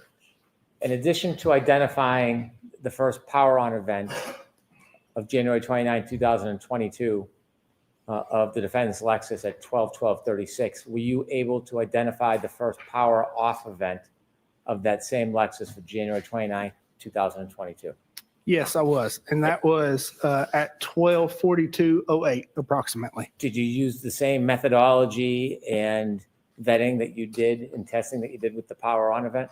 Yes, I did. And do you have an opinion if that time is accurate to a reasonable degree of scientific certainty? Yes, I do. And what is that opinion? So that opinion is that time is reliable to the second as far as the Lexus clock is concerned. What is the graph on the bottom showing us? Sure. So the graph is just a graphical representation of the same data, representing the power on event on a timeline at 12/12/36 and the power off event at approximately 12:42:08.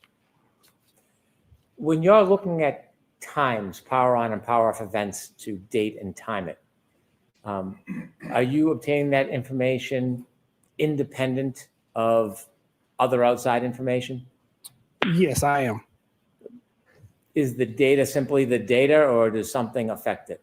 Sure. So no, the data is simply the data. So when we get the data, we can compare it to outside sources or external sources to verify that it's consistent with other sources. But the data does not depend on any outside sources. Do you oftentimes use outside sources to vet or test the data, even though it's totally separate concept? Yes, I do. After this power on, power off event, when you studied the data from the SD card using the same methodology and technique, did you find any other subsequent power on and power off events of the defendant's Lexus on January 29, 2022 after this event? Yes, I did. Can we have slide 33, please? Mr. Burgess, can you tell us what the next event is that you found in the data? Sure. So the next power on event occurs at 5:07:46. That's this top timestamp here. The infotainment system records a power off event after that at 5:46:20. And what we have here is we've got surveillance video that was provided that depicts the approximate time range that those two events happen. So these videos do not capture the actual power on or power off event, but they occur around the same time frame and they are consistent with one another. The power on event time that you've listed as 5:07:46, where does that time come from? So that time is coming from the internal Lexus clock. And based on the data from the Lexus clock, do you have an opinion as to the accuracy of that time of 5:07:46 a.m. as it relates to the Lexus clock? Yes, I do. And what's your opinion? So compared to the Lexus clock, that time is accurate to the second. The videos you have, are those timed from the same Lexus clock or a different source? No, so those timestamps of the videos are coming from external sources. In the example of these videos, I believe that is a Ring camera. Why would you try to vet the time stamp that you've identified to the second from the Lexus clock with another item, including a video that uses a different clock? Sure. So that further validates that those timestamps are accurate and they're consistent with timestamps we're seeing from other devices. Can there be a variance with other devices? There can be a variance. If there's a variance, could that still corroborate or support the original timestamp from the Lexus clock? Yes. So even with a variance, those timestamps can still be consistent with one another. And on the two photographs, are those videos or photographs? Those are videos. What is the purpose of including a video? Sure. So the purpose of including the video is just to depict that the video does not actually capture the power on or power off event. But again, it is around the same time frame that the power on and power off event occur. Ms. Gilman, are you able to play the video to the left?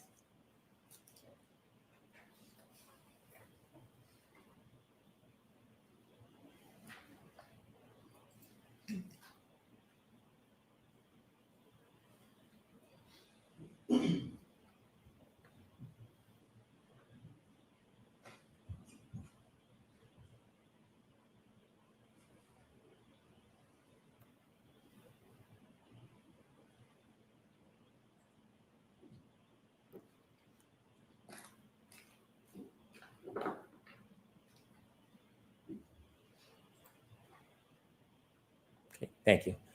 What about that video vets or corroborates the 5:07:46 Lexus time on the power on event? Objection, Your Honor. A little bit more before you get to that, Mr. Okay. Did you use the video that we just saw in an attempt to vet or corroborate the timestamp for the power on event on the Lexus?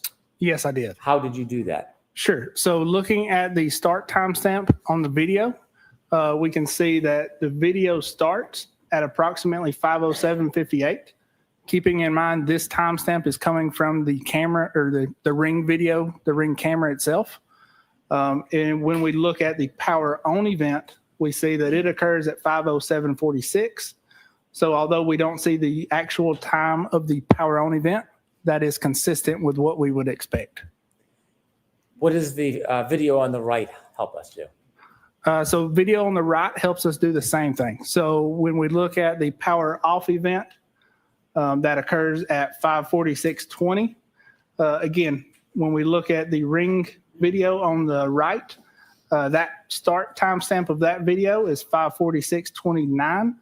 So again, we missed the power off portion of when that occurs, but that is consistent again with what we would expect. Could we play the video on the right? If you can enlarge, that would be helpful. If not,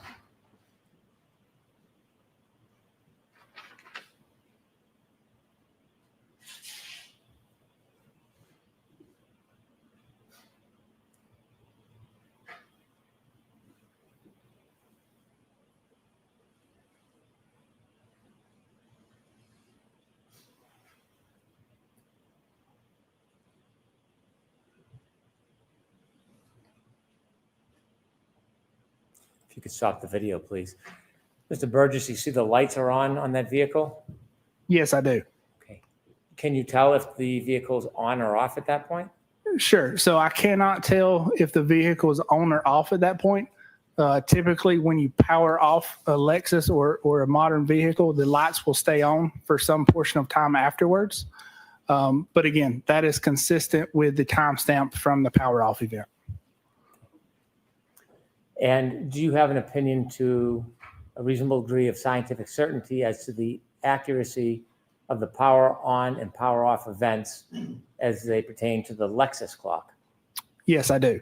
And what is that opinion? And that is that those timestamps are accurate to the second. Did you further follow the data to see if there was any other power on, power off events relative to the Lexus for January 29, 2022? Yes, I did.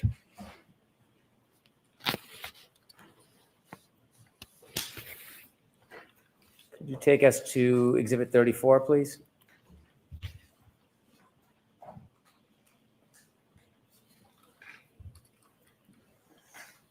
What is this, Mr. Burgess? Sure. So this is the next time that the vehicle is powered on and subsequently powered off. That power on event occurs at 12:35:01. The power off event occurs at 2:12:01. And then this video is a video from alarm.com surveillance. that depicts the vehicle pulling into a driveway and shutting off. So when we look at the video and we watch the video, you can actually see at 2:12:01 in the video timestamp that the windshield wipers stop moving and the vehicle's suspension begins to lower, indicating that the ignition button has been pressed. Let's start with the power on event. Was there any video available to show the power on event at 12:35:01? There is no video available that I'm aware of. On the last slide, you had the power off event at 5:46:20 a.m. Correct. Was there any other power on, power off events between 5:46:20 a.m. and this event here? No, there was not. Did you try to obtain any collateral or cooperative video or evidence relative to the power on event of 12:35:01? I did request or make a request to see if there was any video available, and as far as I'm aware, there was not. Regarding the power on event, do you have an opinion to a reasonable degree of scientific certainty as to the accuracy of the power on event as it relates to the Lexus clock on the system? Yes, I do. And what is that opinion? That is that power on event is accurate to the second in reference to the Lexus clock. 12:35:01 p.m.? Correct. And do you have an opinion as to the power off event to a reasonable degree of scientific certainty as to the accuracy from the data you recovered from the SD card? Yes, I do. And that power off event, again, occurred at approximately 2:12:01, according to the Lexus clock. I don't know if you can enlarge the video, Ms. Gilman, but if you can, and if not, could you play anyways?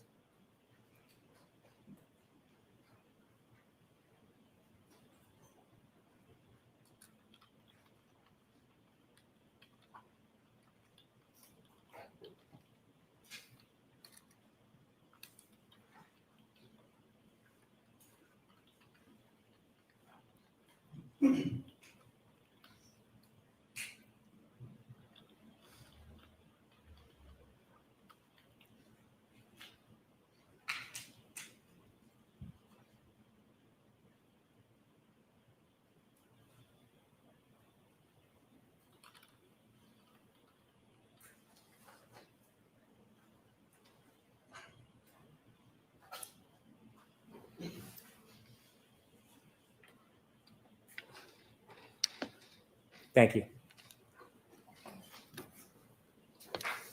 And could you explain for us the graph on the bottom of that exhibit? Sure. Pardon me, of that diagram? Sure. So that graph, again, is just a timeline graphical representation of when that power off event occurred and when the power on event occurred and when the power off event occurred at 12:35:01 and 2:12:01.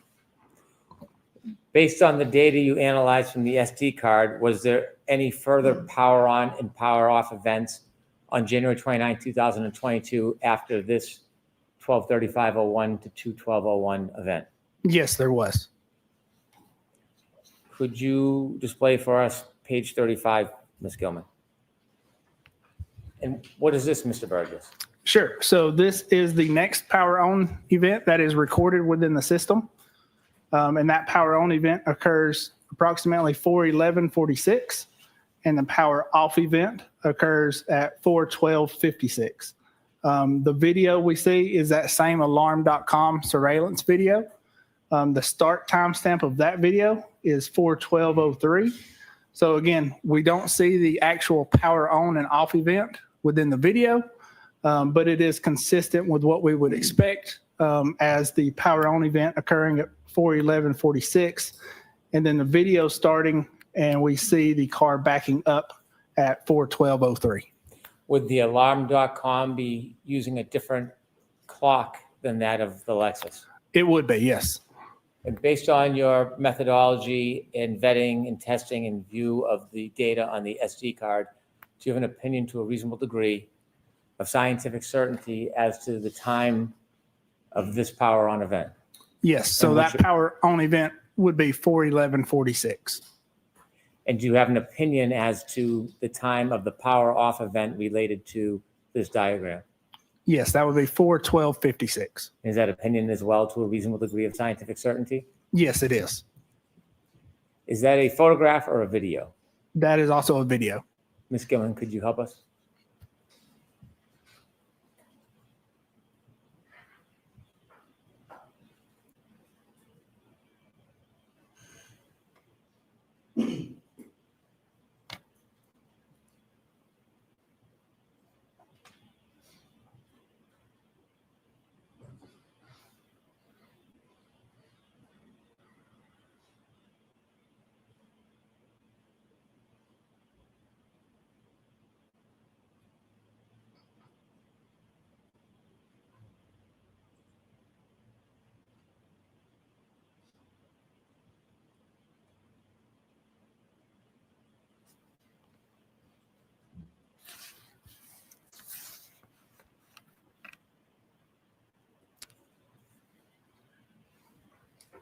Thank you.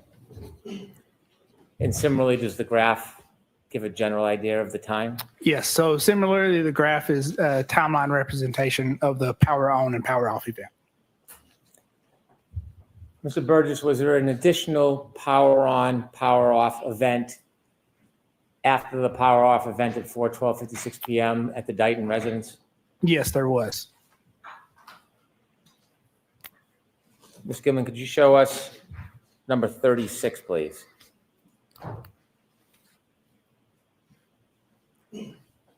Mr. Burgess, could you take us through this one? Sure. So this is the next power off or power on event that occurs. And that power on event occurs at 5:34:51 p.m. The power off event occurs at 5:36:42. Again, the video that is associated with this does not show the power on or the power off event, but it shows the time just before the vehicle is arriving to this location on a tow truck. And that would be consistent with the vehicle then being powered off and backed off of the tow truck at that time. And based on your analysis of the data, do you have an opinion to a reasonable degree of scientific certainty what time this power on event took place? Yes, and that time would be 5:34:51. And that's according to the internal Lexus clock? Yes, it is. Do you have an opinion to a reasonable degree of scientific certainty when this vehicle was then powered off? Yes, and that would be 5:36:42. Again, pursuant to the Lexus clock. Correct. After this event at 5:34:51 p.m. to 5:36:42 p.m., when you studied the data, were there any other power on or power off events for this Lexus vehicle on January 29, 2022? Not that I studied after this event.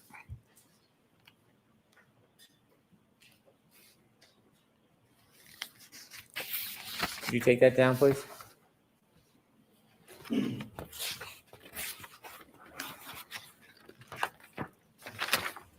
Now, we touched on an issue earlier. I want you to give your opinions and explain to the jury. You mentioned the word variance between different items. I don't think you used the word items. You said something else.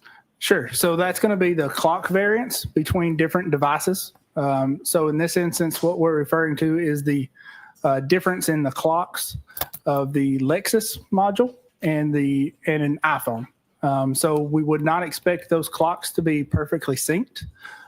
Typically what we see and is what is generally accepted is a clock variance of up to 60 seconds.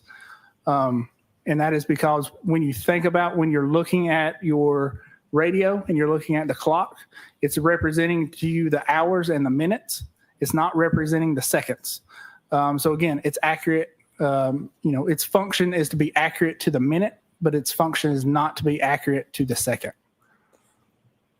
Is a variance between different devices an accepted concept in your community? Yes, it is an accepted concept in my community.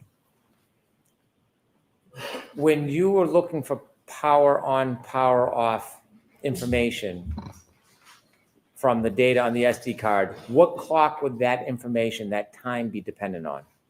Sure. So that's going to be dependent on the Lexus clock.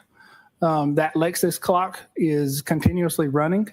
but it also syncs up with GPS systems to update the clock on occasion.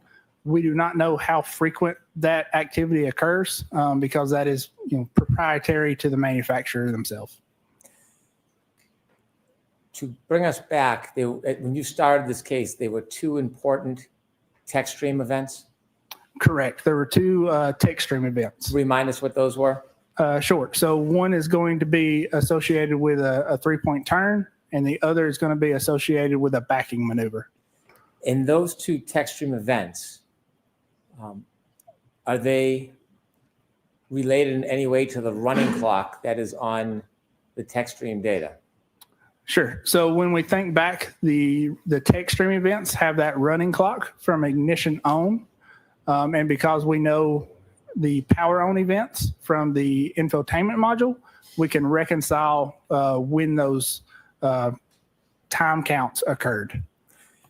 If there's information about timing from tech stream data on the Lexus, what would you have to do if you took a separate device like an iPhone and you wanted to reconcile the variance?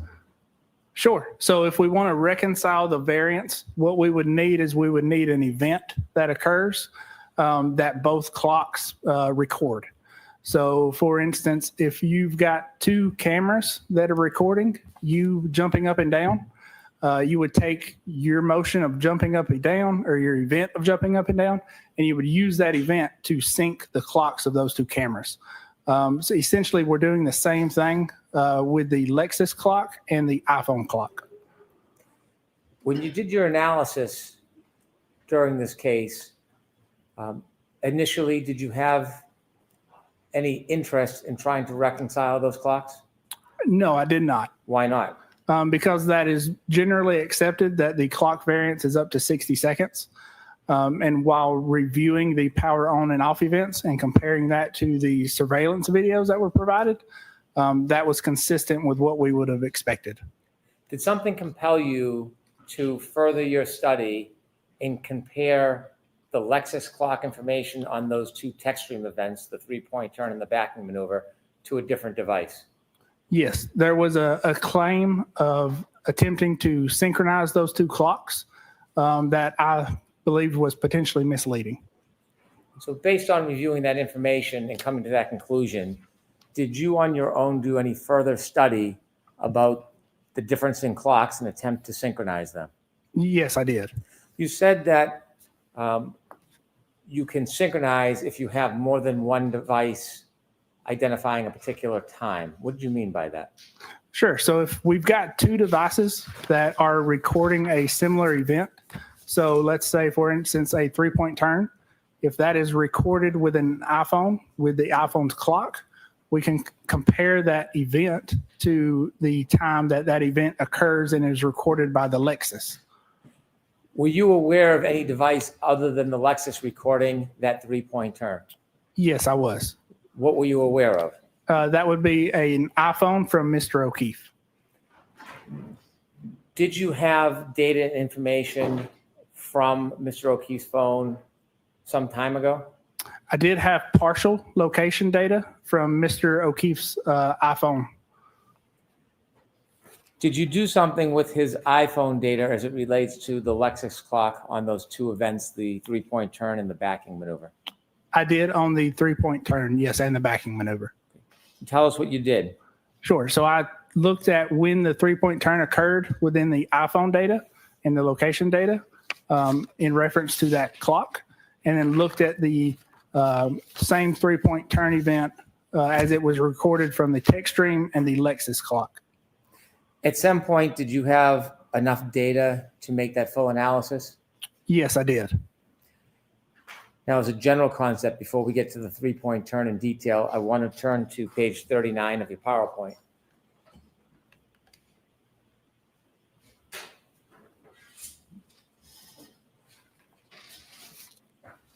I'm sorry, if you could turn to page 38, please. Okay.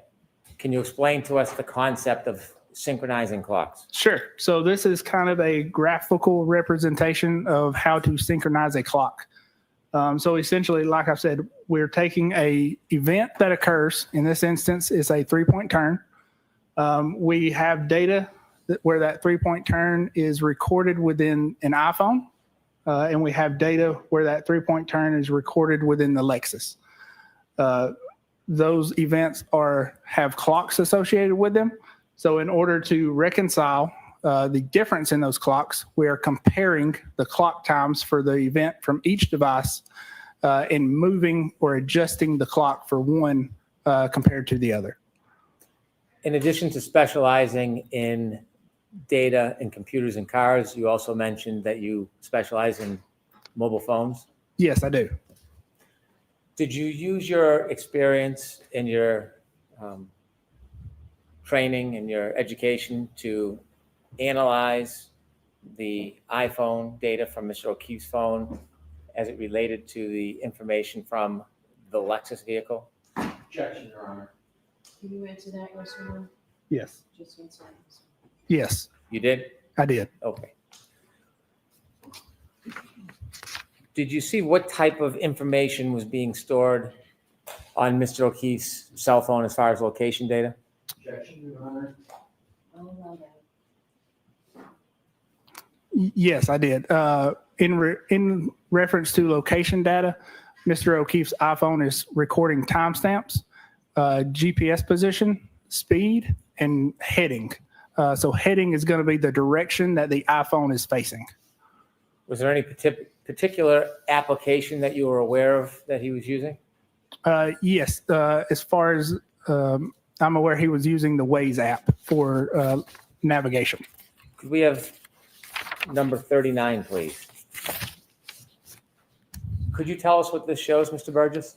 Sure. So specifically what we're looking at within the location data is a 2-minute window. So that 2-minute window we see here graphically plotted on a map. And we see, it's hard to tell, but you can see a white dot, which is the center of a radius for a GPS position. The orange circles are the horizontal accuracy for each one of those positions. And then down here, you can see a black line that is coming off of each GPS position that represents the heading or the direction that the iPhone is facing. You mentioned you had some materials from Mr. Whiffen. Did you ever see any materials from Mr. Whiffen regarding location data that was acquired through the application Waze? Yes, I did see a report by Mr. Whiffen. Did you rely on his report, or did you independently, on your own, test the location information? Sure. So I independently, on my own, looked at the location data from Mr. O'Keefe's phone. This diagram that we see with all the points on it, is this developed from your own independent view and review of Mr. O'Keefe's location data? It is. To the top left is a round circle. What does that indicate?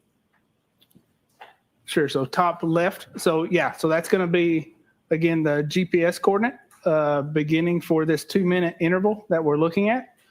The orange circle is going to be the horizontal accuracy for that GPS point. And then bring us down and up to the left. There seems to be a bigger circle on the top. Sure. So as we come down, believe what is Cedar Crest and go up Cedar Crest, we have a position where the course heading of the iPhone changes, the speed lowers, and we have a lot more GPS points in a centralized location. So that's why you see that overlapping circles in that location. When you're following and analyzing Mr. O'Keefe's location information, does this in any way relate to the first of those two tech stream events that you originally were focused on? It does relate to the first tech stream event, which identifies a 3-point turn. And again, although you're not an accident reconstructionist, do you know if there's data that was captured regarding this 3-point turn as far as an event? Yes, I'm aware of data that was captured during that 3-point turn event. If we could turn to page 40, please. I want you to explain to us how this chart works. What does a point mean? Sure. So when we were initially provided the location data, again, we were provided a partial view or a partial data set of that location data. And within that Excel spreadsheet that data was provided in, it was identified as GPS points. So what we've got here is we've got the partial data along with the full data set that I was provided later on. So we've got a couple columns here. So we've got point, which is GPS point from that partial initial data set that I was provided. We've got timestamps. So these timestamps are every second. With every second, there is a latitude and a longitude recorded, as well as a horizontal accuracy, a speed, and again, a course heading. When you looked at data point 154, is there a time ascribed to that? There is a time described to that as 12:23:58. Before you did this more in-depth analysis, were you relying on anything beyond point 154, that one line? No, so that was the only thing that was being relied on at that time. Why? Because again, we were initially provided a partial data set of the location. And why didn't you seek earlier on to break this down with more specificity? Again, because the generally accepted clock variance is up to 60 seconds. And that data was consistent with everything else we were seeing. So there was no need to look any further. And what compelled you again to look further? A claim of misinterpreting and a misleading calculation trying to adjust these clocks. Were you given a report? I was not given a report. I was giving a PowerPoint presentation. See. When you decided to delve deeper into this, was that on your own initiative or were you requested to do it? That was on my own initiative. Now, rather than simply relying on point 154, what does breaking it down with all of the times and numbers between the green and orange do for your analysis? Sure. So breaking it down, we can see between the green. So the green highlighted in green is position or timestamp 12:23:59. What we see happening before that time is the speed is pretty consistent between 15 and 8 miles per hour. The speed starts to drop at that point. And if we look at the course heading, we can see that the course heading before that time is pretty consistent as well, between 339 and 348. So that is, at position or at time 12:23:59, the speed drops and the course heading changes from approximately 360, so straight north, to 284, which is in a northwesternly direction. After that time of 12:23:59, the speed recorded is 0. The course heading is 352. And at time 12:24:07, you see the speed pick back up. And the course heading is around 179 degrees. So it's going to be in a southern direction. So based on this information, we can tell that the vehicle between 12:23:59 and 12:24:07 made a 3-point turn maneuver, changing from the northern direction of heading to the southern direction. Is this data generated from Mr. O'Keefe's phone or from the Lexus? Sure. So this data is generated from Mr. O'Keefe's phone.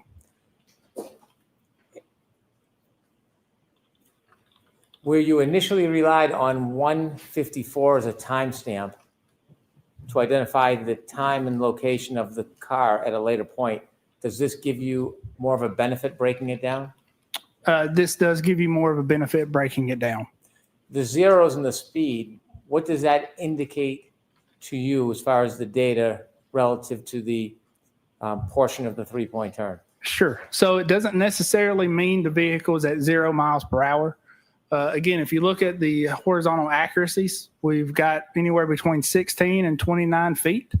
So that's the range in the GPS and what it's seeing.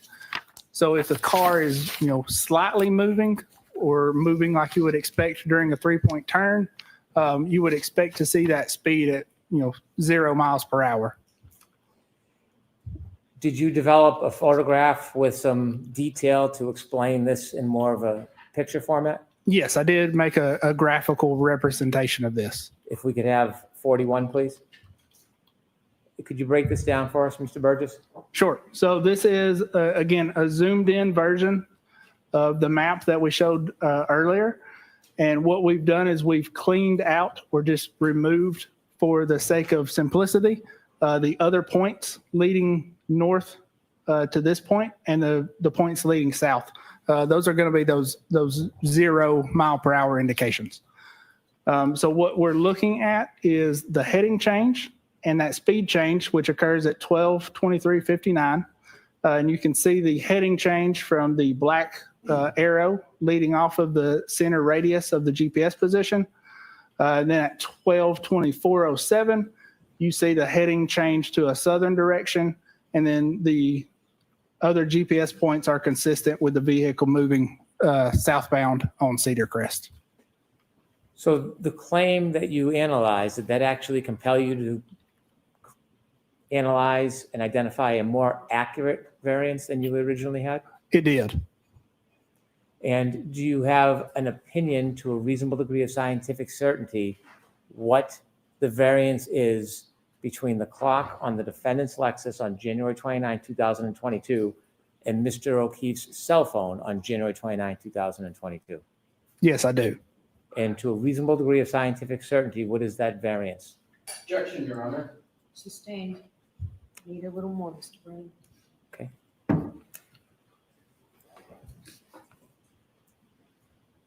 After you studied timestamp 154, what did that help you do? What did you learn from that? Sure. So after studying timestamp GPS point 154 and these further GPS positions, we're able to identify the approximate, time that the 3-point turn occurred according to Mr. O'Keefe's iPhone data. So now we've got that event of when that 3-point turn occurred. Now we can compare that to the 3-point turn from the tech stream data and that running clock. Again, what we're doing is taking the power on event at 12:12:36 and adding the time count from the tech stream data to come up with the time of 12:23:38 in the tech stream data. So the tech stream data indicates a 3-point turn ended or a trigger event, a tech stream event ended at approximately 12:23:38. The iPhone indicates that a 3-point turn occurred between 12:23:59 and 12:24:07. So since we've got that shared event between the two devices, we can reconcile any type of clock variance. So adjusting the Lexus clock to the iPhone clock, we can calculate that clock variance. Is this a methodology that is commonly used in your practice? It is. Is it commonly used in the scientific community which you're part of?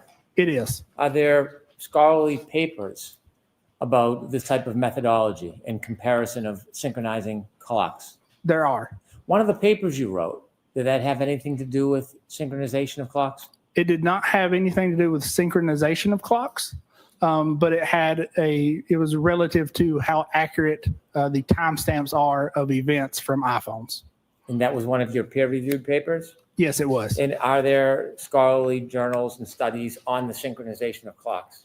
There are, yes. Did you use that methodology in your analysis to come to arrive at an opinion about the time variance between the defendant's Lexus and Mr. O'Keefe's phone? Yes, I did. Okay. And do you have an opinion to a reasonable degree of scientific certainty? Yes, I do. And what is that opinion?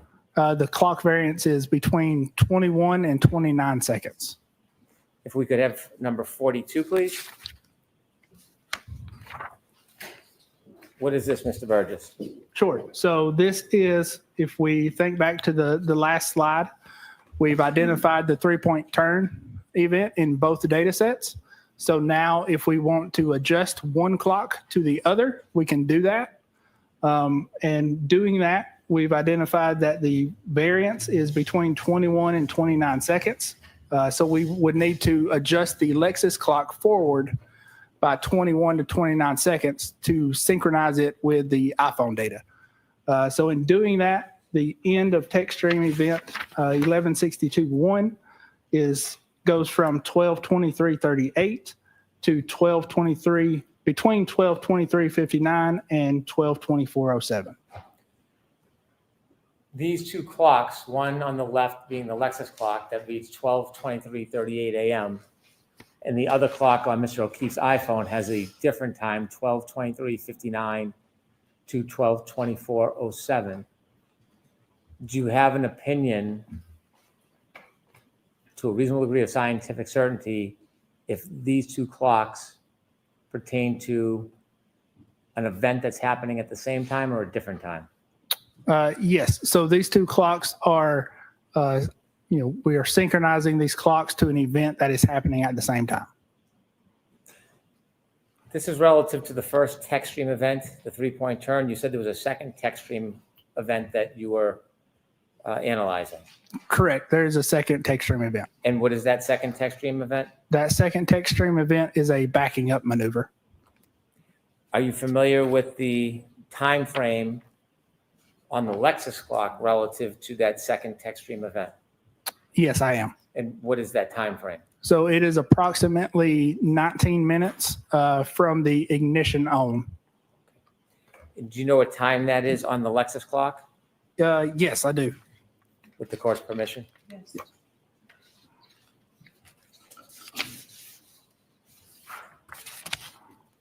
So that is going to be 12:31:43 is going to be the end of that text stream event. That text stream event, by the way, when it captures data, what window of data does it capture when there's a text stream event or a triggering event? Sure. So when the trigger occurs, it captures data 5 seconds before and 5 seconds after the trigger. What if the event is less than 10 seconds? So if it's less than 10 seconds, it would capture the entire event. If it's more than 10 seconds, it would only capture a partial snapshot of that event. And so when you talk about the data for the backing event, is that the 10-second window you're speaking of? Yes, that is that 10-second window. Does that have anything to do with defining the length of the actual event? No, it does not. Okay. When you looked at the time from the Lexus clock regarding that backing event, did you do an analysis of John O'Keefe's phone considering the variance that you identified? Yes, I did. So I applied the same variance to that second text stream event. When you apply that variance between the Lexus clock and Mr. O'Keefe's phone,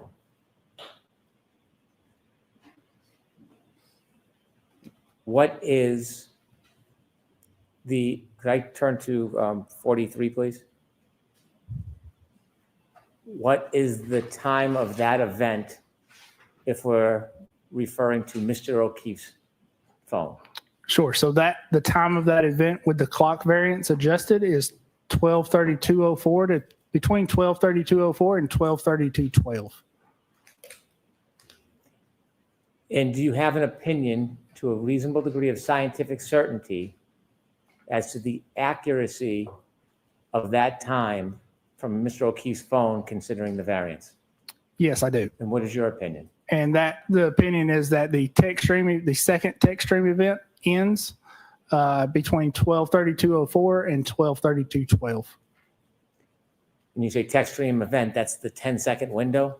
Correct. That's the 10-second window. Does that necessarily include the entire event? No, it does not. The graph on the bottom, what does that show us? It looks a little bit overwritten. Yeah. So that graph is a timeline representation of the text stream event ending, being adjusted with the 12:32:04 to 12:32:12 in comparison with the last lock event that is recorded by Mr. O'Keefe's phone at 12:32:09. Your analysis relative to the data that you obtained from the SD card, is your analysis and opinions separate from the other information you looked at that corroborated or supported your analysis? Yes, they are.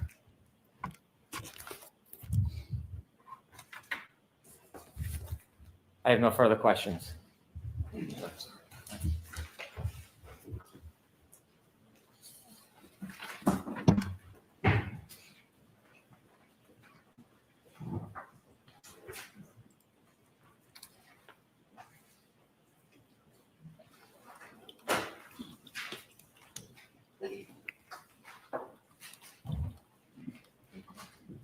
Lights, please.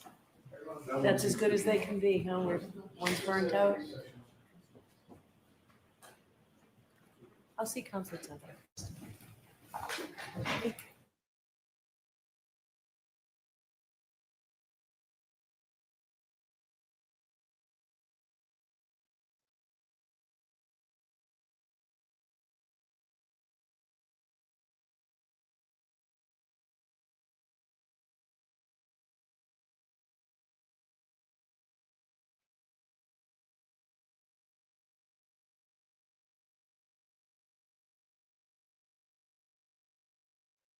Lunches in here, so this seems like a good place. We'll get a little more light in here for a bit. You folks are all set. We'll take a 45-minute lunch and recess, and sir, we'll just follow the jury out. Thank you. All rise for the court, please. Jurors, close your notebooks and follow me.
Never sees the body of a man over 6 feet tall lying directly beneath the flagpole, despite it being illuminated by the powerful plow lights mounted on the front.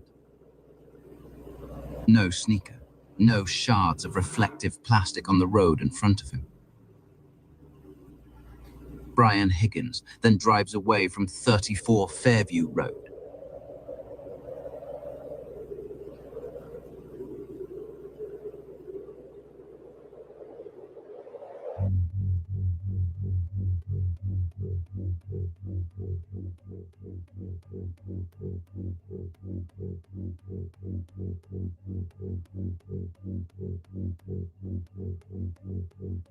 It's 1:26 a.m.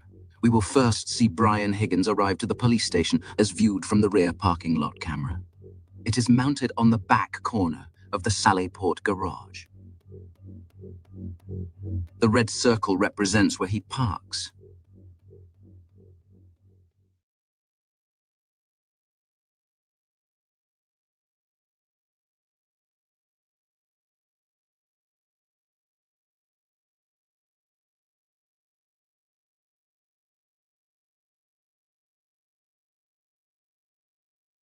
He exits the vehicle.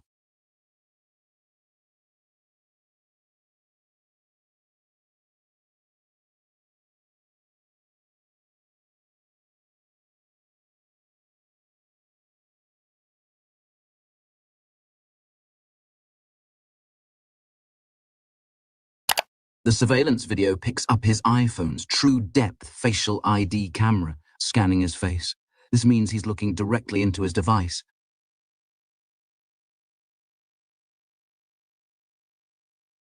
He hesitates momentarily, looks back at the Jeep, looks into his phone, then continues.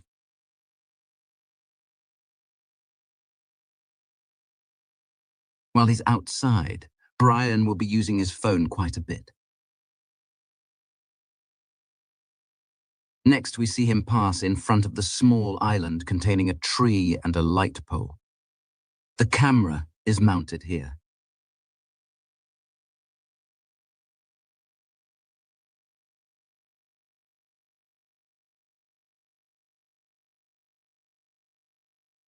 He walks to the entry on the church side of the Sallyport and is picked up by the camera at the top corner of the main building. At 1:28, he walks down the first floor corridor. He enters this room for 1 minute and 39 seconds before returning to the hallway. This door leads to the communications center. Here's how we know. The camera we are viewing from is located here. We can trace his steps through the interior of the police station, entering the first floor corridor and then moving directly to the comm center. The comm center is manned at all hours. It would be the first place you'd go to find out if anything unusual has been reported, like a woman calling to say she dropped her boyfriend off at a party and hasn't heard from him since. And it's just on the other side of that glass. We attempted to decipher the words written on this sign. I believe it reads authorized personnel only. He takes a quick look down the hall, perhaps to see if anyone is present, then takes a right and moves out of view of the cameras. From here, he could have taken one of 3 doors. To his left and right are offices. Straight ahead is an entryway which leads to the front wing of the building, with also a stairwell that he could have taken to go upstairs to the 2nd floor. Here's the 2nd floor layout. If he did come up here, he would have exited the stairwell at this point, and based on the timeline, he certainly had the time to do it. The station seems to have numerous cameras in place inside and out. It's peculiar, then, that the exact footage that would show us where Higgins went for those crucial minutes is conspicuously missing. Are we really expected to believe there are no security cameras operating inside the communications center, the very place where police interact with the public face-to-face through glass every day, and not a single other camera in the building that could show us where Brian Higgins went? These officials have proven their willingness to tamper with and withhold crucial evidence. Therefore, it's just as important to consider what was not provided as it is to examine what was. 4 minutes and 36 seconds later, he reappears in the main corridor and proceeds to leave the same way he came in. He just reached into his pocket for his phone and now has it in hand. But he waits. The second he steps outside of the building, he starts using his phone again. It's already up to his ear. It's worth noting he stayed off the phone while inside, at least from what we can see, meaning he likely placed a call as soon as he had privacy again.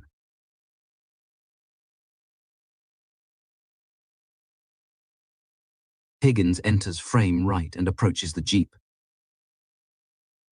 still with the phone to his ear.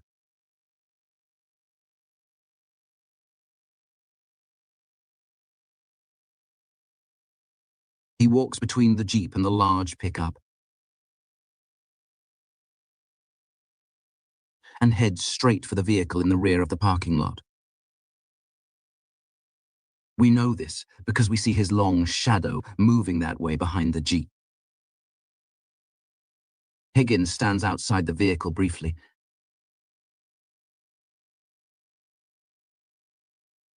then opens the door and gets inside.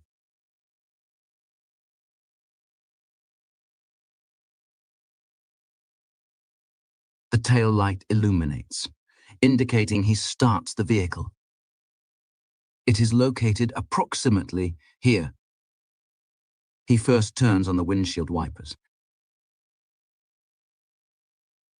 then rolls the driver's side window down to clear snow, allowing him to see. We speed up the playback while he sits inside. He moves the vehicle off screen left.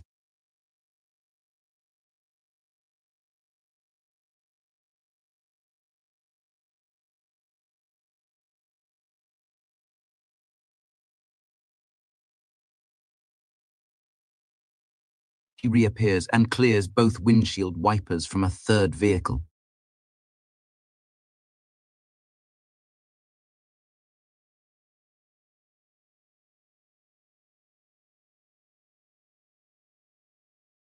He stops here with his elbows bent as they would be if he was manipulating his phone in front of him, in a stance consistent with interacting with text messaging.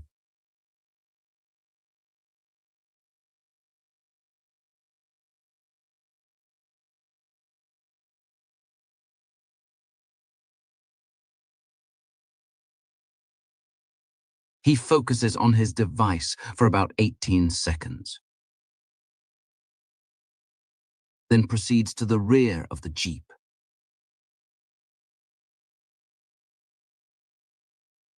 And returns to open the driver's side door. Most likely to fetch the keys for the large truck, a fourth vehicle, which lights are triggered as he remotely unlocks it, then enters to start the engine. The lights flicker again when he opens the door.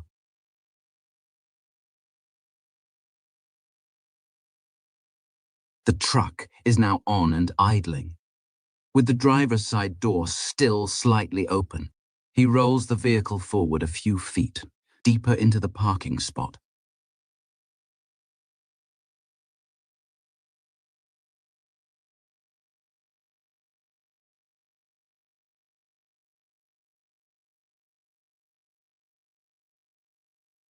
He opens the passenger side door of the third vehicle, reaches in.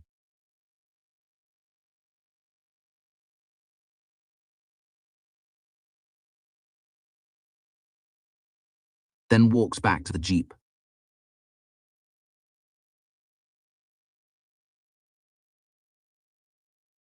And seems to do the same thing there, opening the door momentarily.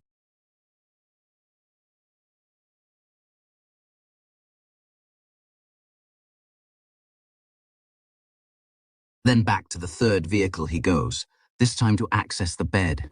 We see the black underlid of a container or tarp come up and cover the back window momentarily.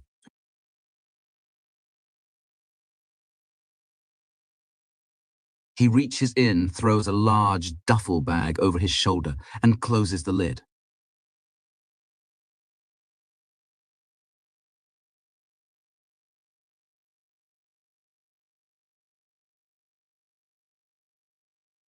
The bag appears to be very large.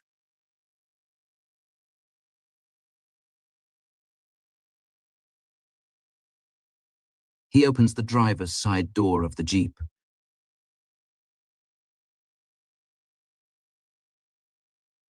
Again, you get a clear glimpse of just how massive the bag is. He walks to the back of the Jeep and places it inside.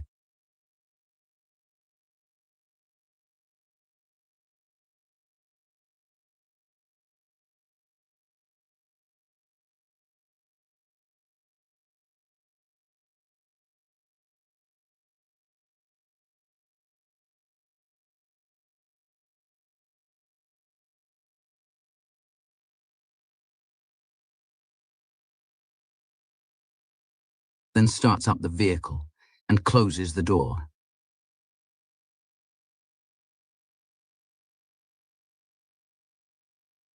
Returning to the third vehicle, he opens the passenger side door.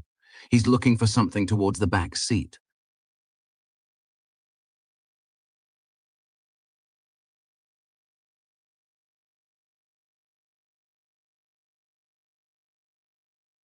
He opens the rear passenger side door and looks in. He then walks off camera, left side momentarily. He is presumably on the other side of the vehicle, rear door.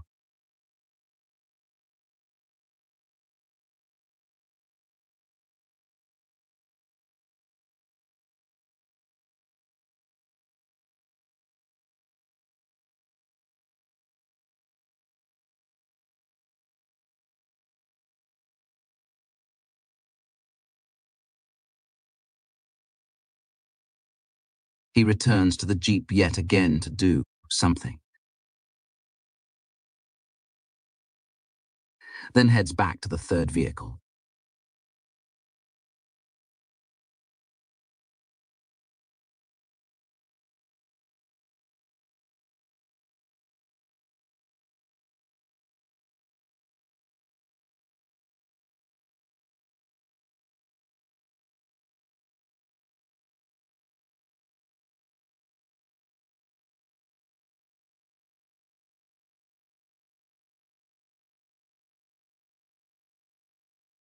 We see him walk back into frame, this time holding some kind of poled tool, possibly a snow brush.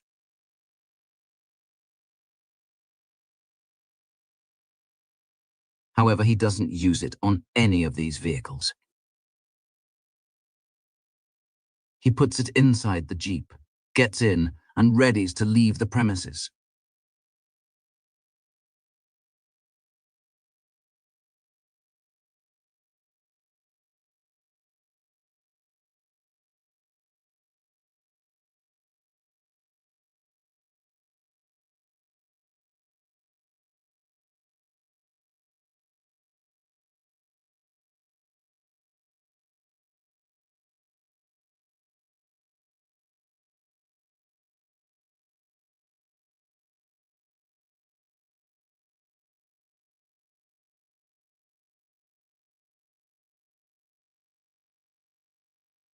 And finally, he drives off into the night.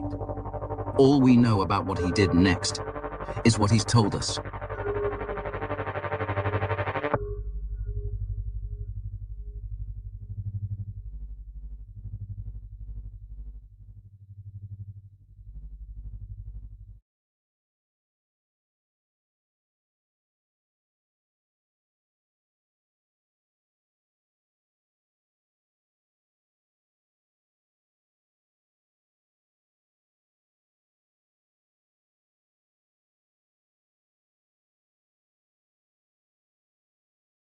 Happened so far today. It's always interesting. It's going to be awesome with him here. You know, you have like that. You have him like right by your side. I have to send that video to Randazzo. Just give me 1 second. You sent it to you. I want to go to Dive Bar tonight to meet Dylan. I think I know where it is, but I always have a different name. Look, it's called what's it called? Lewandowski. Great vibe. It's 198 Central. Yes. It's so sad that I know that address. I remember that I was No, driving. is it 198? I think it is. I think it is. I was driving there. It's in my. It's like right on my. It's called Irish Haven. Yeah. It's in my fucking ways now. Yeah, I know it by heart. There's not many addresses that I know by heart either. So, yeah, I was like driving there one night and I'm like, I don't even need my GPS. How sad is that? You know exactly what it is. It's the best place. Yeah, come to Dive Bar. There's several actually. I can't name them all right now. Tonight's the one in Norwood. Yeah, tonight's Norwood, 198 Central. Yeah. We got it. Well, I should say Brandy got it all on video, the confrontation. Wasn't really a confrontation, it was a conversation. Anywho.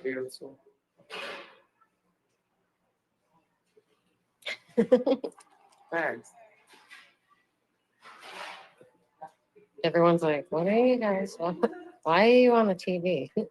Why are we here? Oh my god, look at these awful undercovers. Ready to watch? Watch. Ready? I know, look at, these are the guys that Dana had to like. It's like they're wearing gray sweatpants. Like, can you wear like a tighter, like, Idiots. I know. Hold on, I gotta send these. Yeah, so Chilling. yeah, he's Seriously, he's like swinging that thing.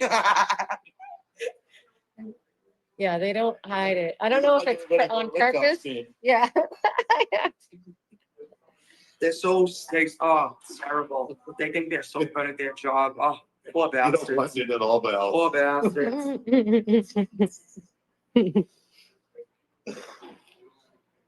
So yeah, other than that, all is well. Things are going good. I haven't really heard any of the trial that much. I know it's boring DNA stuff, right? Boring. Yeah. Okay. So what Oh, else? here we go. What? Fucking A. Kyla's graduation. It was supposed to be outside, and they've been like monitoring the weather, which is understandable. And outside's huge, so you can have like 8 to 10 tickets. No. Inside's 5. Yeah. So I gotta call her godfather. Sorry. Is Jason? I think this is, yeah. Hey. Sam, is Jason with you? Jason, do you have your phone on? Randolph is on his way. He's gonna come here? All right. Cool. There you go. Yeah. Thank you. All right. Well, should we like Yeah. sign off? Yeah, we're gonna sign off for a bit. Oh, there's Dan Leonard. What's he saying? I can't see. Hi to Anthony. Anthony. Hit the screen. Why, did you show No.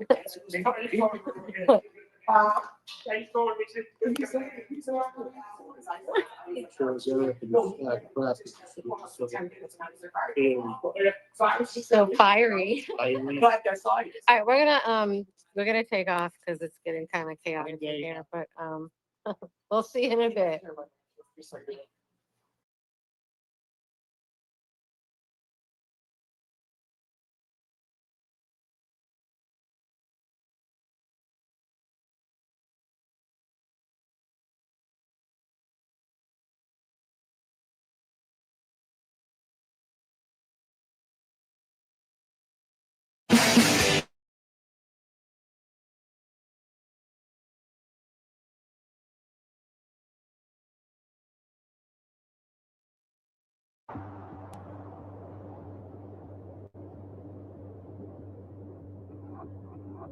It's the evening of January 28th, 2022.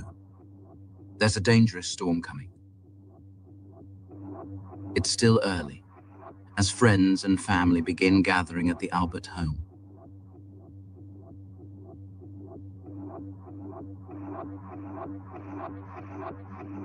The younger generation stay inside for the evening to consume alcohol together, in celebration of a birthday.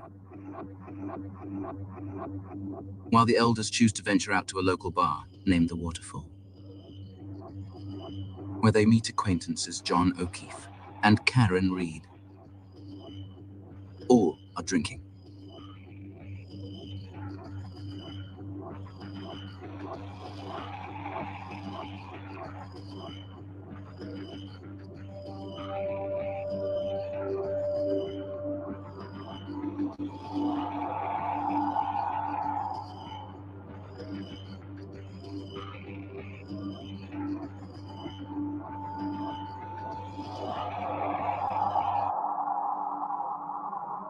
At about 12:15, they return from the bar.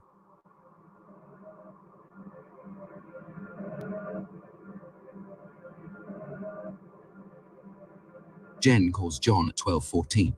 At 12:18, John calls her back. Then Higgins messages John at 12:20.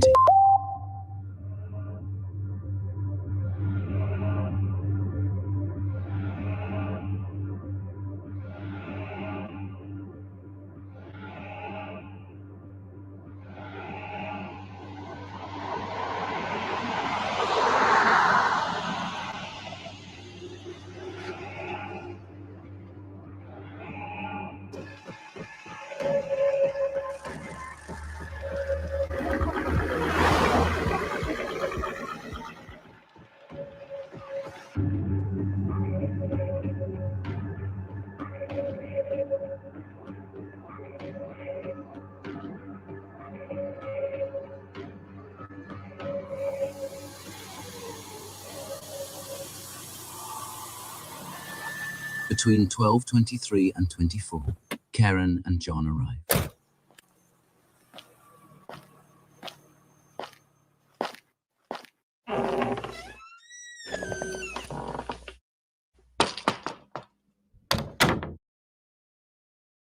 Karen sits and waits for confirmation.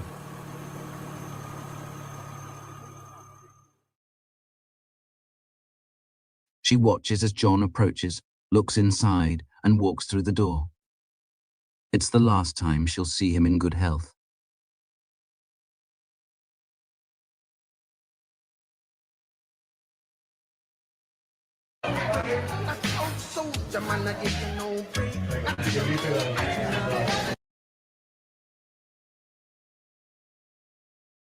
At the same time, Ryan Nagel, Ricky D'Antano, and Heather Maxson arrive in Ricky's 2018 Ford F-150 to pick up Julie Nagel at her request, causing the Lexus to move forward, the first time.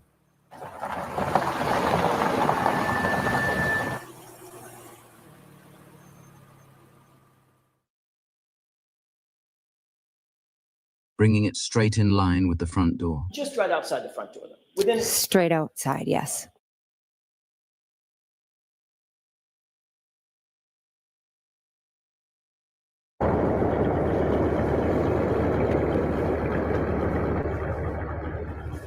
The vehicles remain in these positions for a number of minutes while they both wait.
This is evident because it must have occurred before Julie Nagel stepped outside to send her brother away by declaring that she was now staying, suddenly changing her mind.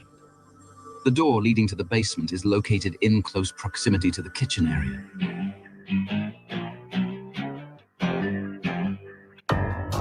John's Apple Health data indicates that he ascended or descended 3 flights of stairs and took 80 steps between 12:22 and 12:24. Stated ascending, descending 3 floors. Suggesting that he entered the home, walked inside, and within less than a minute ended up in the basement, either by his own volition or by force.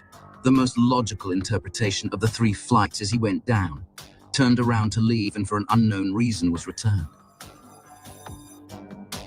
Theories on how John sustained his injuries vary, but they largely focus on a violent assault carried out by up to 3 men inside the home, as well as an attack by their ill-tempered German shepherd. An animal with a documented history of aggression, one that Brian Albert was caught attempting to conceal from the court by lying, saying that Chloe has never attacked a human being, when she has attacked 2, sending both to the hospital for treatment. Just one of the many lies they've been caught in. On the right side is an opening containing rows of dumbbells. And a systems room behind a set of double doors.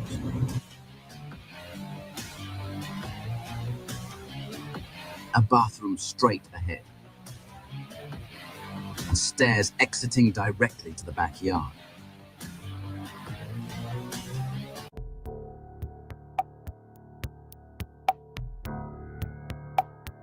Ryan Nagel texted his sister at 12:23 here. He did text me saying that he was outside. And then he texted again that he was going to leave.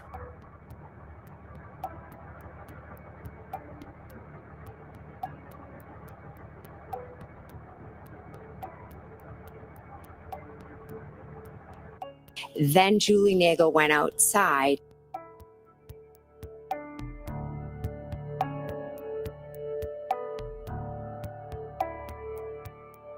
If Ryan texted his sister again that he was going to leave, that means she kept him outside waiting.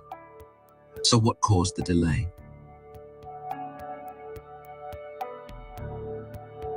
The timeline indicates that John entered the home, triggering a violent confrontation that unfolded quickly. The chaos inside delayed Julie for several minutes, long enough for Ryan to text her saying he was going to leave, prompting them to send her outside to get rid of her brother.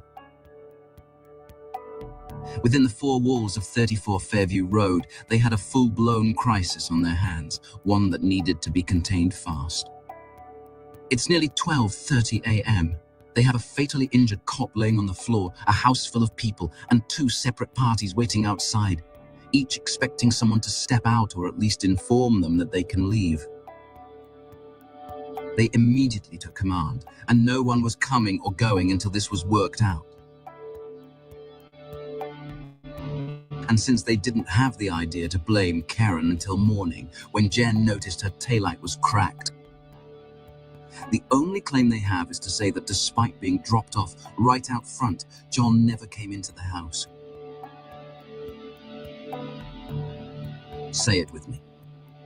The guy never came into the house.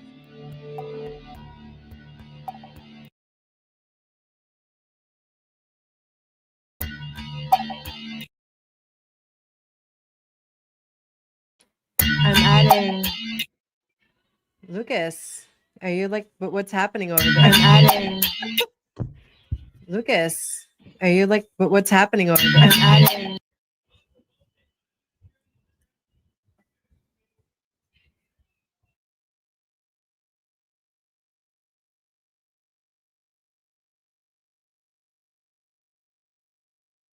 Nom, nom, nom, nom, nom. Can you hear me now? There we are, sweet cheeks. Hi. So I've been playing Microdots videos because everything kind of went awry. I've been barely paying attention Mhm. today. What have you been? All What I have you been know doing? well, I mean, I like work for a living, so there's that. And I've been extra busy with that. And this guy is so not engaging. Like I could like keep up with Hyde and Whiffen at least. This guy is so monotone. And I don't understand. I get why like the defense wants them to dig a hole, but all Hank does is lead. He's a fucking defense attorney. He doesn't know how to direct a conversation. That's a good thing. That is, yeah, he's got his faults. Everybody's got the faults, but at the end of the Digging himself day, into a hole. it's all about the jury and it's all about the information they present. They're not doing a Right. really good job of it. This guy, Shannon, whatever his name is, Burgess, Boy Shannon, yeah. he's all over the place. He's Yeah. making it up as he goes along. You know, the time variations, we have to reconcile this with that. You don't have to reconcile anything. Just, this is not related, right? But just for my own satisfaction, and you'll understand what I'm saying here. I checked, my computer time is synced with NTP, right? So Yep. it's within a second or so of real time. Yep. And I checked the time difference between my smartphone and my computer. Now, my smartphone is linked to the provider network, which is all, you know, it's all GPS and satellite and everything. Yeah. It's a second different between Like my within- computer. Yeah. It's within a second, you know. Right.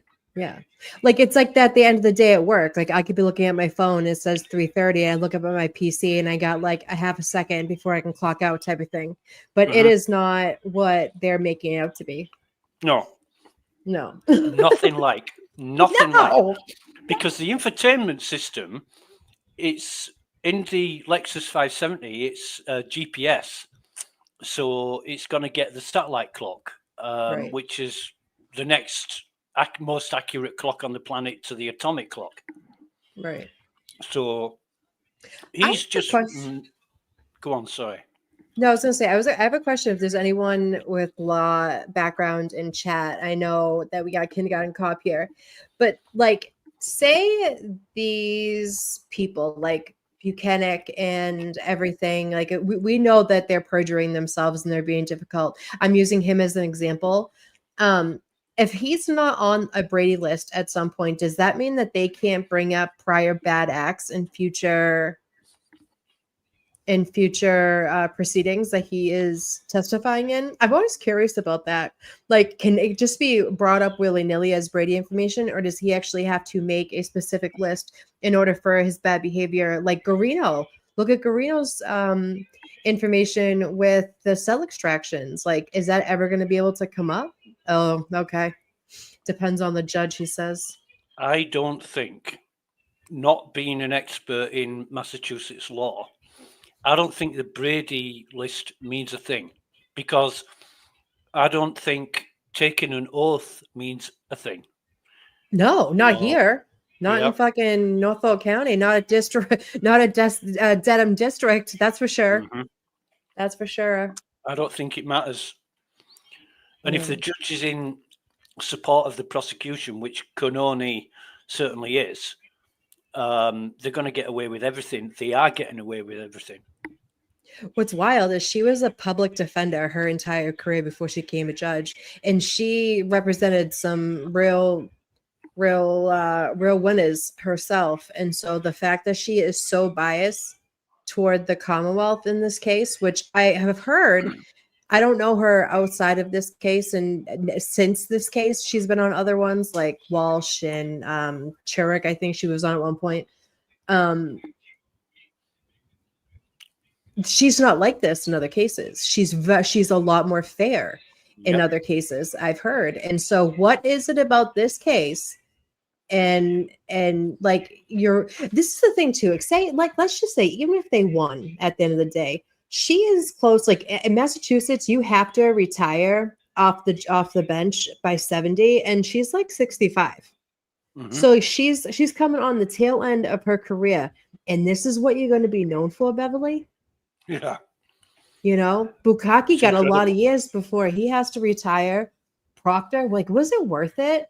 My credibility and integrity mean a lot to me, especially like within work and what I do and stuff. And none of these people have a conscience. What's so, like? How could you? How could you sleep at night? Without knowing the reasons behind it, we're going to be guessing forever. You know, you Right, could I say it know, was I know. threats from the Albert family, or the cops messed up and they don't want to admit that the cops are corrupt. Yeah. It could be a number of things all Maybe combined. different for everybody at too. Yeah, right. Like I hear you. It's different for everybody. And I think too, I think that people were patsies and just went along with their coworkers or the people that they've worked with for a long time. Because like my girlfriend from work, I've worked with her for a decade. Like if she was like, Amy, do that. I mean, I obviously like somewhat question it, but at the end of the day, when you trust one of your coworkers to just be like, oh, hey, can you change this? A lot of people just do it because you trust the person that's asking you to do it. That's where people get it fucked up. However, but I can see where a lot of people can get themselves into this pickle where they would just like, yep, okay, no problem. Yep, okay. Like they didn't think like, oh, we're framing somebody. They're just doing what the people that they've worked for or with forever are asking them to do. You know what I mean? Yep. I mean, I've been in a few situations where people have made, people have made mistakes and tried to cover up for it. You know, nobody wants to hold their hand up and say, I did this. Sure. And a lot of the time, they've got away with it by winging it and lying their way through it, and especially with the support of the company. Yep. But on the odd occasion, it's been so bad that even the company's not prepared to back them up, and they've just had to face up to it, and usually they get fired.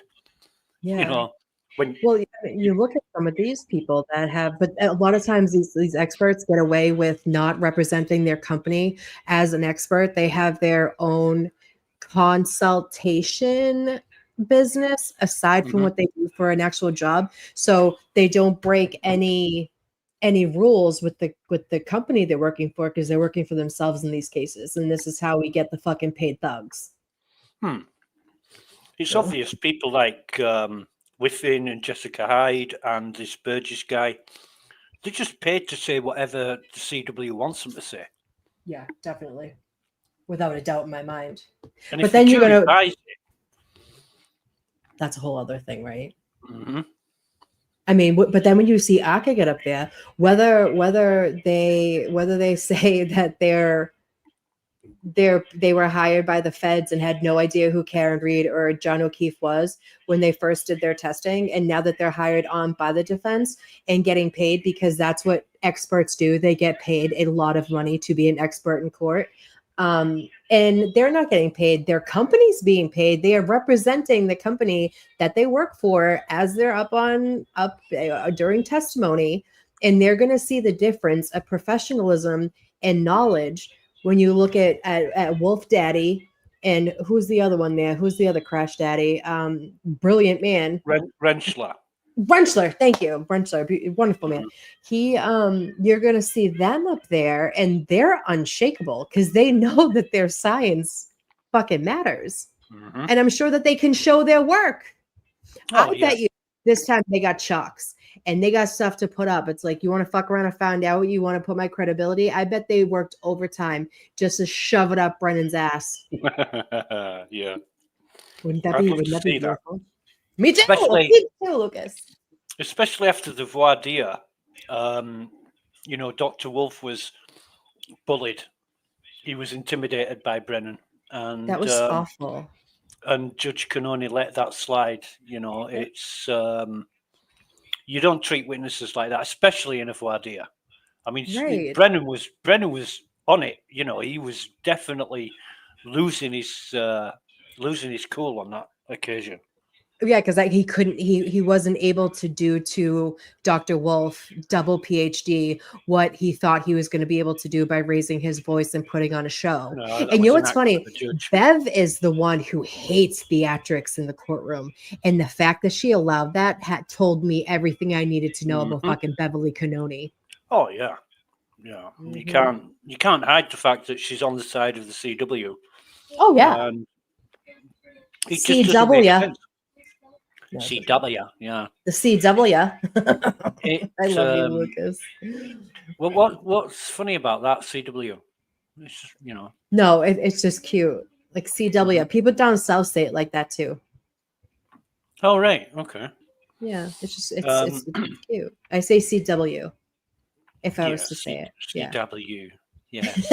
Okay. Oh, I heard I don't do X, but Lucas, do you do X? Can you see what Bettero's sounding off on?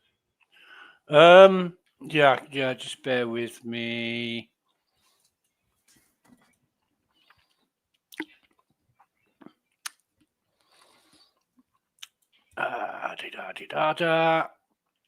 Let's have a see. It hasn't posted for a while. Oh, he hasn't. Maybe I'm A couple of hours ago. Lawyers always establish the academic credentials of an expert. Why didn't Brennan, in building up Burgess's bona fides, ask him a single question about his educational background? I suspect we know the answer. Well,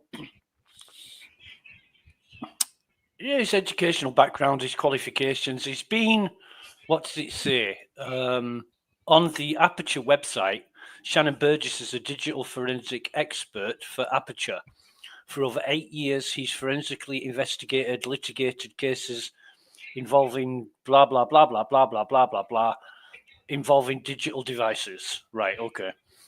He So wait, frequently sorry, can I just point something out? Me and you both know this. A lot of IT people that work in IT are like quote unquote self-taught, and they are like you go for certifications rather than degrees too. So people who are harping on the fact that his graduation dates are skewed and things like that, that doesn't really matter to me, because a lot of IT are specific certifications you need to have outside a degree anyway. I just wanted to put that out there. All right, go ahead. Sorry. Well, in my personal experience, there was no qualifications or certifications when I picked up computing. Right. I think Microsoft might have only just Start at A+. No, I think excuse me. I think a couple of years after I was involved in IT, Microsoft came out with the Microsoft Certified Engineers qualification, MCSE. Yes. And when I wanted to get involved in computers, everybody laughed at me. Right. Everybody said it's for kids. You play games on them. Why would you want to do this as a job? Why would you want to give up a great job to do this? Because this won't last long. This will be over in a couple of years. And, meanwhile, we'll be the ones with jobs forever until AI takes over. But whatever. I saw the birth of the internet. Mhm. The birth of the internet and what it was capable of, and I thought, this is the future. This really is the future. And it took 8-10 years to catch on. Bill Gates said, my ambition is to have a PC in every house, in every home. And people laughed at him. Yeah. And now he's not only got a PC in every home, he's got a PC in every fucking company as well. Right. Everywhere. Yeah. Everywhere. So he's laughing, and everybody else is sort of don't remember what I said. But my point is, when I got, hang on, I'm getting bothered by somebody you know very well. Oh, for fuck's sake, go away. Oh God, I can't. Where is she? I can't repeat it. Sorry, she'll have to tell you herself. Fine. No, it's not bad. Well, it is a bit bad, but she'll tell you herself. I can't repeat it. Okay, that's fine. But yeah, I got involved in IT, and my family, who they used to hide my computer stuff when I was a kid. They'll take like my monitor cable or my power pack, so I couldn't use it. And they'd say, go out and play on your bike or kick a ball around or something. Right. Now, are we back? No, we're not back yet. I have it. I'm looking at it. I think we are. Are we back? Oh my God. Sorry, guys. Hold on. Jesus Christ. I can hear We're noise. back, bitches. Hold on. Let me pull it up. Oh, that's what she said. But the short of it is, when computers got popular, I was the one they came to. Sure, absolutely. And I think my point was, like, I think it's disingenuous that they didn't go through his qualifications as to what makes him an expert. Yeah, I think that they should have done that, in my opinion. But I don't think that, like, him, whatever degree he has or doesn't have, that doesn't really, like, it's not the same as being a doctor. And when you're an IT person, it's not the same as like being a doctor or nurse practitioner, or you have to have a degree in X, Y, and Z. Like, you can have certifications and just mere experience because you either like got it or you don't. That goes a really long way in the information technology field. So I wouldn't put too much thought into how much he knows and what he doesn't. Yeah. I'd refresh the page, Amy, because they're on and Burgess is speaking. Oh, for fuck's sake. Hold on. I had it on. Goodbye. There we go. No, I'm on Law and Crime. Maybe I should change it. Hold on. I'm on Court TV. All right.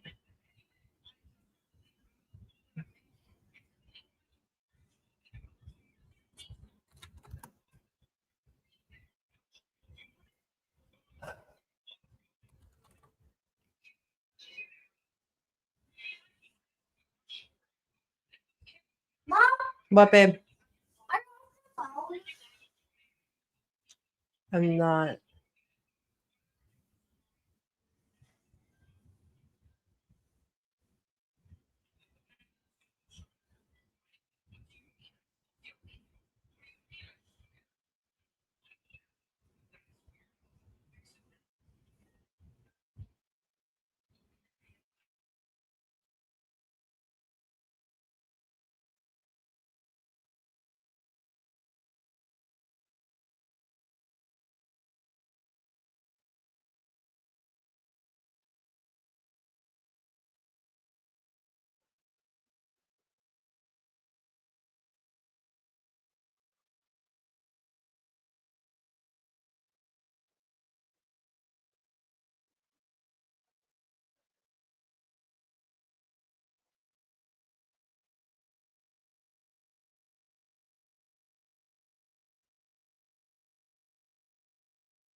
see.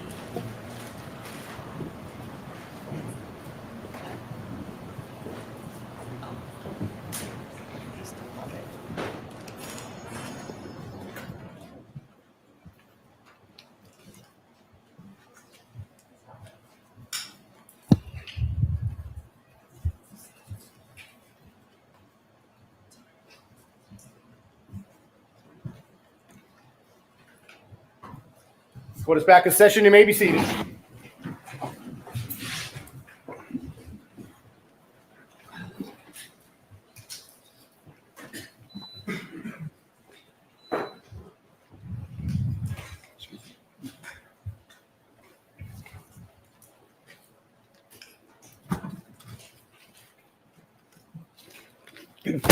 Whenever you're ready, Mr. Leslie. Thank you, Your Honor. Good afternoon, Mr. Burgess. Good afternoon. You spell your first name Shannon with one N. Do I have that correct? Yes, that is correct. You describe yourself as a digital forensic examiner, correct? Yes, that's correct. You use the term forensics often in your analysis. Yes, I do.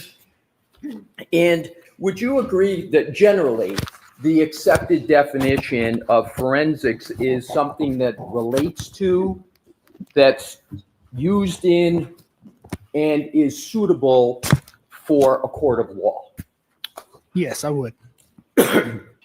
And so when you're working in forensics, even in your office, you understand that eventually it's very likely that whatever work you're working on is going to end up or could end up in a court of law, correct? Correct.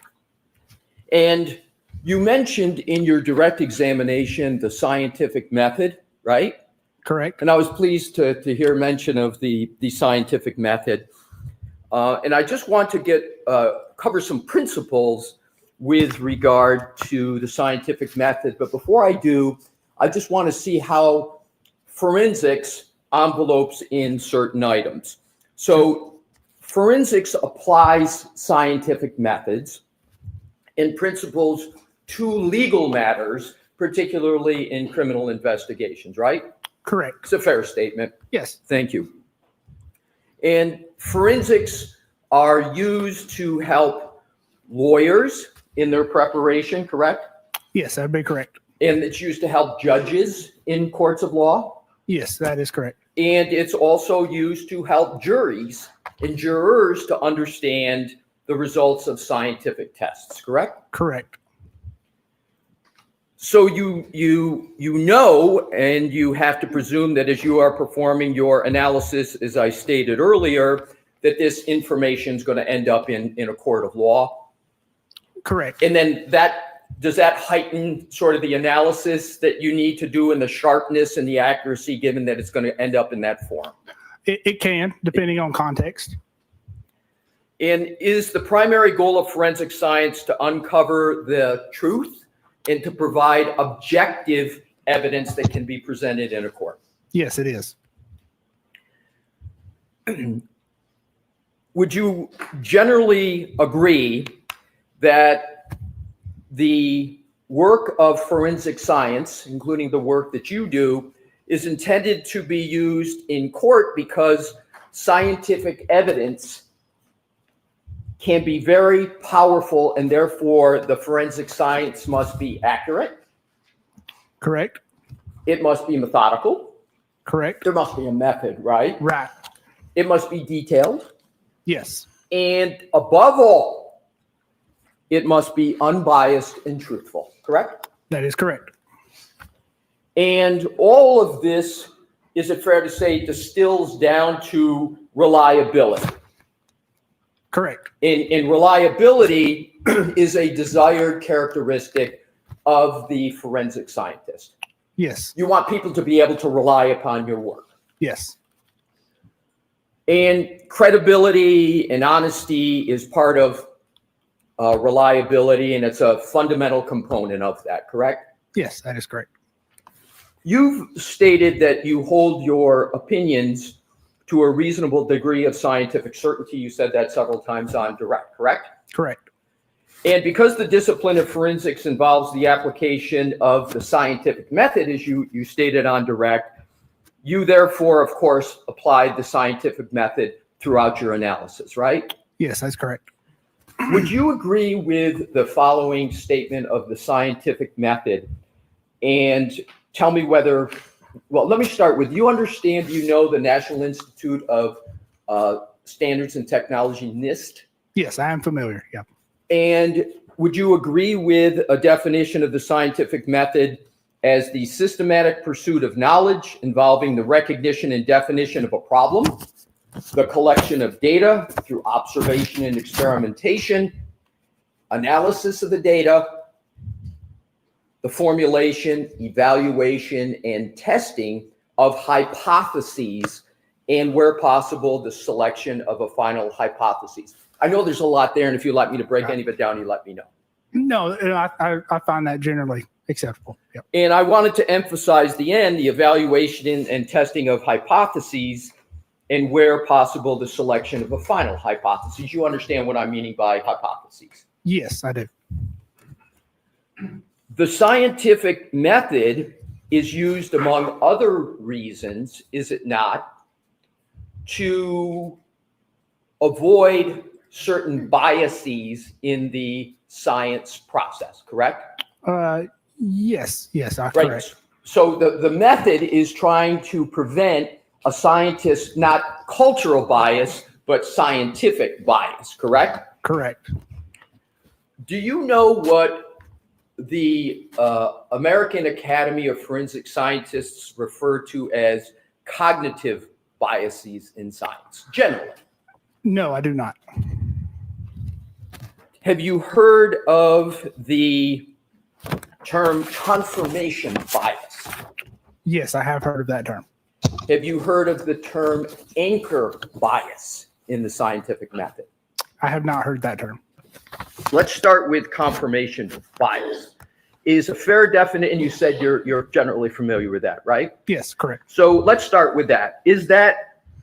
That's the practice of sort of selectively gathering and interpreting evidence to confirm the scientist's belief or a belief of another, and at the same time neglecting evidence that contradicts them. Is that a fair definition of confirmation bias? Yes. And an example of confirmation bias is not considering alternative hypotheses once an initial hypothesis has been selected, even though the data and other information might contradict the initial hypothesis. Fair statement? Yes, that's a fair statement. And confirmation bias, although sometimes it occurs, is intellectually and analytically antithetical to, it's opposing of the scientific method, correct? Correct, yes. And it's to be avoided. Right. Anchor bias is, and I know you said you didn't recall it, but let me see if this triggers a recollection. If not, fair enough. Okay. Anchor bias is when you prioritize information and data that supports your initial impression of the evidence, even where the impressions are incorrect or it's unknown whether the impression is incorrect. You sort of anchor into that. Does that sound like a reasonable definition of anchor bias? Yes, that sounds reasonable. So biases are to be avoided in the application of scientific matters and methods because they can lead to incorrect conclusions in science, right? Right.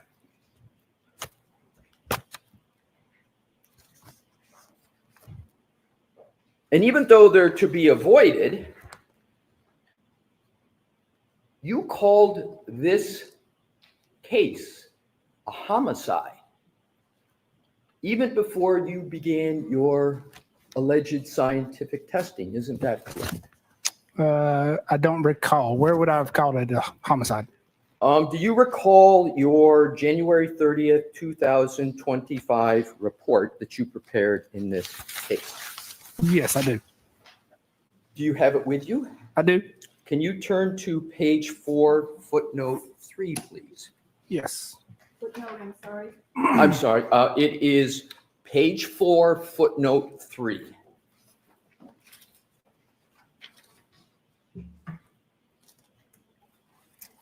And in page 4, footnote 3, it states, I'm sorry, sir, are you there? Yes, I am sorry. It says evidence reviewed by the defense counsel Ray O'Keefe, MV homicide. Did I read that correctly? Yes, you did.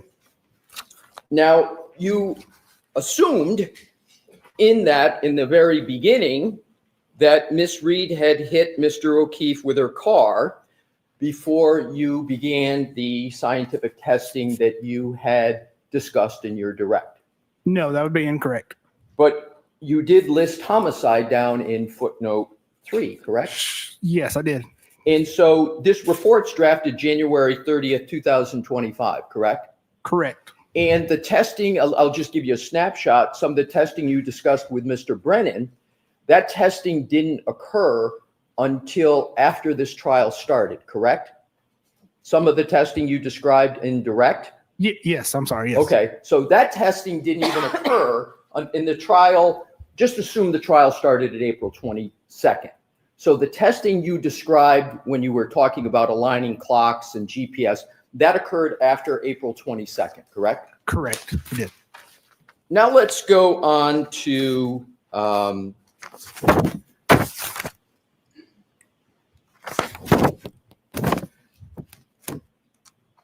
another topic.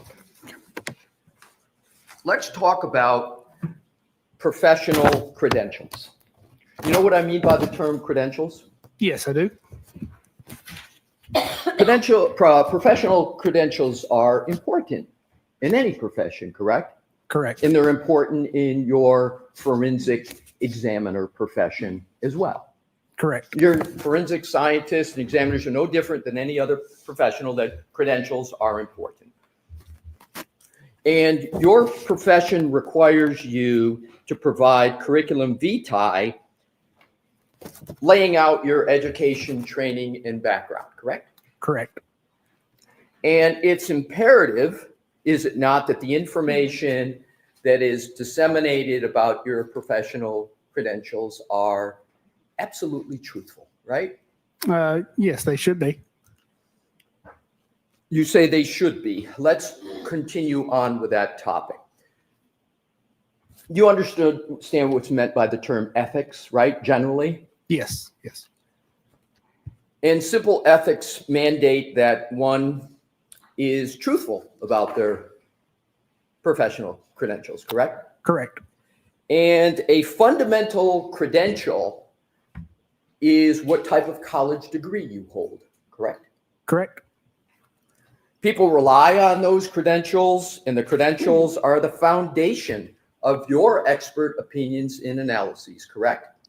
They can be, yes. They can be, and they often are, correct? Yes, they can be depending on context.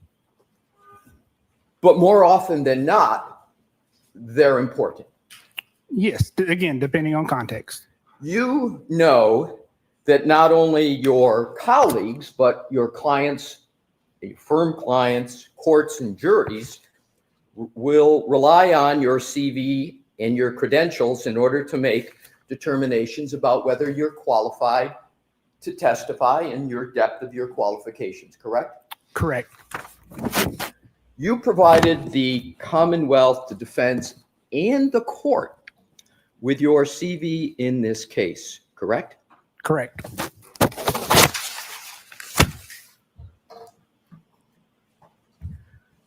If I can have a moment, Your Honor, I will Yes. get my first exhibits.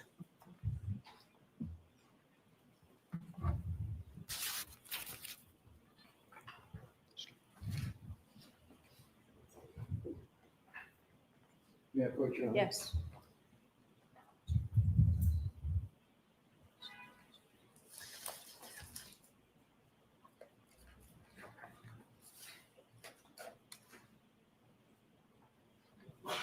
Welcome.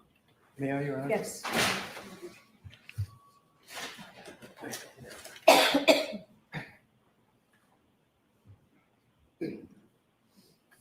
Your Honor, if I could have this marked as the next exhibit For identification? for identification at this point. Okay.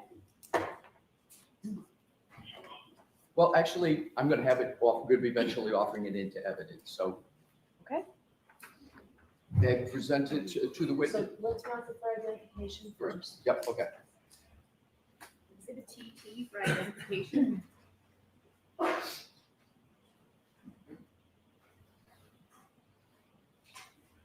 Okay.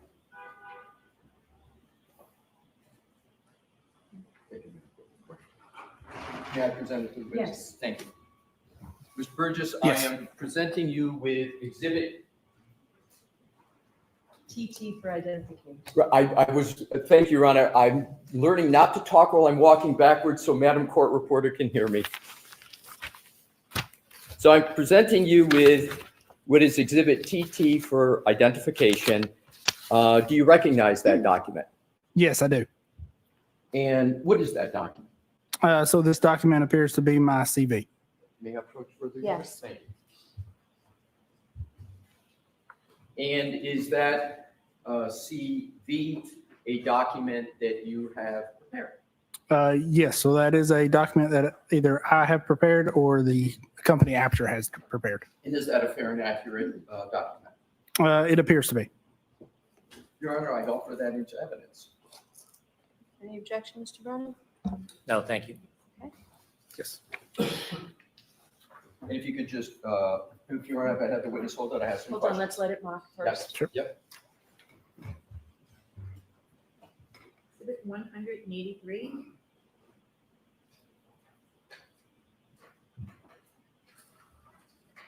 Thank you. Thank you.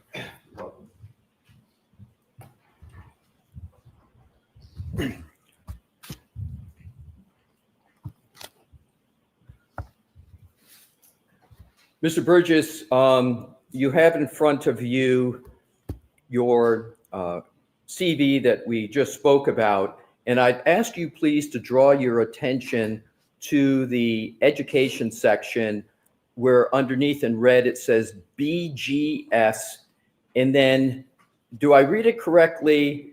It says Bachelor of General Science in Mathematics and Business Administration, University of Alabama dash Birmingham, Alabama dash currently pursuing. Did I read that correctly? You did read that correctly. Thank you, sir. May I approach, Your Honor? Yes. Thank you. Like this mark is the next for identification only at this point. Oh, excuse me, can I have that back one, Mr.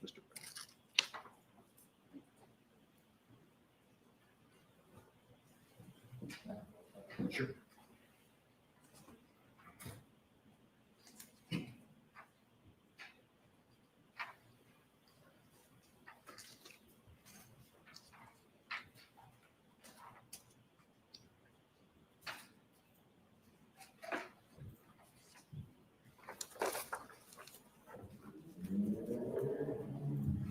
May I hand it to the witness, Your Honor? Yes. Thank you. Well, I'm going to actually ask to have it marked for identification first, Okay. and we'll go from there. Exhibit UU for ID. Thank you. Thank you.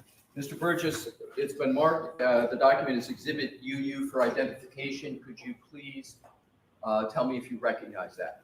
Yes, I do recognize that. And sir, please describe briefly what that is. Sure. So it is a CV as well. Thank you. I would offer it into evidence at this time, Your Honor. Mr. Brennan, any objection? No, thank you. Exhibit 184.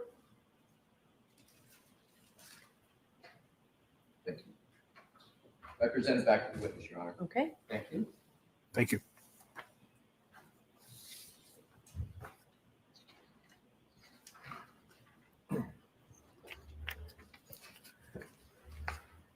Mr. Burgess, once you've had a fair opportunity to look at that, I have a question, and that question is simple. Is that your April 2025 CV?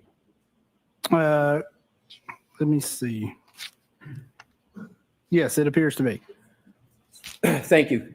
And when you've had a fair opportunity to look at it, when you can just pick your head up, sir, to let me know you're ready. I don't want to rush you, but then I have some questions. Absolutely. Thank Go ahead. you.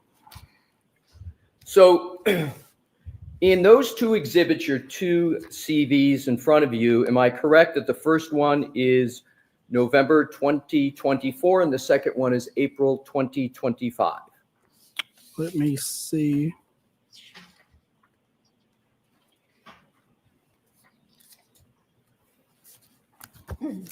Yes, that appears to be correct. In both of those CVs, you indicate that you have not yet earned a bachelor's degree. That is correct.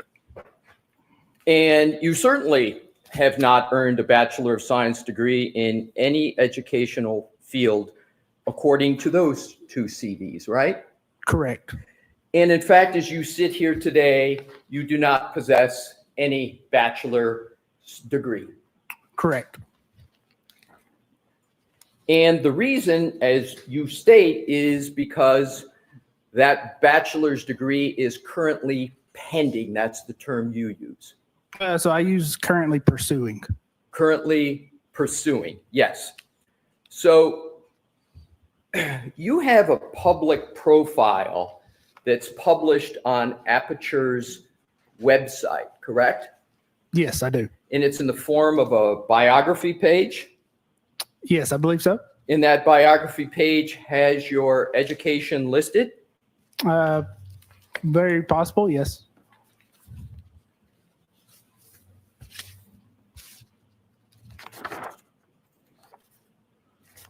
May I approach, Your Honor? Yes. Thank you.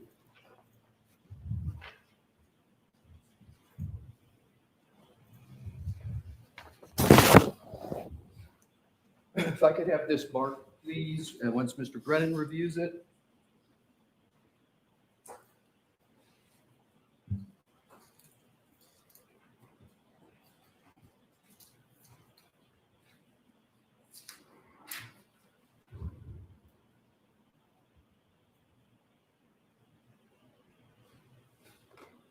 Thank you. Your Honor, may I have this marked as next identification in order? Okay. Thank you. Exhibit BV for ID.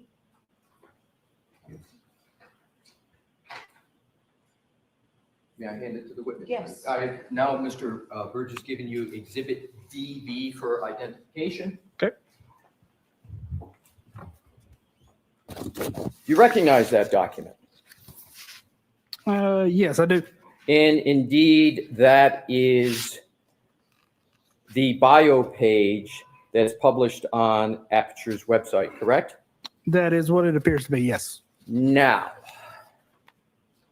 I would like you, sir, to turn to page 2 of that document. Okay. And I'd like to turn your focus to the bottom of education heading. It states, am I correct, sir, BS, Mathematics, and Business Administration. Is that correct? It does state that, yes. And there is no qualification that's currently pending. It states BS in Mathematics and Business Administration, correct? That's what it states there, yes. And you do not have a Bachelor of Science in Mathematics and Business Administration, do you? No, I do not.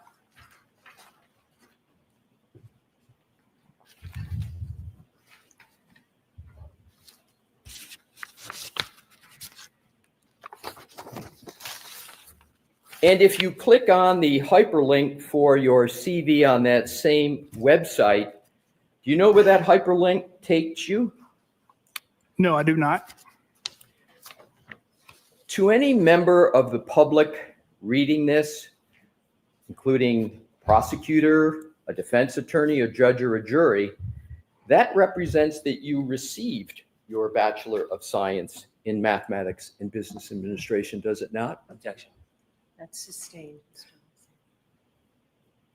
Now, if you continue on to your photograph, are you familiar with Aperture's website that speaks about you and presents you generally? Vaguely, yes.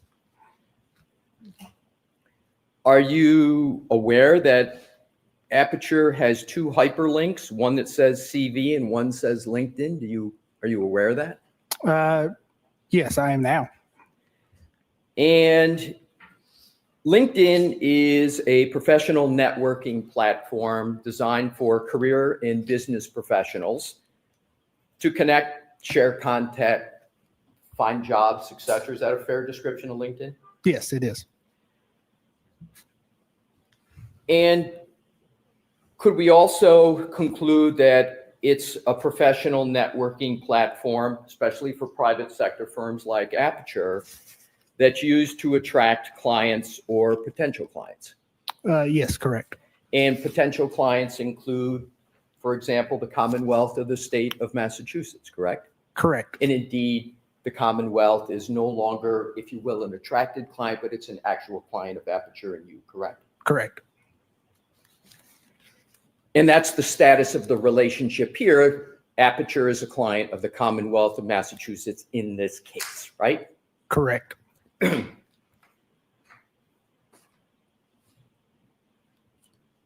So is it fair to say that your CV, especially when it's published on a LinkedIn or published on a website, is something that is published to intend to have, especially if you're in the private sector, have clients view and retain your services? That's a hope and an expectation, correct? Yes, that is part of it. Now, when you look at that document, when you click on, if you were to be in your office, and let's see if you're familiar with this, you click on your LinkedIn on Aperture's page, that would ordinarily take you directly to your professional LinkedIn account, correct? Isn't that what the links are there for? Yes, I would expect so. Are you notified when someone electronically accesses your LinkedIn account? Not accesses, no. Are you referring to viewing? Yes, that's a better verb, Yeah. viewing. Yes. Yes. So you're notified. Were you notified within the last 72 hours that someone from the defense accessed your publicly available or viewed your publicly available LinkedIn account? No, I was not aware. Are you aware that within the last 72 hours, that hyperlink on Aperture's official website was disabled? No, I was not aware. Are you aware that now if you try to go on that link, that you can't, that it's disabled? No, I'm not aware of that. Do you know whether anyone from Aperture directed someone within Aperture to disable your LinkedIn account within the last 72 hours? No, I'm not. Have you spoken to anybody at Aperture about your LinkedIn account? No, I have not.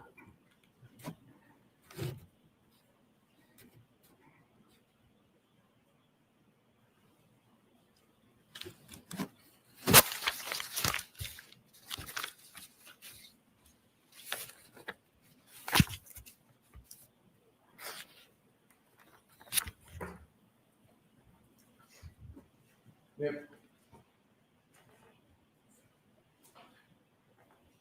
Your Honor, I'd like to move VB into evidence at this time, please. Okay, any objection? I can just see it. It's this one. Yep. That's what I presented to you. No objection.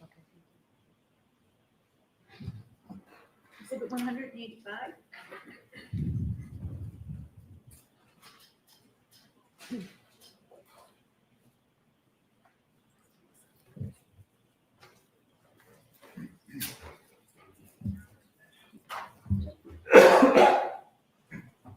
And we are done with those, so Sure. if I could ask those back to you. Absolutely. Your Honor, could I have the next one marked for identification at this point? Yes. Thank you.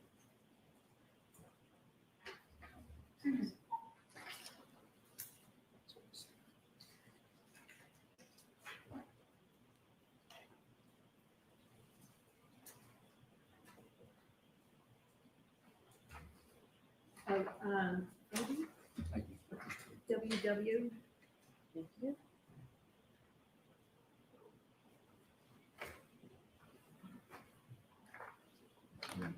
May I present to the witness? Yes. Thank you. Mr. Burgess, I presented to you what is marked as Exhibit WW for identification. I'd ask that you take a look at it, take a fair amount of time, and then if you could, sir, pick your head up so I could see that you're ready. Sure. Okay.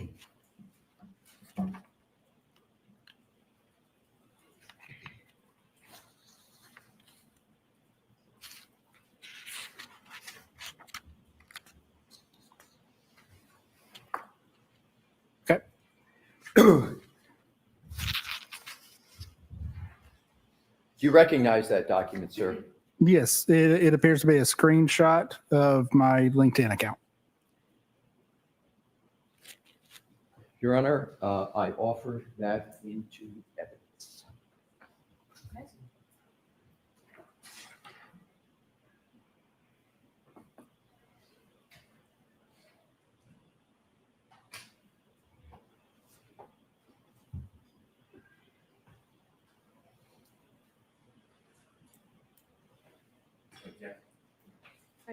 Can I see you at sidebar with these?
May I approach your honor? Yes. Thank you. Burgess, I am presenting to you what has been marked as Exhibit WW for identification. Is that a fair and accurate representation of your personal LinkedIn page? If you could take a moment to take a look at it. Sure. Mr. Leslie, I'm going to ask you to step back so all the jurors can see. the Yes, pictures, Your Honor, please. thank you.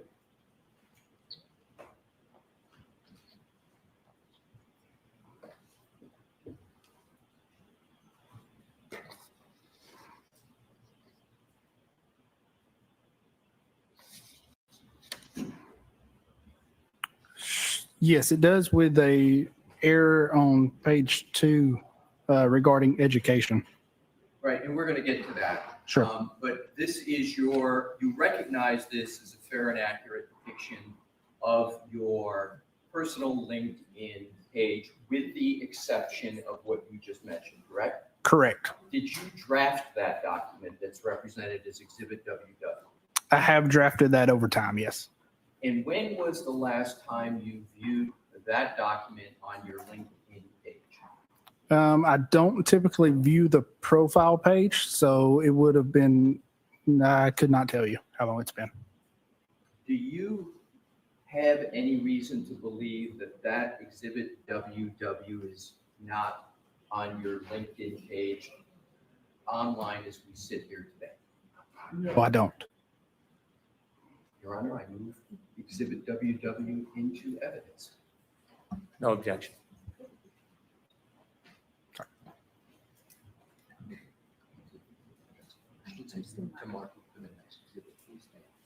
Exhibit 186.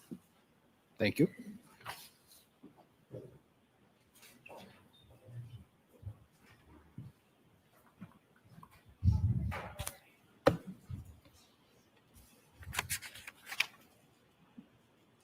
I would like to turn your attention to the printout of your personal LinkedIn page and go right to the second page, bottom.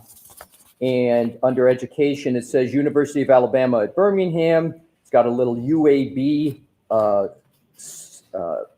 acronym there. And it says Bachelor of Science, B period, S period, comma, Applied Mathematics and Scientific Computation, 2016-2018. Do you see that, sir? Yes, I do. That's not correct, is it? No, it's not correct. And you do not hold a BS in a Bachelor of Science in Applied Mathematics and Scientific Computation from the University of Alabama at Birmingham, do you? I do not. And that would have been at that time an expected graduation date? So it would be expected, you state. Correct. It would be another word currently pursuing? Is that similar to expecting? Sure, that could be similar. But you know how to put currently pursuing down, don't you, sir? Because you did it on the first few CVs, but you don't have it on your LinkedIn page. Am I correct? Correct. That's probably because obviously that has not been updated in quite some time. And you said you get notifications when people access your LinkedIn page, correct? I get selective notifications when people view my LinkedIn page. So you know people are looking at your LinkedIn page. You know people are looking at your education. And you have down here 2016 to 2018. So that time period is 7 years old from 2018, yet you use the 2016 to 2018 on your LinkedIn page, correct? Correct. With the caveat that my understanding is people look at your post, not specifically the profile information. Oh, so you believe you know apparently when people are looking at it and what they look at? No, that's not what I'm saying. I'm saying generally. Generally. Correct.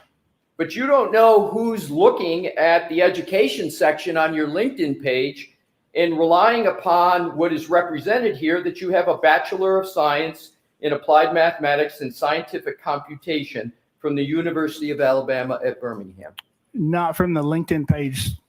Yeah, just independently of the LinkedIn page, yes.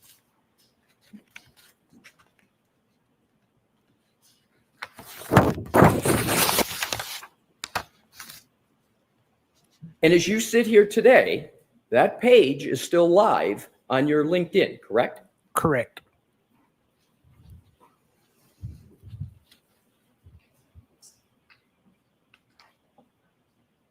So a key aspect of your credentials, whether or not you have obtained a Bachelor of Science, is incorrect in more than one document that I've presented here today, correct?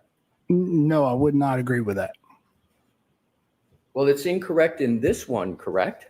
Correct. And the one previously to that, there's two documents that have you listed. This LinkedIn, may I approach, Your Honor? Yes. Thank you. So there's two documents, is there not, sir? There's, may I? Sure. Thank you. And Madam Court Reporter, if I can have the previous one in evidence? So if you could hold that, this one, sir, and I'm going to get that if I could from you, thank you. And Exhibit 185 that's in evidence, if you can turn to the second page. So if you look at each of those state that you have a Bachelor of Science in Mathematics and Business Administration. So there are two documents about your credentials that are inaccurate, correct? Yes, that have errors. Yes, that is correct. May I have those back, Sure. sir? Yep, both. Yes, please. Yes. There you go. Thank you.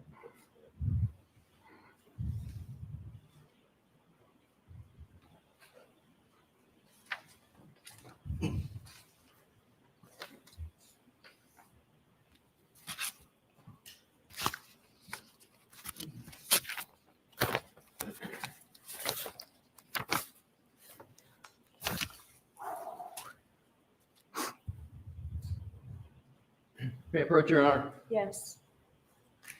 I have the next document marked Show for me- identification show this only at to me. this point.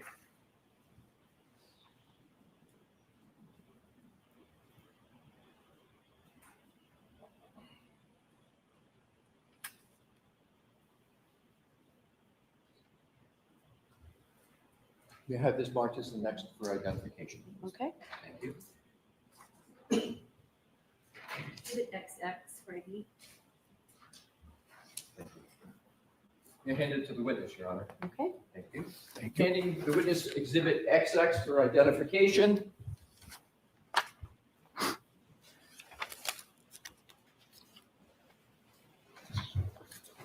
Do you recognize that document, sir? So it appears to be a CV. Yes. You say it appears to be a CV. Can you describe that any further? Yes. So it's a copy of my CV. Is that a CV you prepared, sir? It would have been prepared by myself or Aperture. Yes. I'm sorry, I didn't hear the end. Sorry, it would have been prepared by myself or Aperture. Yes. Yourself or Aperture? Correct. But you had, at a minimum, a role in preparing that, did you not? More than likely, yes. Yeah, and you would have reviewed that because it's about you before it would have been used by Aperture, correct? More than likely, yes. You wouldn't let somebody put a CV up and out to the public without you reviewing it, would you, sir? So there are other staff members that do review and update CVs. But you're the only one who's going to know whether what's on it is accurate or not, correct? Unless I explain that to them, yes. So either way, either you prepared it yourself or you interacted with somebody and explained it and collaborated with them to make sure it was right to the best of your ability, correct? Correct. If you can look at the highlighted portion, sir, under education.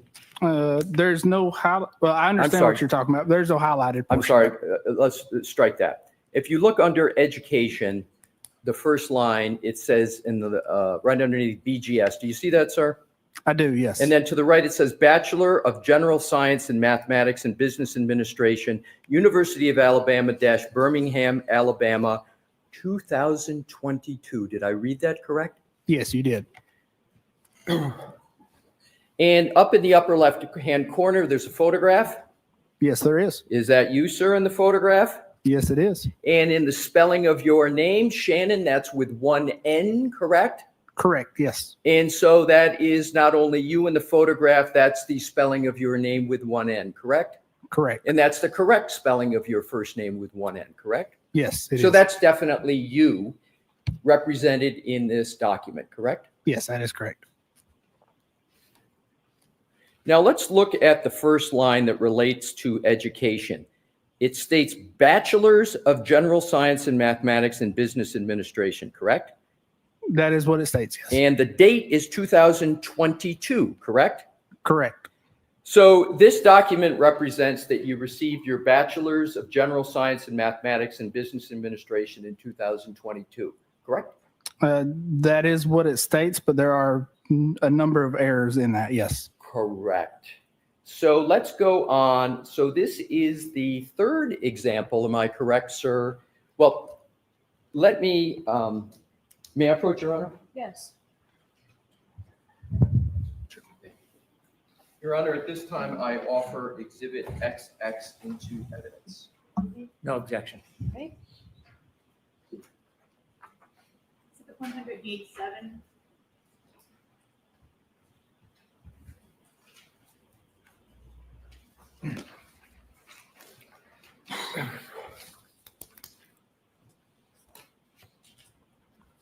Sir, is Exhibit 187 a CV that is linked directly from Aperture's website?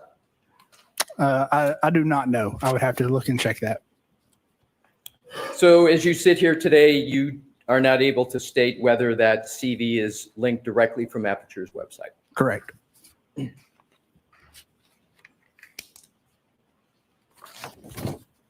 So this is a third example of a document that incorrectly states that you have a Bachelor of Science when you do not possess that degree, correct? It has errors or outdated information, correct?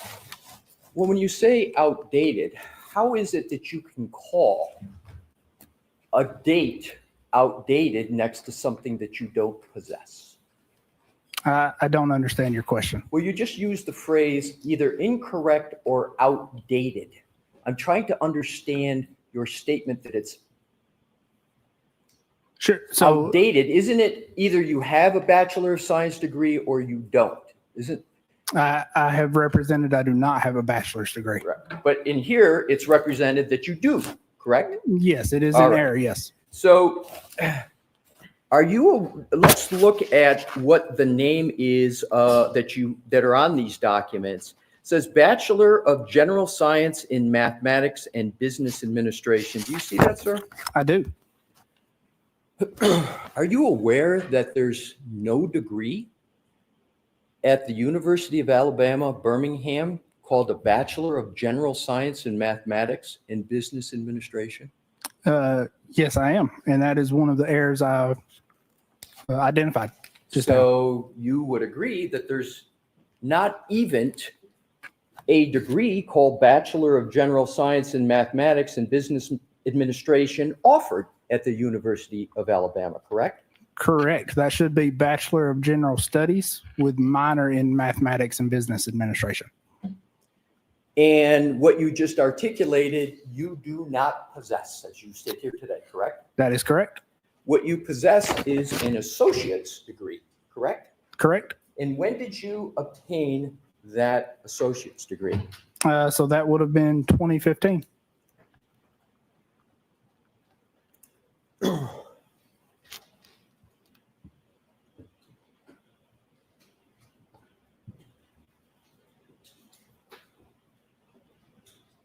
Are you familiar with the term mendacity? I am not.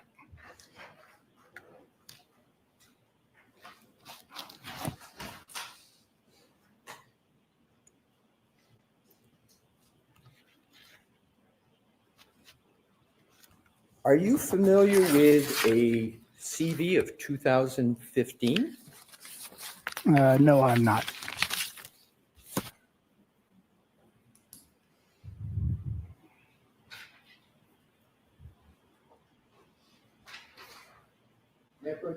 Yes.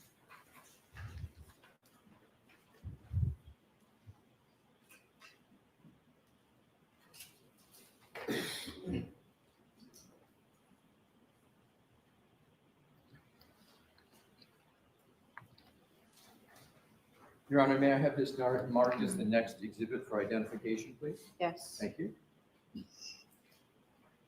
YYYD. Thank you. Do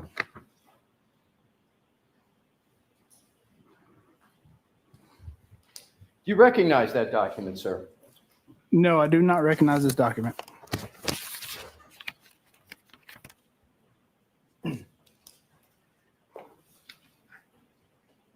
May I approach, Your Honor? Yes. Have it back, sir. Sure.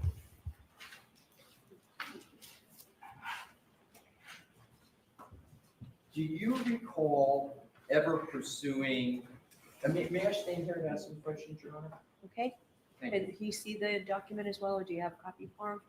He can see it as well, Your Honor. Okay. I was just wondering the purpose. Yep, sure. And just step back. Yes, Mr. Leslie. yep. Sir, do you recall when you started pursuing a Bachelor of Science degree of any kind? Sure, I do. Around 2008. So you started pursuing a Bachelor of Science for the first time in 2008, correct? Correct.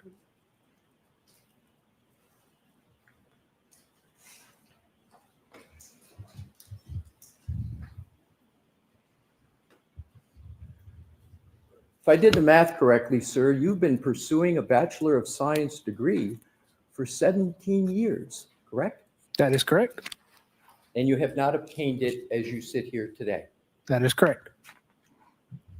And yet there are the various documents that we've seen that state that you have obtained the Bachelor of Science, correct? Again, with errors or misinterpretation. Yes. Errors or misinterpretation that are you stating, but you would agree those errors or misinterpretation have been in existence for some time, correct? Yes, I'm being made aware of them now. Yes. Yeah, and they haven't been corrected for some time, correct? Correct.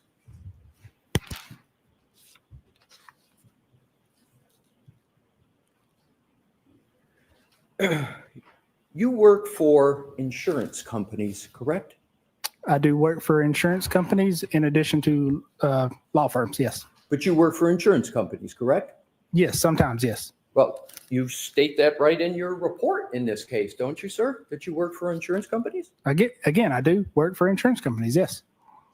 And what role do you play in working for insurance companies? You working for them, or are you working for the policyholders that have paid premiums or are making a claim to try to get money from an insurance company? Which role do you have? Objection.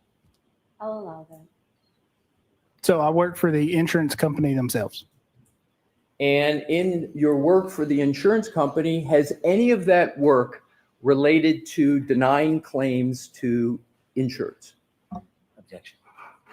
Why don't I see you on this, Mr. Leslie? Sure.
May I, Your Honor? Yes. Thank you.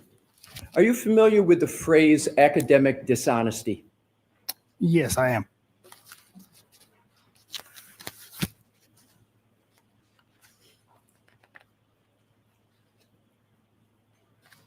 Let's talk about your work on this case. In October of 2024, the Commonwealth hired you to perform a new data acquisition from the infotainment and telematics system of Ms. Reed's Lexus SUV, correct? That is correct. And in your October 10, 2024 report, you outlined a proposal for attempting to extract additional data from the telematics and infotainment modules, correct? Correct. With the caveat, it's not a report, it is a proposed protocol. So we'll call it a proposal. In that proposal, you explain why, in your opinion, you believed an additional data acquisition was necessary based on your words, education, training, and background, correct? That is correct. And when you prepared your proposal, you had access to the manufacturing specifications of the chips in question, correct? I did. You were under no critical deadlines to get the work done, correct? Correct. In your initial October 10, 2024 report, you explained that you believed the data acquisition was incomplete because, in your opinion, based on your education, again, your words, training, and experience, the download of the acquisition was less than the chip's storage capacity, correct? That is correct. And converting megabytes, B-Y-T-E-S, to megabits, B-I-T-S, and gigabytes to gigabits is a basic digital forensic concept. And that concept's critical to successful data acquisition and analysis. Fair statement? I would say that's a fair statement. In your initial report, you stated that the December 2023 data acquisition was from the spansion clip, S-P-A-N-S-I-O-N, from the infotainment model was incomplete because the acquisition was only 8 megabytes in size, even though the chip has a storage capacity of 64 megabytes, correct? Yes, that is correct. And that's your October 10, 2024 report, correct? Protocol. I'm sorry, was it proposal or protocol? Protocol. Protocol? It is a protocol. We'll use protocol. And you blame this on the, quote, programmer's inability to fully read the component, close quote, correct? Correct. In point of fact, the manufacturing specifications establish that the total flash memory component of the chips in question is equal to 64 megabits, not 64 megabytes, correct? That is correct. 64 megabits is 8 megabytes, correct? That is correct. That means the spansion chip was not incomplete, correct? Correct. The acquisition was the same data size as the total memory storage capacity of the chip, correct? Correct. Your protocol for data acquisition was based on a misunderstanding of megabits versus megabytes, correct? It was based on a working theory and a misinterpretation, yes. And that was your misinterpretation. Yes, it was. You mentioned Ms. Gaffney in your direct testimony. Do you recall that, sir? Yes, I do. She successfully acquired 8 megabytes of data from that spansion chip during the December 2023 chip-off, correct? Yes, that's correct. And that wasn't your only conversion mistake in your October 10, 2024 report, was it? I'm not aware of any others. You stated in your report that the data acquisition of the Micron JWB57 was incomplete because the acquisition was only 540 MB in size, but the storage capacity was 4 GB, and that's stated in your October 10, 2024 report, correct? Protocol, yes, Protocol. correct. The Micron JWB57 chip is 4 gigabits flash memory component, not a 4 gigabyte flash memory component, as you incorrectly stated in your protocol. That is correct. So contrary to your assertion in the report, 4 gigabits is equal to 50 megabytes, which suggests that all the available data was successfully retrieved from this chip during the first acquisition by Ms. Gaffney, correct? Correct. So Ms. Gaffney was not in error on that. She did not make a mistake on that, correct? Not on that specific thing, yes. Right. It was you that simply misunderstood the difference between gigabits and gigabytes, correct? Misinterpreted, I would not say misunderstood. You misinterpreted the difference between gigabits and gigabytes. Correct. At that You time, got yes. that wrong in layperson's terms. Correct. I did make an error. You stated in your report that Micron, and I'm going to have to give an alphanumeric number because I know in digital forensics it's important to be precise and accurate, so bear with me, sir. You stated in your report that the Micron 29F2G08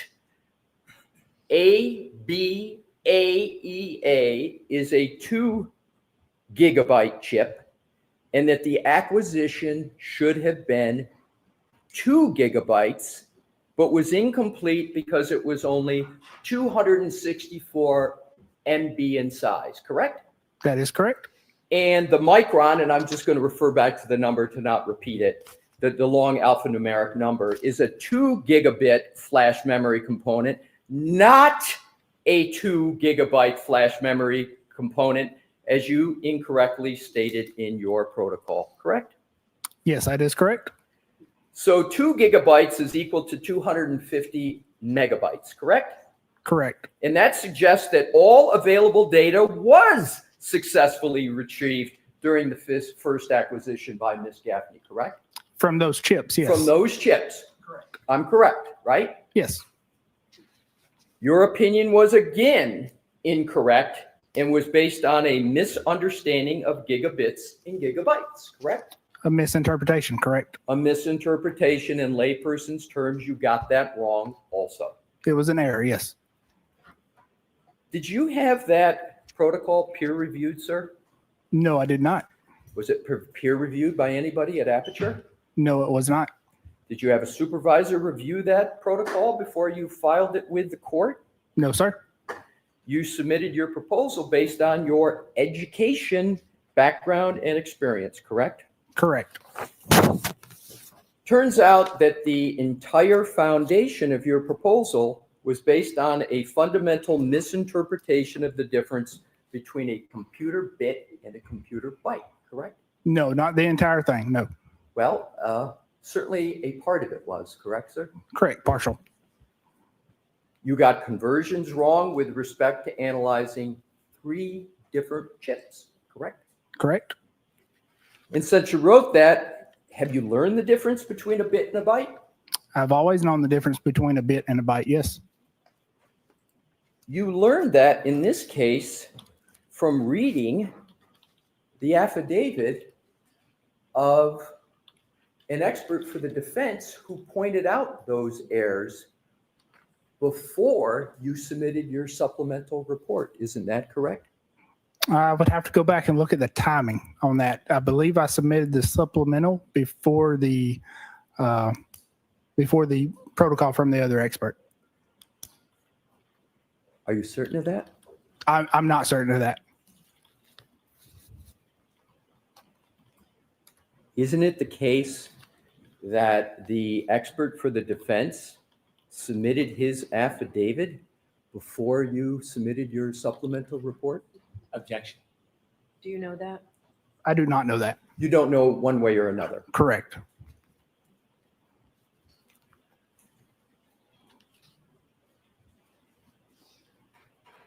And that person that I've referred to for the defense is Matthew DeSogra. You know that name? I do. and you have read Mr. DeSogra's affidavit in this case, have you not, sir? I have, yes. And you would agree that he pointed out these misinterpretations of yours in his affidavit, correct? Correct.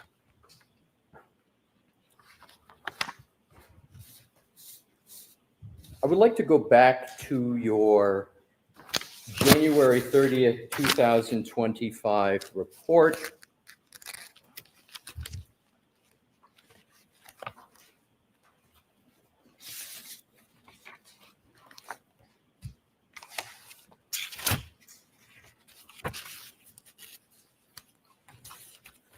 May I have a moment, Your Honor, please? Yes. Thank you.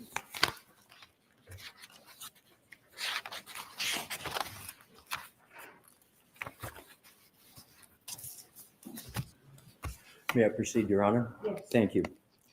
In your January 30th, 2025 report, you know which one I'm referring to, sir? Yes, I do.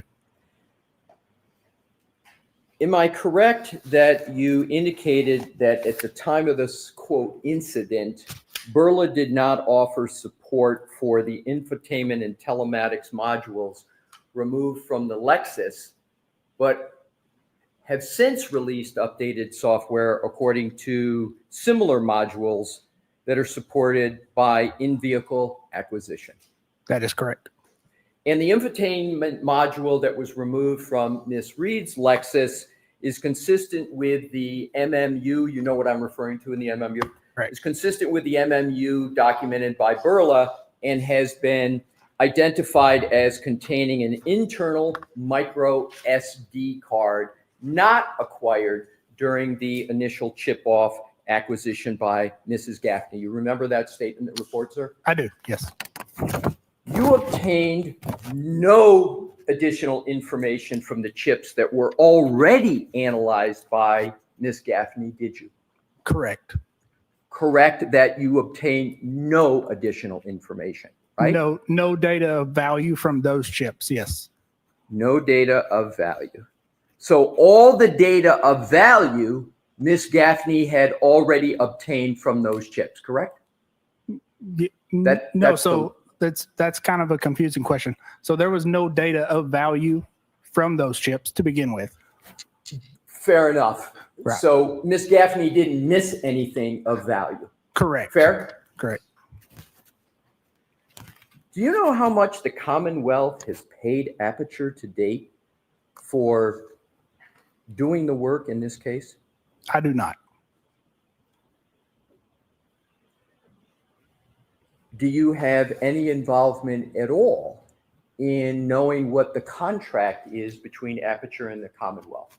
I do not. Have you ever had any discussions with any colleagues from Aperture with regard to how much Aperture has been paid in this case? No, I have not. Do you have an estimation as to how much Aperture has been paid in this case? Not off the top of my head, I do not. You've never had any discussion with anybody at Aperture about the fees Aperture has charged the Commonwealth in this case? No, I have not. Who in Aperture is in charge of knowing how much fees Aperture has charged the Commonwealth? That would be the accounting department. Would Dr. Judson Welcher know? Potentially.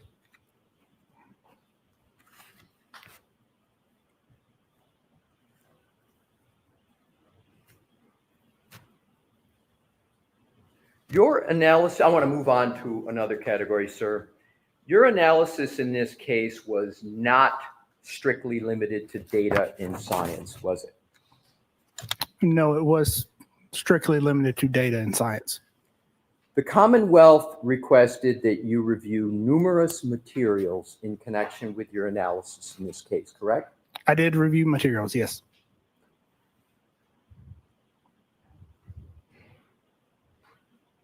You did not review the January 29, 2022 CARS report by, well, let me put it this way. Did you review the January 29, 2022 CARS report prepared by Trooper Paul? No, I did not. Do you know what a CARS report is? I do not. Do you know that a CARS report was prepared by Trooper Paul for this case? No, I do not. If there was a collision analysis and reconstruction report prepared by a trooper in that case, would you want to see a document such as that? No, not for my analysis. Would somebody at Aperture want to see that document? Objection. I'll reword. Are you familiar with collision analysis and reconstruction reports prepared by law enforcement agencies? I am vaguely familiar, yes. Vaguely familiar? Have you ever used one in your analysis at all? I have seen them, yes. You've seen them. And my question is, seeing them, have you ever read any of them? Yes, I have read them, yes. Have you ever considered a collision analysis and reconstruction report as part of the work that you do at Aperture? Not specifically a collision analysis report from law enforcement. We do routinely see crash reports, but I think what you're referring to is something else. Are you aware of a supplemental collision analysis and reconstruction report of Trooper Paul of the Massachusetts State Police dated July 24, 2024? No, I'm not. Do you know whether Trooper Paul is part of the Massachusetts State Police reconstruction team? I do not. And lastly, do you know whether he's part of the reconstruction team in this case? I do not.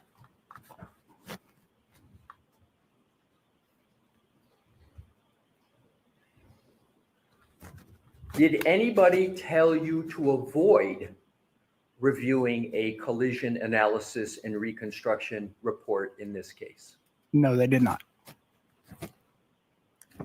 You did, however, review the 2024 testimony of Trooper Nicholas Garino in the proceeding of last year, didn't you? I did for specific data, yes. So that's not really science and data, is it? It's testimony. Yes, it is testimony. So you did review materials in this case beyond science and data, correct? You reviewed testimony. Sure, that is common, yes.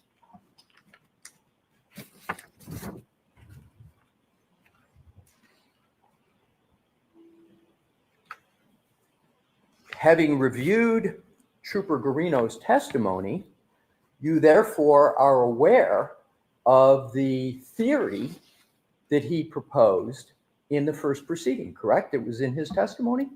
Objection. I'll allow that.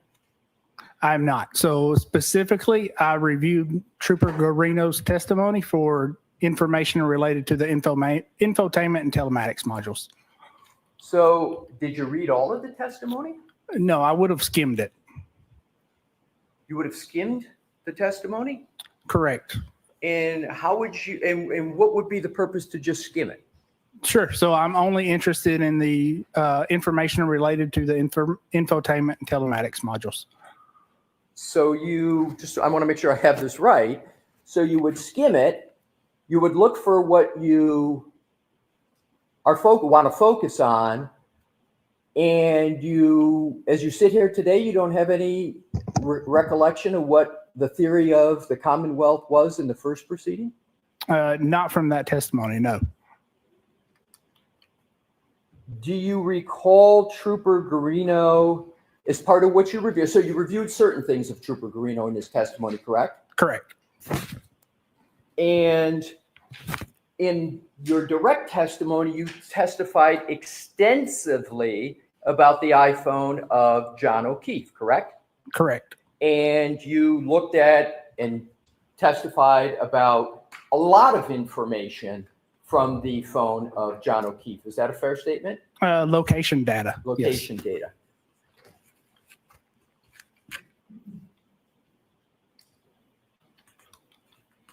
Did you read, therefore, Trooper Garino's claim that the last... Objection.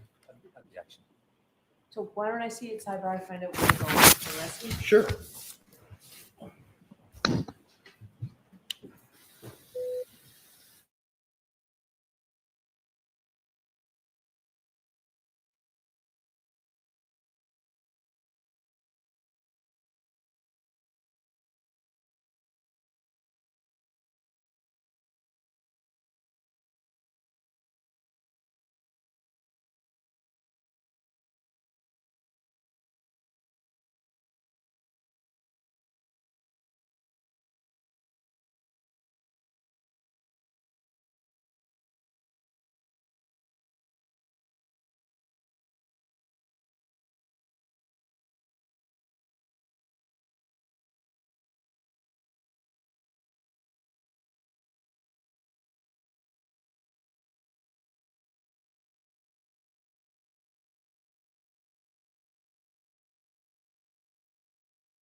Jurors, we're just waiting a minute for something before we can proceed. Feel free to stand up and stretch if you'd like. Trying to do this without having to step out of the courtroom.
Mr. Alessi, is there anything we can go to and come back? If there's not, there's not. It would be a bit incongruous, Your Honor, but I Okay. can do it if Your Honor would like. Do we have any idea how much longer it's going to be? I will go check.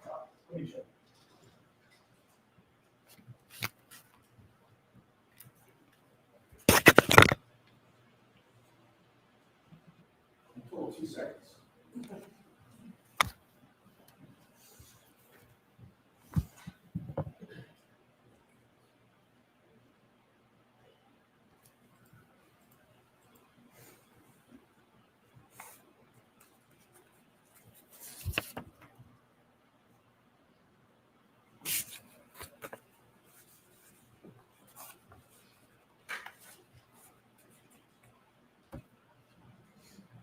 Thank you very much.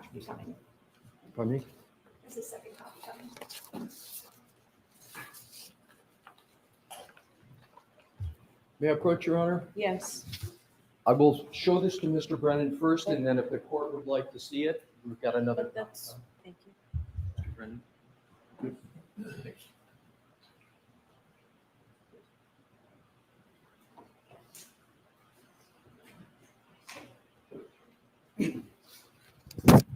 May I approach, Your Honor? Yes. Thank you. May I have this marked as the next exhibit for identification, please, Your Honor? Yes.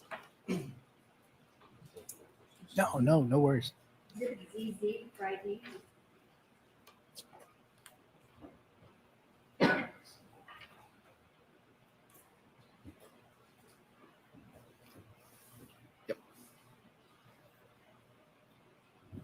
May I, Your Honor? Yes. Thank you. Sir, I'm handing you what has been marked as Exhibit ZZ for identification. Ask you to take a moment to look at it, please, when you've had a fair opportunity to look at it. If you could pick your head up, sir, and I'll proceed that time.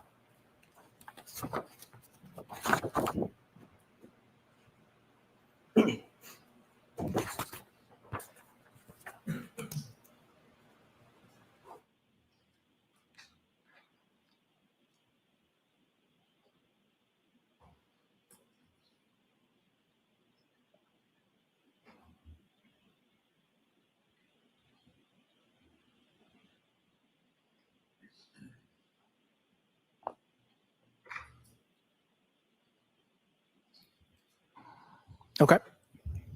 So I'm going to just ask one predicate question and then ask you another question. Sure. Does Exhibit ZZ contain, and if you just answer this yes or no, that would be great. Does it contain location data information? Objection. I'll allow that without pursuing it. That's the only one I have for that purpose. Okay. Does it, sir? Yes, it does. Did you consider this part of Trooper Garino's testimony in any review that you've done in this case? No, I did not. Thank you, sir. Yep.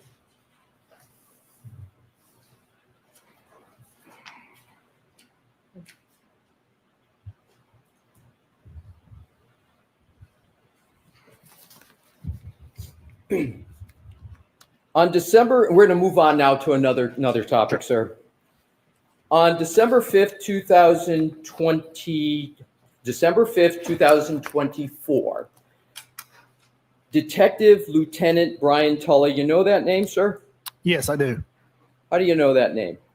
So he is the one who hand delivered the infotainment and telematics module to our office in South Lake. Exactly. So he delivered the infotainment module containing the SD card that you talked about on direct examination, so that you could attempt to reinstall it in Miss Reed's vehicle for an in-vehicle acquisition attempt, correct? That was part of it, yes. That was part of it. Correct.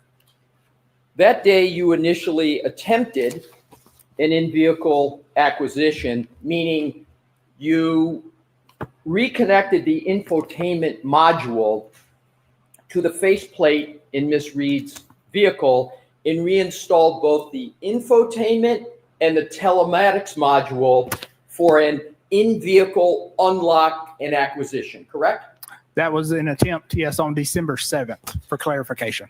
And that was on December 7th? Correct. And that was December 7th of 2024? Correct. You conducted this same testing on an exemplar vehicle. And to be clear, exemplar was a vehicle that Aperture had purchased? Yes, that is a vehicle that Aperture has purchased. So Aperture purchased it. And it's a vehicle, as I understand it, you testified, that's similar to the vehicle of Miss Reed, correct? Correct. And so you call it an exemplar because it's similar to the vehicle in question, correct? Correct. Correct. So I'm going to continue using your parlance of exemplar vehicle. Sure. And so you conducted this same testing on the exemplar vehicle and successfully reinstalled and tested the infotainment and telematics systems for an in-vehicle unlock and acquisition, correct? For an in-vehicle acquisition, not for an unlock. Okay, so for just an in-vehicle acquisition. Correct. I appreciate the correction, sir. But in this case, with Miss Reed's actual Lexus, you were unable to successfully reinstall and test the infotainment and telematics systems, correct? Correct. On Miss Reed's Lexus, you were able to get the infotainment backlight and faceplate to illuminate, but in your own words, the infotainment system did not respond as expected, correct? Correct. So instead, you took the micro SD card itself and attempted to retrieve data from that card directly, correct? Correct. Lexus locks cards in its system, correct? It does, yes.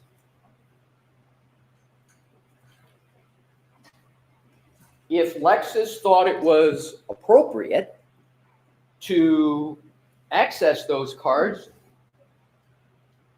do you know whether or not they would have them unlocked? Do you know? I do not know. Now, I'm going to let the answers. Thank you, Your Honor. I want to cover a basic question. Do you have any citation to any scientific literature where specifically what you did on this Lexus model has ever done before? Has it ever been done before, do you know? No, not on this specific model, which is why we did the exemplar testing. Right. So there's no scientific literature that states that the methodology that you used with this Lexus model is an appropriate methodology at all, correct? There is literature that addresses the methodology in other ways, but not specific to this Lexus, correct? There's no literature at all stating that the methodology that you used for this Lexus is the appropriate methodology to use for this Lexus model, correct? There's no literature about this appropriate Lexus model, correct?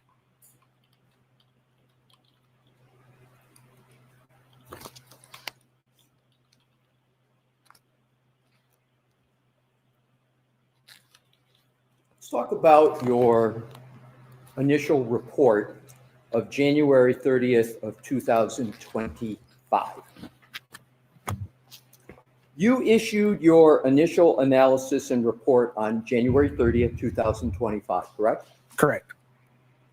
Your report included a general timeline analysis. You used that phrase, timeline analysis, that you stated could impact, quote, event reconstruction. Do I have that right? Your January 30th, 2025 report does not discuss a collision, does it? No, not in my report, no. As a matter of fact, your January 30th, 2025 report doesn't even use the word collision, does it? Correct, because I'm looking at data from the infotainment and telematics module. But the report of January 30th, 2025 does not even contain the word collision in it, correct? I believe it does in the background portion, which would be on page 2 or 3, which would just be restating the, if you mind if I can look at my report? Oh, please. Sure. Go ahead.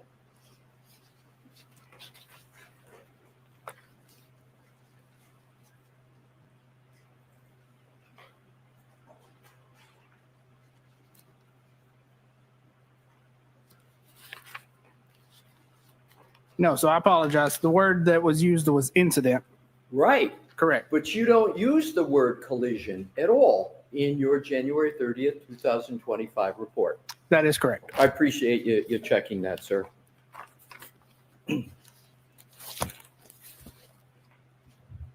Also, and please keep your report handy. Sure. Your January 30th, 2025 report does not in any way detail the timing of what you now call a text stream event at all, correct? No, it does not. So in your January 30th, 2025 report, you refer to it as an incident, and in your May 8th report, you refer to it as a text stream event, correct? That would be referring to two different things. Right, right. But did you use the parlance text stream event at all in your January 30th, 2025 report? No, I did not. But you're using it now, correct? Correct. And we're talking about the same event, right? Correct. In fact, your analysis and conclusions were limited in your January 30th, 2025 report to generally identifying a clock skew between Mr. O'Keefe's phone and Miss Reed's infotainment system, correct? That is correct. On January 30th, 2025, you engaged in no further analysis to determine whether precisely the 1162.2 text stream event that you now call it occurred, correct? Correct. Why not? I was not asked to at that time. I was just asked to look at the general timeline and consistency of the timestamps. So back in January 30th, 2025, you were not asked to engage in analysis to determine when precisely the 1162.2 text stream event occurred. Is that fair? That is fair, and that is based on the common concept that, you know, a lot of cases that we work, there is clock skew, but we do not have events to precisely determine what that clock skew is. Understood. So Wasn't your goal, however, on January 30th, 2025, to determine the correct timeline of events relative to this incident? Wasn't that your goal? It was my goal to determine the data from the infotainment and telematics modules that were missed in the initial download, and create a timeline and consistency of those timestamps. So your goal was to create a timeline, correct? Correct. And that timeline, among other uses, was to be for your colleague, Dr. Judson Welcher, to use that in his analysis, correct? That is correct. So you knew not only what your purpose was, but you knew what your work was going to be used for by Dr. Welcher, your colleague, correct? Well, I knew it was going to be provided, yes. Well, you knew it was going to be provided. Have you ever talked to Judson Welcher, your colleague, about this case at all? I have vaguely, yes. How many times have you talked to him? I would count a handful of times. And just give me a general idea of the nature of the discussions between you and Dr. Welcher. You're both working on the same, quote, incident, right? Sure, yes. What would have been the nature of those discussions? So those discussions would have been identifying what I found on the infotainment and telematics modules, and discussing, explaining that data to Dr. Welcher. So did Dr. Welcher ever tell you, your colleague, why he wanted to use that data for his purposes? For reconstructing a timeline. And for reconstructing a timeline and picking a time for what you now call a tech stream event, correct? You knew that's what he was doing. Correct, for a timeline, yes. Right, so you knew that for the 1162.2 tech stream event, he was going to use your analysis back in January of 2025 to try to pinpoint that tech stream event 1162.2, correct? That is correct. You knew that. Yes. And you know that he used that data to select a specific range for that tech stream 1162.2 tech stream event, correct? I don't know if select would be the right. I understand what you're saying. Yes. What term would you use? Sure. So based on the data, he's identifying the time approximately when that event would have occurred. And that tech stream event, that 1162.2, is what Aperture is contending is a time of a collision. Is that correct, to your knowledge?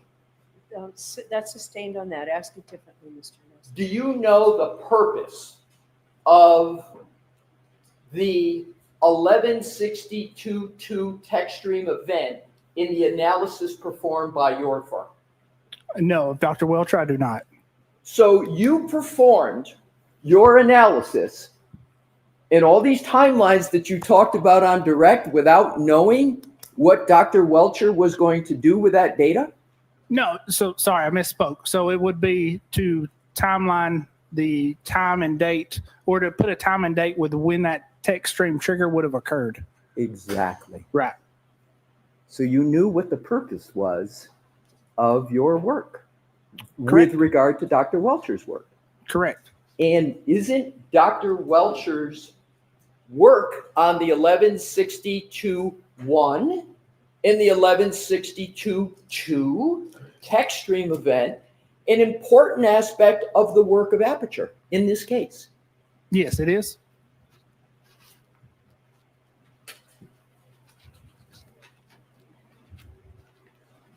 Did anybody from the Commonwealth ask you in your January 30th, 2025 report to not discuss your work in connection with the tech stream 1162.1 and the 1162.2 events?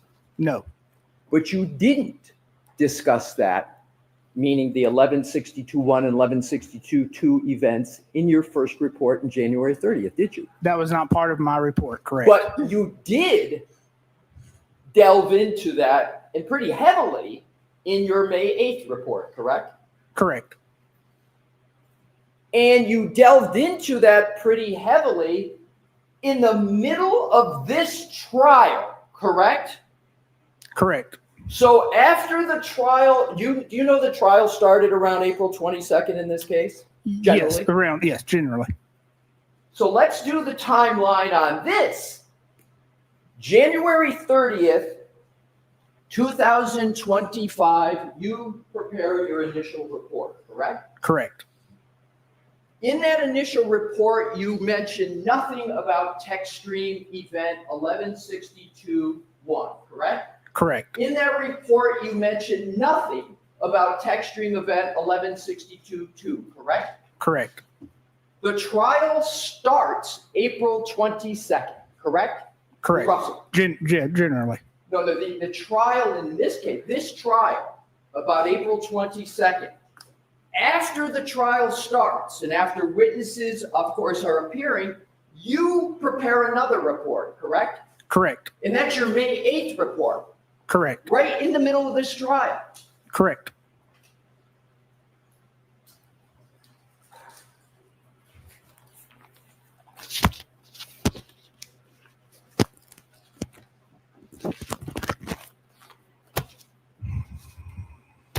And right in the middle of this trial, you enlarge the number for the 21 to 29 range. That's bigger than what it was in your first report, correct? No, that is not correct. Well, you changed the number, don't you? No, I did not change the number. Well, let's go back to see exactly what you did, sir. Sure. Let's start with the basics. You said on direct examination, sir, that you prepared your May 8th report on your own initiative. Those were your words on your direct testimony, correct? Correct. I'm going to read the first line of your May 8th, 2025 report. Okay. Do you have it in front of you, sir? I do, yes. It starts, Dear Mr. Brennan. Do you see that? Yes, I do. Pursuant to your request. That's a request you're referring to of Mr. Brennan, correct? Correct. I have completed an additional analysis concerning the above referenced matter. To formulate opinions, the following additional items were reviewed. This wasn't done on your initiative. You put in writing you did it at the request of Mr. Brennan. Which is it? So that was on my own initiative. This is a holdover, so a copy and paste from my original report. You're explaining the May 8th report in your language pursuant to your request as a cut and paste from a previous report? Yes, I am.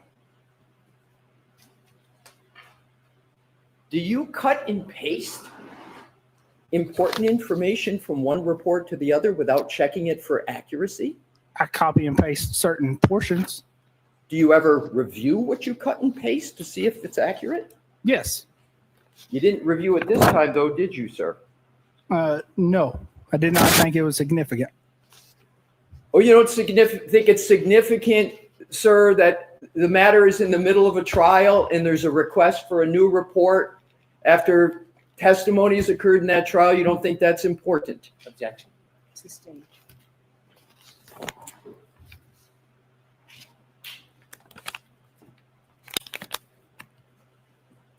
Why did you prepare the new report then? Sure. So there was a claim from a PowerPoint presentation by Mr. DeSogra of trying to adjust clock syncs or making clock adjustments based on the synchronization of certain events. That was produced in March. Upon reviewing that, my initial thoughts were to address that in testimony. But as I was preparing for trial, I made the decision that it needed to be better addressed in a supplemental report. But you understand that the report that you're referring to, that's the report of Mr. Soger, correct? It is a presentation of Mr. DeSoger. It's correct. a presentation.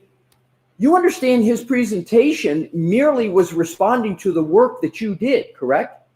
No, that's not correct. So your belief is that Mr. DeSoger's report didn't address at all what you had done?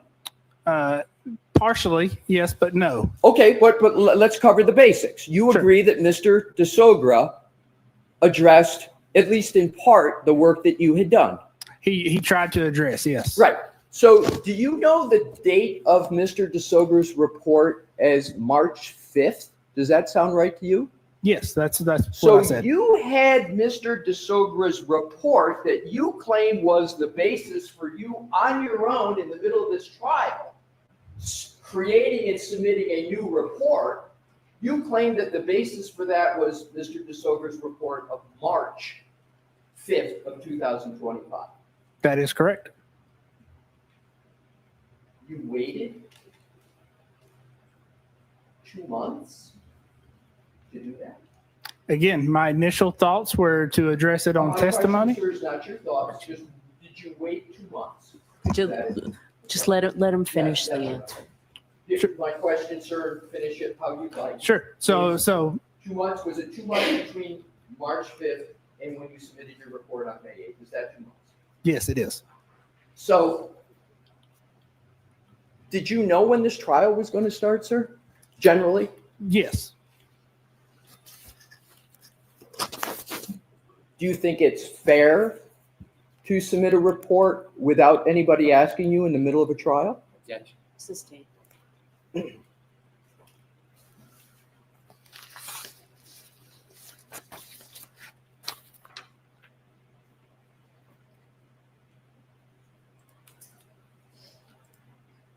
As we've been discussing, you issued a brand new report, in this case dated May 8th, 2025, correct? Correct.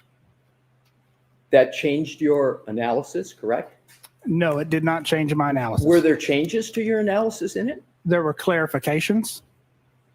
Clarifications. Correct. Let's address that. In your January 30th, 2025 report, you did not mention tech stream event at all, did you? No, I did not. And you didn't mention collision at all, correct? No, I did not. And you mentioned both of those now in your May 8th, 2025 report, correct? I don't know if I mentioned collision. I'd have to go to my report and look. But you certainly do mention tech stream events, correct? Yes, that's and correct. And you labeled them 1162.1 and 1162.2, correct? Correct. That's a change from your first report, isn't it, sir? No, it's not a change. It's a supplement. Oh, so your definition is that when you add something to a report, it's not a change, it's a supplement? That is what it is, yes.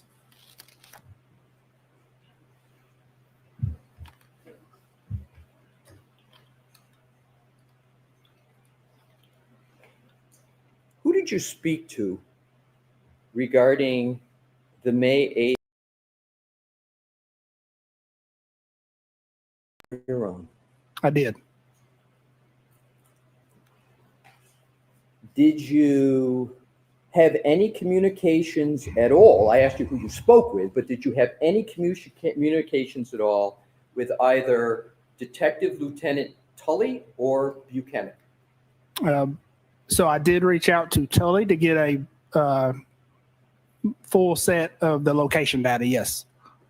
So you reached out to Detective Tully before you prepared your May 8th report, correct? Yes, that is correct. Did he tell you that the trial had started in this case? No, not during that conversation, no. That's not the first communication you had with Detective Tully, was it? No, it's not. How many conversations have you had with Detective Tully? I would say a handful. How much is a handful? Yeah, I would be speculating, but we'll say 5 to 10. 5 to 10? Sure. Is Detective Tully expert at all in digital forensics? No. But you've had 5 to 10 conversations with him? Correct, to get provided information.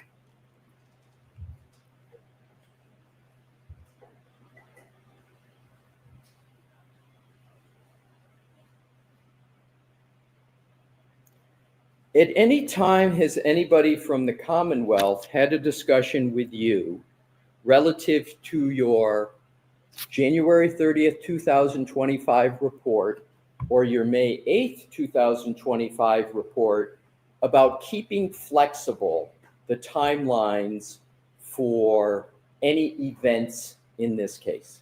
No, sir.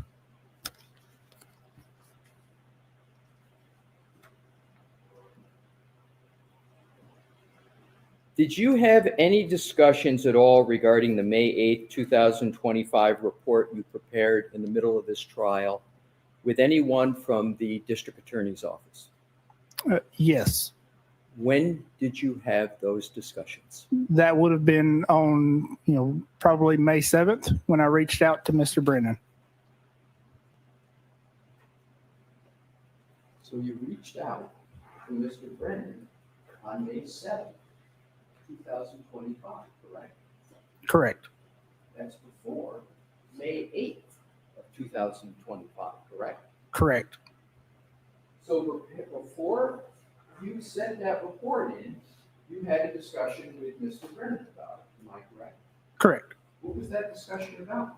That was just a discussion over the data and what the report said.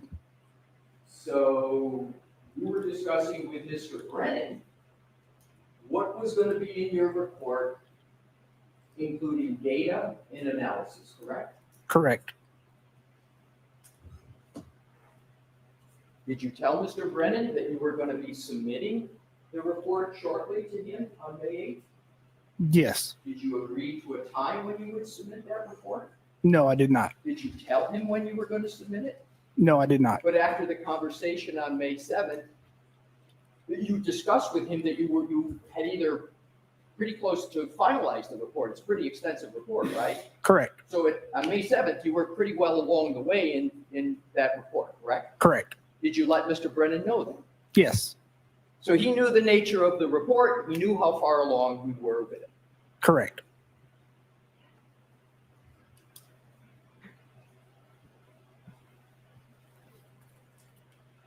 Did you have any other calls with anybody from the prosecution's office other than that about your May 8th report? No, I don't believe so. Do you have any texts with anybody about your May 8th report? No. Did you communicate with anybody else about your upcoming May 8th report? No, I would have provided a copy to Dr. Welcher. Your colleague? Correct. So Dr. Welcher knew you were working on this report, correct? He knew I submitted the report. I don't know if he knew I was working on the report. Did he know you were going to submit the report before you submitted it? Yes, I'm sorry, yes. Did he know what was going to be in the report? Yes, he did. Did he support the fact that you were going to submit a report in the middle of trial? I can't speak for Dr. Welcher. But he knew you were going to do it? Correct. Did he say anything, don't do that? Or did he have any comment about the fact you were going to submit it? Not that I recall off the top of my head. Not that you recall, so is it possible he did comment on whether you should submit it in the middle of trial? No, he would not have commented on whether I should have submitted it or not. How many times in your career, sir, have you submitted a supplemental or amended report in the middle of trial? This would be the only one that I recall. So this is the only time. How many years have you been doing this?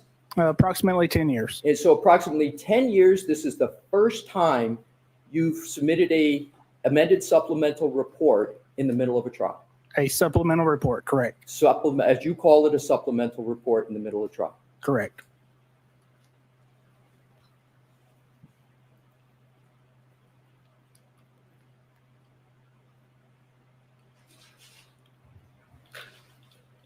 Do you know a person by the name of Ian Whiffen?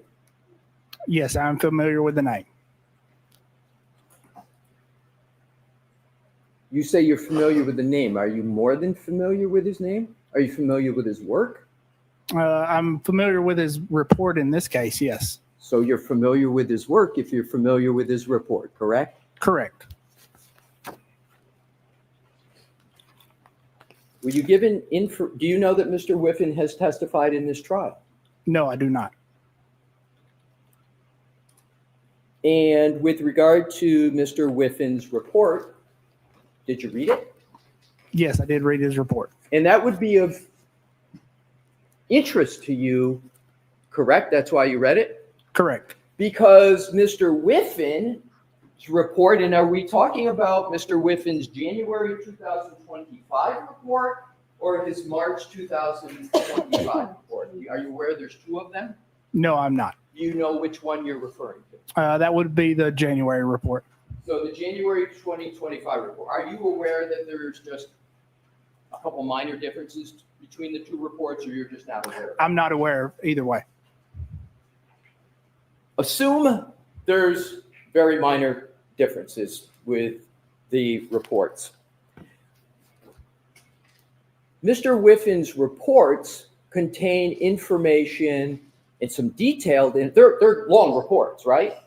Yes, they are. So Mr. Whiffen's report contains information about the cell phone of Mr. O'Keefe, correct? Correct.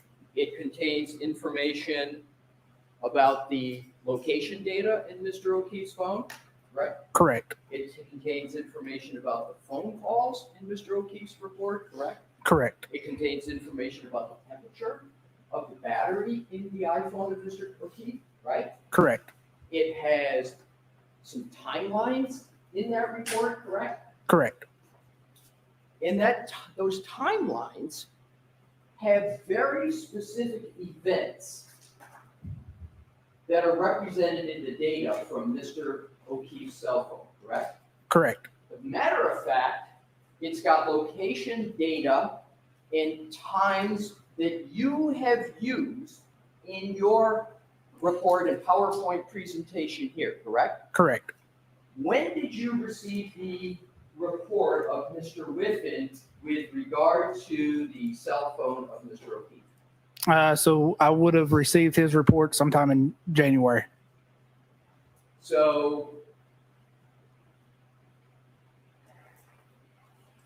4 months ago, you had the report of Mr. Whiffen with substantial information about the types of databases you can find in the iPhone, location data, health data, phone calls, and a timeline, among other information, correct? Correct. You had all that information. Correct. And you had GPS location data in that report regarding Mr. O'Keefe's iPhone, correct? Correct. Do you know what an SQLite database is? SQLite? Yes. SQLite, yeah. Yes.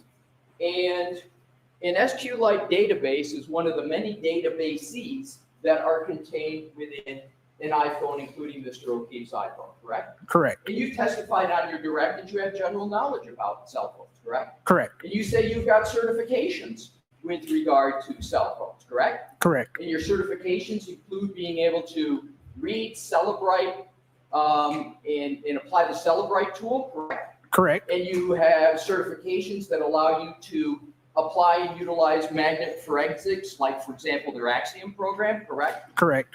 And you've done that in your career. You've applied those tools before this case, correct? Correct. And you've applied those tools after your work in this case. You apply them pretty much frequently, correct? Correct. So the tools, the databases in an iPhone, and all the location data, etc., that was all information you had and you knew and had FASL with back in January of 2025, correct? Correct. And you had access to the SQLite database because you had Mr. Whiffen's report, correct? Correct. I had the report. You Yes. had the report. Do you recall on your direct testimony saying that one of the reasons that you did this supplemental report on May 8th was you got new information or more information about Mr. O'Keefe's cell phone? Yes. Correct. You had that information through Mr. Whiffen's report back in January of 2025, didn't you, sir? Correct. I had the report. I did not have the data. Well, didn't Mr. Whiffin's report discuss location in a pretty detailed manner? Yes, it did. And didn't he use GPS location data in that report? Yes, he did. And you had that in January 4 months ago, correct? Correct. And you read it 4 months ago. Correct. Yet you still submitted a report on May 8th in the middle of this trial, correct? Correct.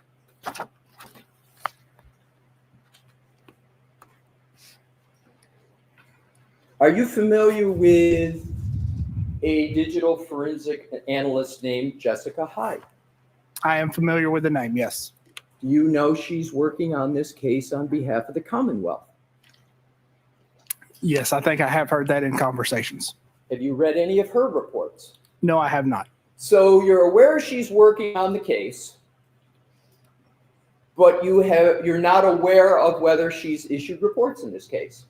Correct. So you're not aware whether she has issued reports that mention about GPS location data, correct? Correct. Did you ever ask for her reports? No, I did not. Did anybody ever tell you or comment to you whether your analysis is consistent or inconsistent with the reports of Mr. Whiffen or Ms. Hyde? No. Did you watch their testimony in this trial? No, I did not. Did you learn of their testimony in this trial? No, I did not. Did anyone from law enforcement or any other aspect of the Commonwealth provide you with any summary of their testimony? No, they did not. But you had access to Mr. Whiffen's report with regard to his analysis and the data from Mr. O'Keefe's cell phone back in January of 2025, correct? Correct.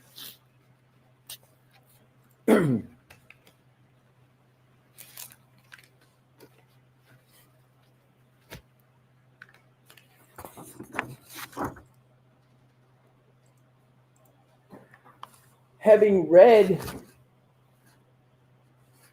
Mr. Whiffen's January 2025 report,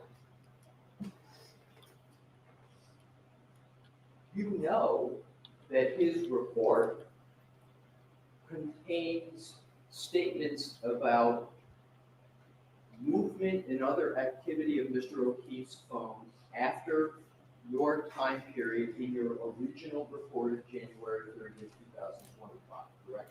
No, not after the time period, no. Let's take a look at that. Sure.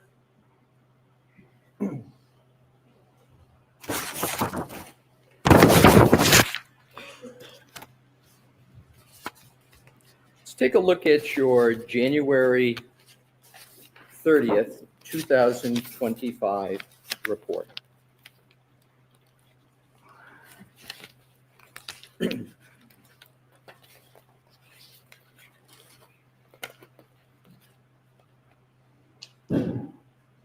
Well, we'll come back to that. I'll do that in an order that makes a little bit more logical sense.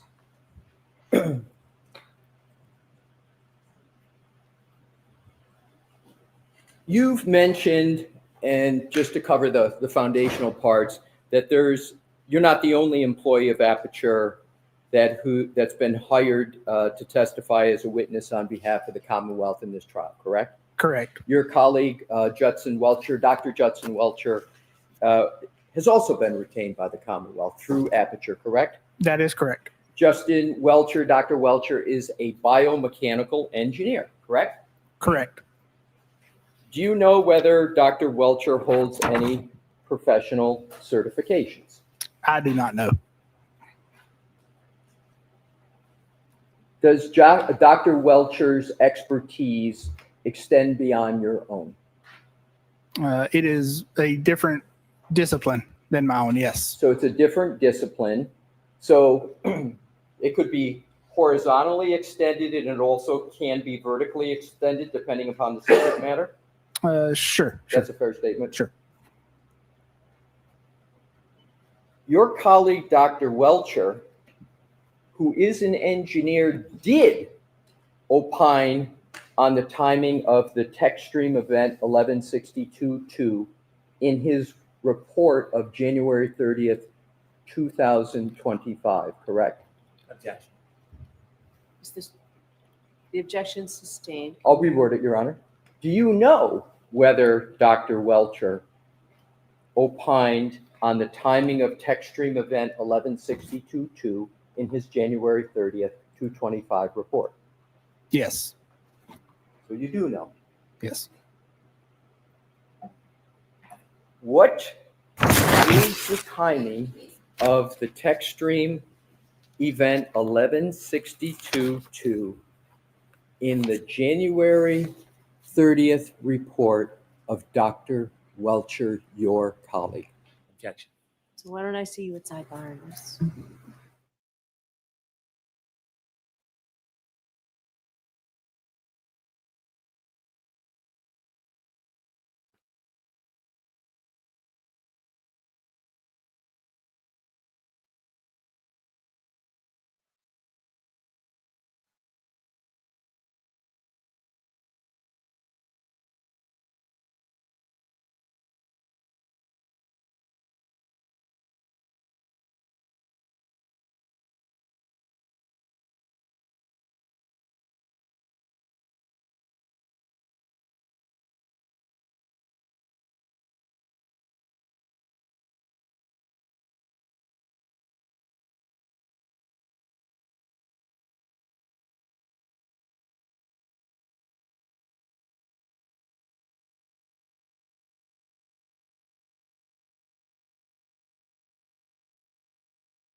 May I proceed, Your Honor? Yes. Thank you.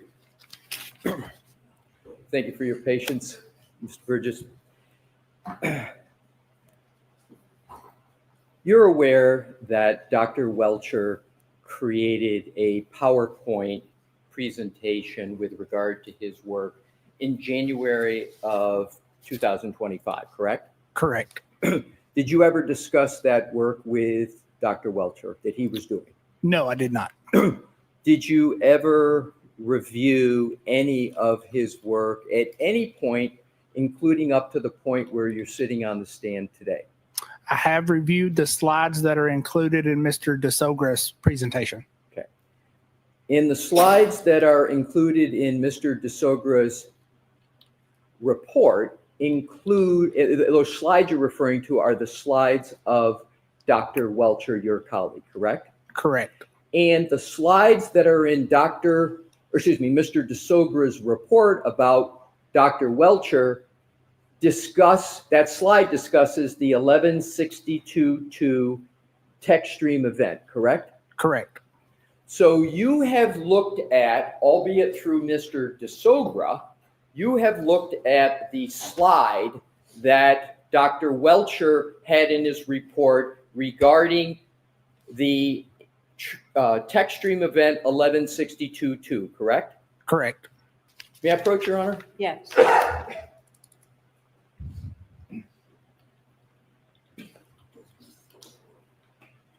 Welcome. May I have this marked as the next exhibit for identification, Your Honor? Yes. Thank you.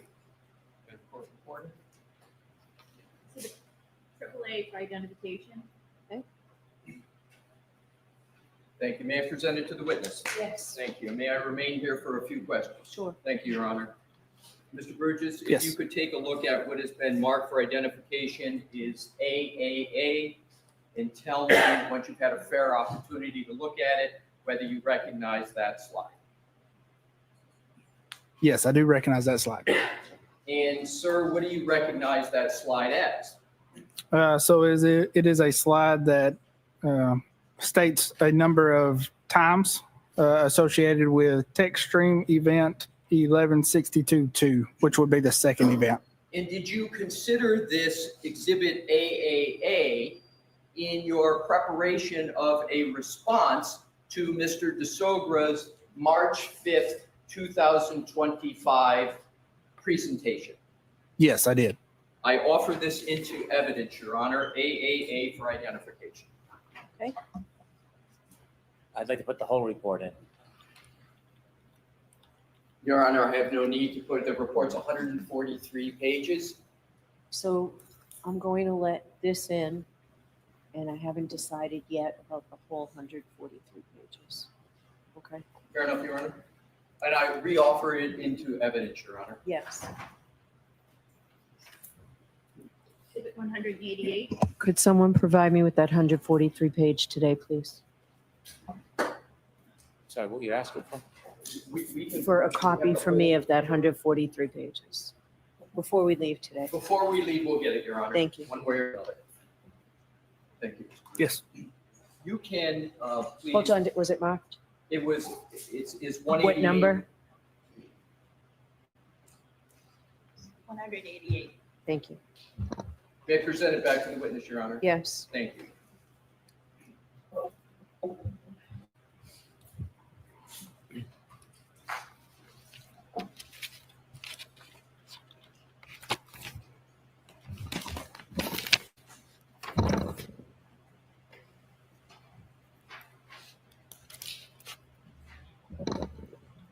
Sir, you now have what is in evidence as Exhibit 188 for identification. I draw your attention, and this is the slide that you considered in responding to Mr. DeSogra, correct? In response to Mr. DeSogra's analysis of this slide, yes, correct. And this slide, to be clear, is a slide prepared by your colleague at Aperture, Dr. Judson Welcher, correct? Yes, that is correct. Sir, could you please read the time that Dr. Welcher states for the infotainment, for when infotainment trigger 1162-2 occurred? So that would be text stream trigger, just for clarification, but yes, I can. Well, let's go to that. You use the parlance text stream trigger. Dr. Welcher uses infotainment trigger, but it's 1162-2. You both use 1162-2, correct? Correct. And I think that may be a misunderstanding of how he's worded it. Well, Your Honor, I'd actually move to strike that about what Dr. Welcher, I'm just going to what the document says. I'm just going to leave it, but go on. Thank you, Your Honor. So the document says that the infotainment trigger 1162-2 occurred at approximately 12:31:38, correct? Correct. And that it ended at 12:31:43, correct? Correct. So we've got the trigger, according to Dr. Welcher, as of recently as January 30th, 2025, starting at 12:31:38 and ending at 12:31:43, correct? Correct, according to the Lexus clock. Right. Yes. So now let's go down to what says below. Per report from Ian Whiffen, O'Keefe's cell phone data showed, quote, most notably, all device lock events, including the final lock event at 12:32:09, were user initiated by the user pressing the side button briefly. You see that, sir? I do. And did I read that correctly? You did, with the caveat that's according to the iPhone clock. Right, but in any event, that's what Dr. Welcher states on his slide, correct? Correct. Do you know, sir, that the iPhone data reported by Mr. Whiffen that you read, that Dr. Welcher references, do you know that report of Ian Whiffen says there was an end of a health event of 36 steps covering a distance of 84 feet that ended at 12:32:16, which is after 12:31:43? Yes. And you know that? Yes, with the caveat those clocks have not been adjusted. But you know that there was a end of health event of 36 steps covering a distance of 84 feet that ended at 12:32:16, which is after 12:31:43, correct? Correct. Just stating the comparison. So now what I'd like to do is to move on with regard to the analysis. So in Dr. Welcher wrote this, the slide he presented, it stated January 30th of 2025, correct? It's not dated here. It's not dated, yes. but do you know that Dr. Welcher created a report of January 30th, 2025? I do know he created a report. Right, and that's the same date as your report, correct? Your Correct. first report. Correct. So you both submitted your reports on the same date. They're both dated the same at least, correct? Yes, if they're both dated the same, yes. Yes. Are you familiar with the concept of pocket state in iPhones? I am familiar through Mr. Whiffen's report. Okay.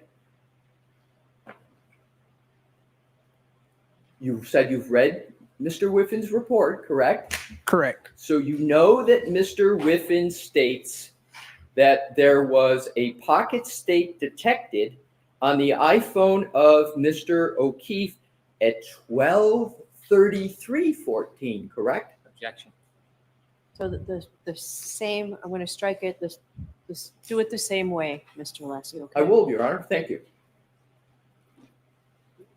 Are you aware of whether Mr. Whiffen has put in the report you read a timestamp for detecting pocket states of Mr. O'Keefe? Are you aware of that in the report at all? I am aware of that in the report, yes. Do you know when Mr. Whiffen has noted a pocket state detected of Mr. O'Keefe's phone? Do you know? So, Mr. Lessie, why don't you show it? That's what I was going to do. I will, Your Honor. And Do if that. we could put it up, we've got it, that's already in evidence on the screen. Okay. It's already in evidence in screen. So are you talking about Mr. Whiffen's report or? Correct. Well, you know what? I'm going to show him the report, Your Honor. Thank I'll you. do it the way you suggest.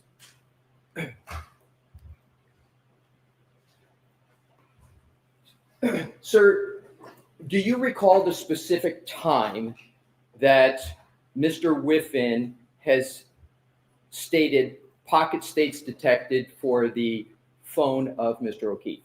No, I have not. If I showed you a report of Mr. Whiffen, might that refresh your recollection as to when Mr. Whiffen has stated pocket state detected? Would that help you? Yes. Okay, sir, I'm going to endeavor to do that.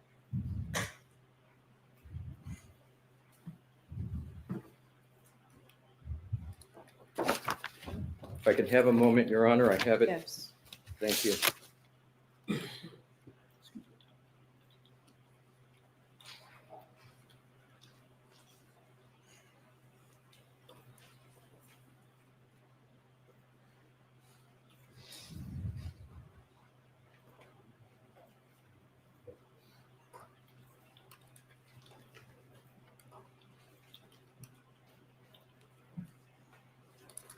I have it, Your Honor, if I could have a moment.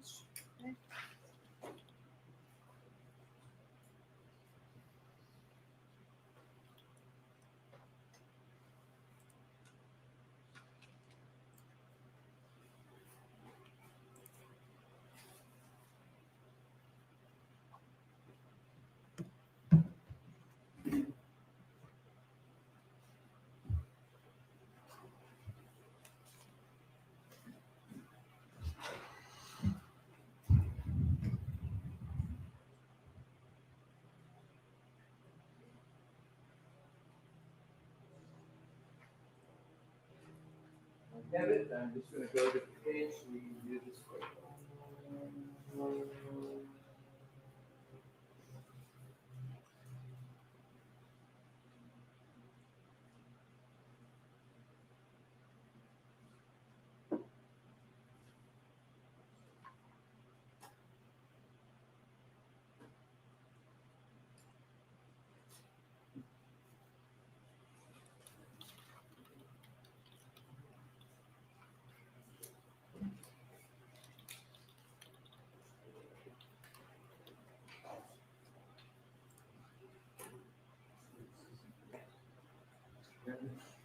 This is heavily highlighted. These are the 2 pages.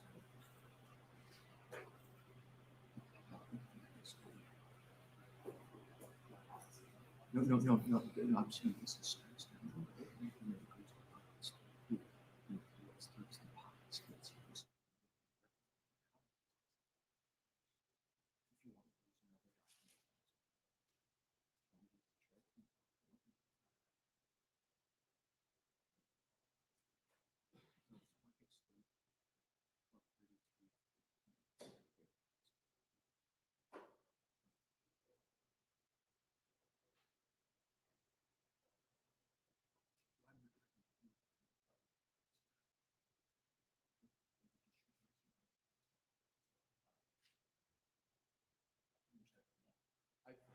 Got an agreement of sorts with Mr. Brennan. Could I proceed, Your Honor? Yes. Thank you.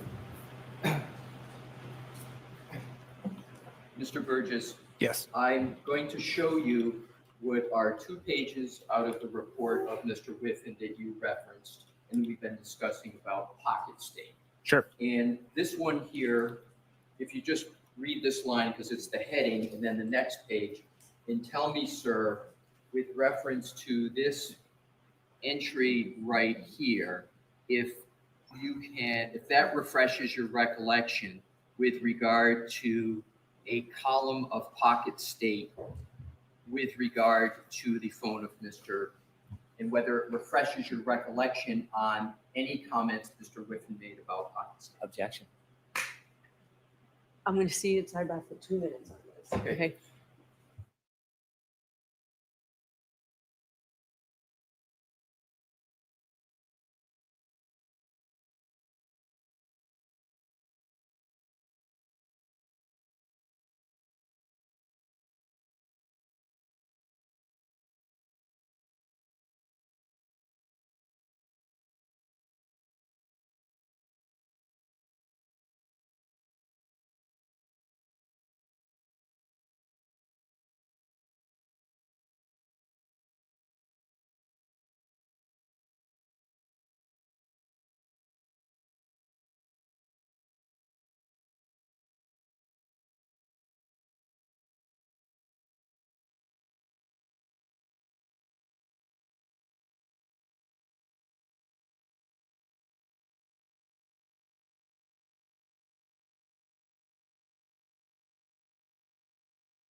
Jurors, this seems like a good place to break.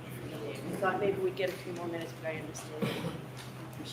Okay, so for the same cautions, please do not discuss this case with anyone. Don't do any independent research or investigation into this case. If you happen to see, hear, or read anything about this case, please disregard it. Let us know. And please be careful with your social media use. We will see you tomorrow morning. Thank you very much. All rise. Close your notebooks and follow me, please. We'll see you tomorrow.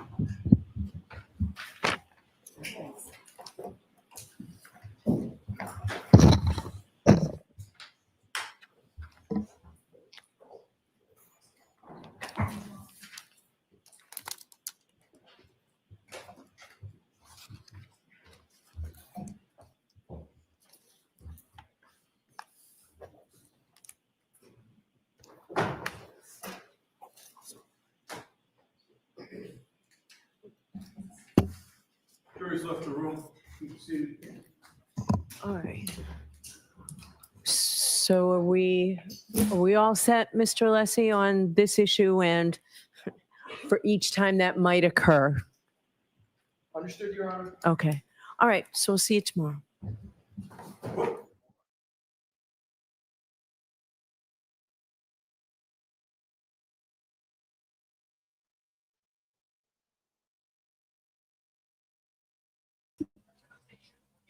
Hello. Lucas. So, are we set on this issue, Mr. Alessi, and every time it might occur? Yes, Your Honor. What was she asking that for? Like, what'd she tell you? I guess again when defense is getting too close to the truth and it's making the CW look like complete idiots, she puts a stop to it. Oh yeah, but this was supposed to be robust. Yes, of course. She says what everybody wants to hear and then does something differently. That's what they call hypocrisy. Oh, okay. Okay. Mm. That's a big word, so. Well, two-faced bastards. Can't believe it. I mean, at the beginning, I said right at the start, even before Alessi started crossing, I hope Alessi crucifies this guy. Even I am surprised at just how much he was slaughtered today. It was fucking brutal. Oh, it was. I knew of 3 CVs, but he had more and more. And I was like, what the heck? How many CVs does he have? Well, I only knew about Turtle Boy's post because Amy mentioned it. And Yeah, said, Turtle Boy post. He had said something on a show Saturday about it. Well, he posted something on X, and Amy said, go have a look on X. So I knew about what I thought was his only CV, and I didn't realize there was 4 of them. And, you know, after his first CV, and I'm thinking, yeah, that's bad. And then the second one, and I thought, oh my God, that's even worse. And then the third one, I thought, this guy's going to lose his job. And then the fourth one, it was just, oh my God, not another one. And yes, there was, yeah. Yeah. And then the LinkedIn came in and he was like, oh, people don't look at your actual qualifications. They just look at your post. No, they don't. Well, sometimes they do. I've had jobs where, you know, I've not had the certainly haven't lied about the qualification, but I've had jobs where I haven't had the qualifications to do it. And they said, look, if you can do the job, we don't care. Right. Well, that's one thing. But to give the qualifications to a court and then have 4 other ones show up that say something different, that just doesn't look good. It kind of takes your credibility out. It does, but why would Aperture be promoting and distributing his CV when it's Marie, not accurate? You know. Well, yeah, catch you later, Marie. Yeah, she did. Erica did get arrested, guys, in front of her lawyer. But they said that they pretty much wanted, like, it was good for her case that she did. So. What did she get arrested for? Her sweatshirt. Did they make her take it off again? Criminals run Norfolk County. What? So she got arrested for telling the truth? Mm-hmm. Yeah. Interesting. I thought they were going to make her remove the sweatshirt and then arrest her for indecency. Well, they did that two weeks ago for prom. Yeah. It was Friday before prom. They made her walk to her car in her bra because, she was arrested. They didn't like her sweatshirt, so they confronted her outside. Yeah, that's tough shit. That's And then tough shit. So she took it off and had a Turtle Boy shirt underneath it, and they said, you can't wear that, even though it had nothing to do with Karen Reed. Enriquez, yeah. She took it off, and she had to walk. They made her walk to her car in her bra. Yep. So. And there's going to be backlash off that. There's going to be repercussions because you cannot do that to people. Well, then they tried to accost her last week, and that was on camera, and that's when the thing was filed. Now they have arrested her. She's obviously got on their radar, and they're just targeting her for anything now. Is she still? They were trying to get her out last I heard. I don't know if she's out.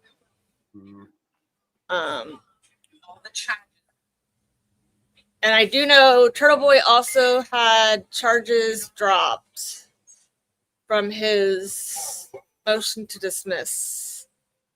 Hold on, I'll tell you. Which this was actually pretty, I was excited for him. Yeah, I'm going to go read up on this.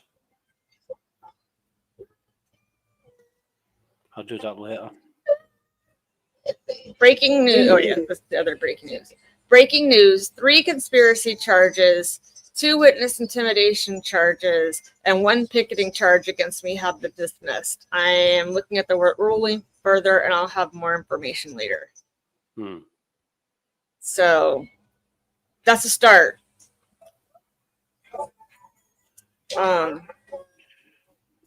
Lawyer is going live in 30 minutes. He's been freaking out all over X, just so you know. Oh, I can believe it. I mean, this does not look good all the way through. Alessi was just ripping him to shreds.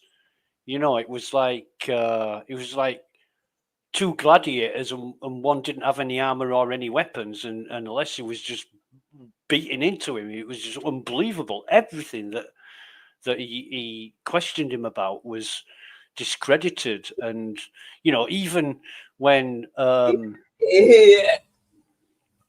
Burgess was saying, "Oh well, I wrote this report in January and I wrote this report in May, but the one in May is reflected in the one in January, even though I wasn't supposed to know about it in January," and he was skipping and making things up to suit all the way. And then they brought in. Sorry, guys. Brought in his. He's fine. He's fine. His associate Welcher, and he had to admit, Burgess had to admit that he'd seen some of Welcher's report, and that must. Welcher relied on his report. Yeah, it must have influenced everything that was going on. So there's been a lot of collusion. Yeah, and he also admitted that. Hank said he was surprised by the report when he just said on the stand that he talked to him the day before he submitted the report. Yeah, come on. This is all orchestrated and engineered and manufactured, and it's so much collusion right now. Yeah. And then talking to Tully. Why is he talking to Tully 10 times? Who knows? He should have no conversation with Tully except when Tully brought the stuff down there and then when Tully left. We can guess, but nothing else involved in that. I mean, apart from the CVs, which totally discredits him. I mean, I said he wasn't as much as a fake as he is an imposter. Yeah. And Amy said right, and I'm thinking, yeah, she, you know, given the job that Amy does, what would she think of somebody who was doing the job that wasn't qualified to do it? You know, it just makes you angry that somebody's faking everything. And I've worked with people like that, you know. Well, that's the thing, like, especially when they're dealing with somebody's life. It's not get a wipes. Get daddy wipes. It's not like he is just, you know, some Hank is literally taking her life in his hands, and he is trying to take her life away from him for something to prove it. And all he cares about is winning. He doesn't care about giving her a fair trial like he said he was in the beginning. Yep. He said in the beginning, I am here to give her a fair trial. None of this has been fair, but I'll tell you what, the defense is taking the shit they've gotten and they have wrapped it up in a bow and gave it right back to him. Yeah, I mean, I said earlier, I bet Brennan wishes that they had a voir dire on Shannon Burgess now. I bet he's really wishing that, but Bev denied it. Bev denied Alessi's motion to voir dire Burgess. Which all that did was give Alessi more ammunition to go spend this entire, half a day Friday and all day, all weekend. I mean, man's got a photographic memory.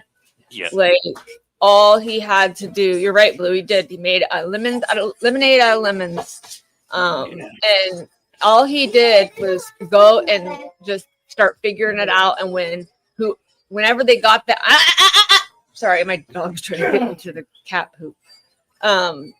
whenever they got into his CVs and stuff, whoever found that, if it was the person on Reddit who found it or Alessi found it, whoever found it, Alessi took it further, like 3 steps further than it was actually found. You know what I mean? And he just tore him apart. Like, lawyer knows that I've never seen anything like this. Yeah, I think, and apart from the CV scandal, the other thing that made me that shocked me really was the exemplar vehicle. So what they've done, they've taken the infotainment system out of Karen's SUV. Right. They've put it into another Lexus vehicle that wasn't an exact same model or wasn't the same year or anything like that. They've then cowboyed, I can't think of a better word, but they've cowboyed it to get some data from it that could or could not be accurate. But the way that they've done it is completely, they just went rogue. They just went off-piste on their own into no man's land, did this, extracted the data, and then, I don't know, fabricated problems with it when there weren't problems, or they didn't do it properly and get all the data. I don't exactly know, but the very foundation of why Burgess is there is now in question because he didn't carry out the procedure properly. Right.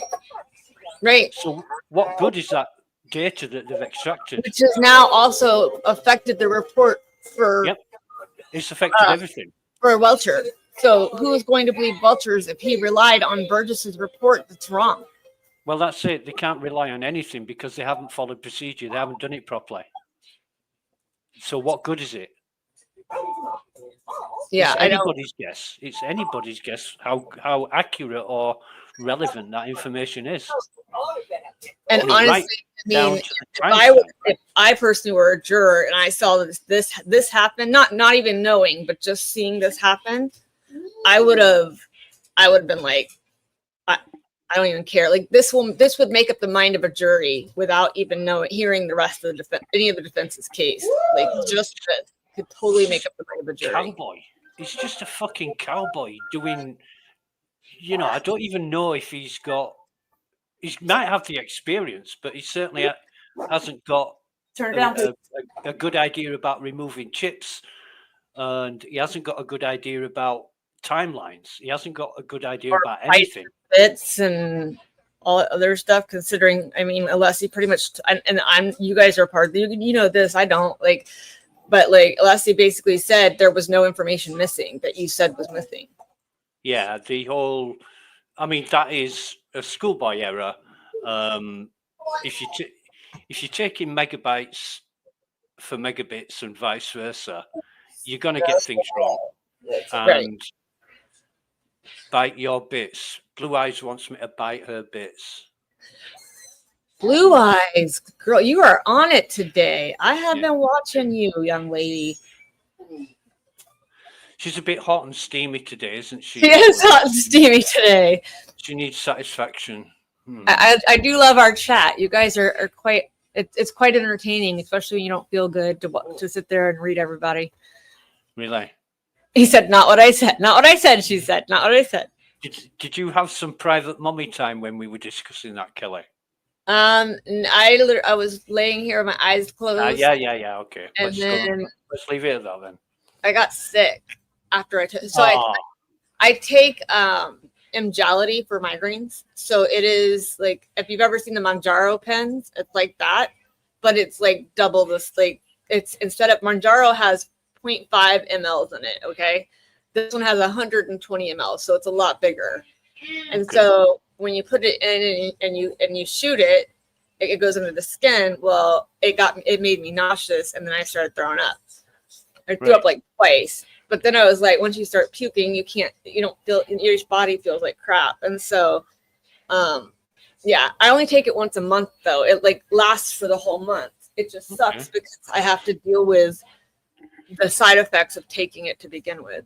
So just on a joking note, on a joking note, you could have watched Burgess in court and had the same effect instead of injecting yourself. True, but that wouldn't help me in like 3 weeks when I'm having a migraine and can't get out of bed either. Because migraines cause me to have seizures, and we didn't know that until like a year and a half ago. All of a sudden, I had like my first seizure out of nowhere, and after they did like tons of blood tests and all this other work, they found out that it's vesovasal pain. So basically, it's coming from your head is hurting from a migraine, which is causing my mind to just rewire for a minute. So.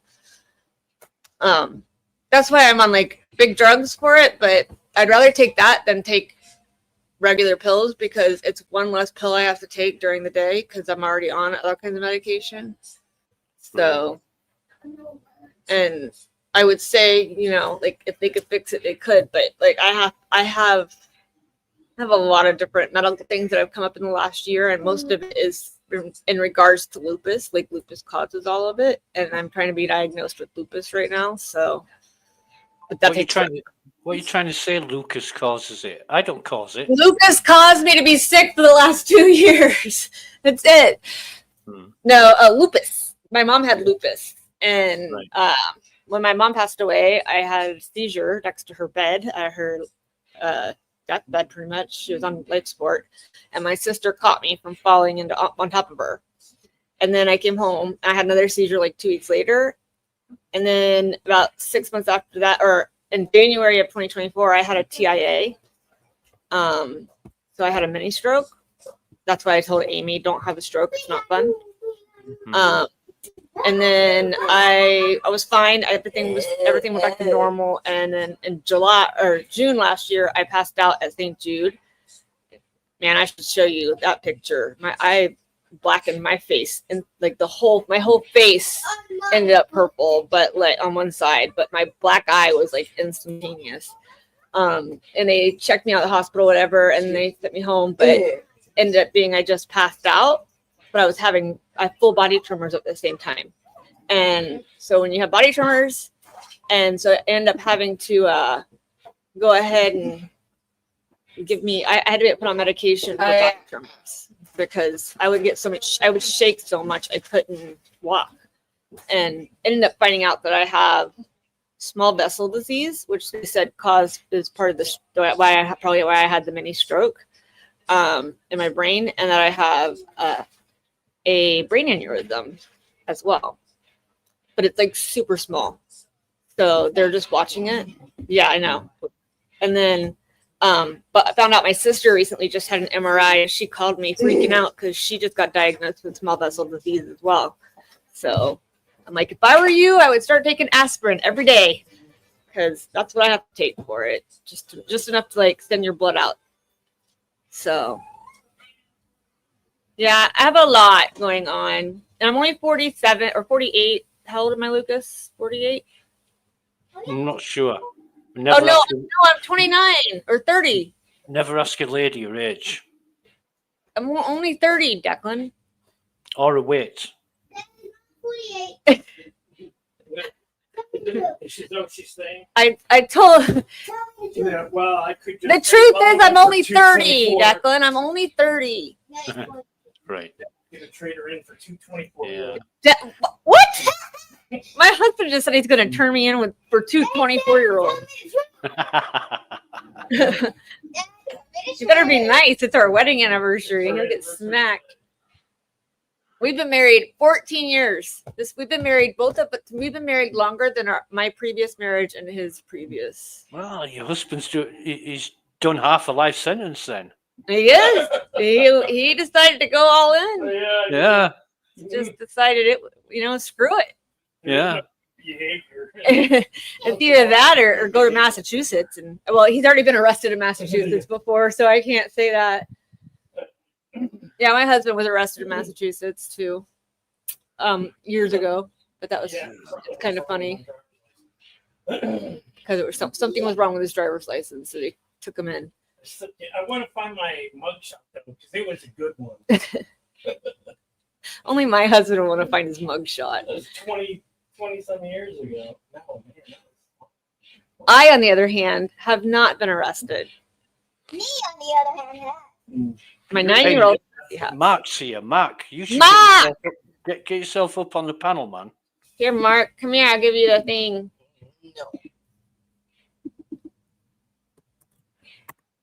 Yeah, Les is done really good today. I mean, he had a lot of material to work with, you know. Unless he and might be. Oh, man.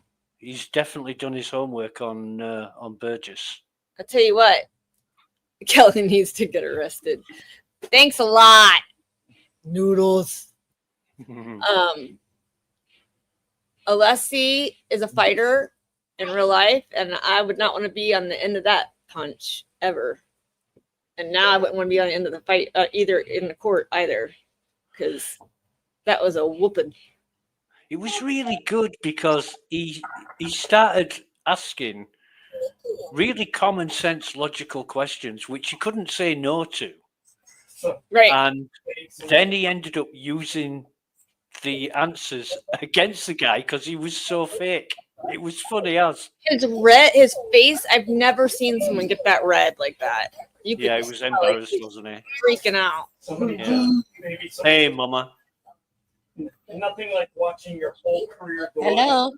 Hello. Hi. I just wanted to tell Blue and Hate to meet me at the Magic Bush in an hour. At the bush? Where are you guys going? The Magic Bush. They're having a bush party, Kelly. Okay. I don't want to know, I don't think. Honestly. I don't know if I want to know. It's an 80s bush party before bald was in fashion. Oh, okay. Blue is going to the Magic Bush so she doesn't get poked. Oh no, she's going to the Magic Bush so she can get Dina poked. said she is at Farmingham Barracks waiting for Erica to be released. Oh, cool. And don't tread on Alessi. That's right, Misty. Yeah, Dina said she should be out at about 4:30, 5 o'clock. Bush Somewhere is in between there. bush, as in the old style bush parties called. It was not No Shave November. We'll just say that. I bet they don't charge Erica. I bet they don't They charge. probably won't. They'll probably just let her go. Well, Erica she doesn't was have arrested, Sean. She doesn't have a bail. Yeah, I think they're just gonna let her go. If they She got do- arrested for her sweatshirt. Yeah, she was arrested for her sweatshirt. Which said criminals control Canton or something like that. Norfolk County, yeah. Yeah. It's the same one They, she was the wearing. thing is, when they've they been harassed after her last for time. that for 2 weeks. So, but you can't arrest someone for their clothing. Like, Well, and then I mean, you Tom can. CPU got carried across the street by Hartman today too. I heard about that. Like he literally picked him up and carried him across the street. Wow, really? He has a big bruise on his arm and he went to file a report. They weren't going to take a report, but Yeah, I bet Tom they made weren't. them. I bet they weren't interested. No, Corrupt he said bastards, honestly. he was saying something about the Dedham police did not want to do anything about it Mm-hmm. when he went to the police station to file a report. Well, I mean, he should have been able to go in front of a judge because that's what the paperwork says. That Yep. If there's something wrong, you can go in front of a judge right away. They won't And the let him fact- cross the street. I know. The fact that they denied that is denying more rights that were in the order. Yeah, He, So- Hardman Stacey told says- him if he sees him one more time, he's getting arrested.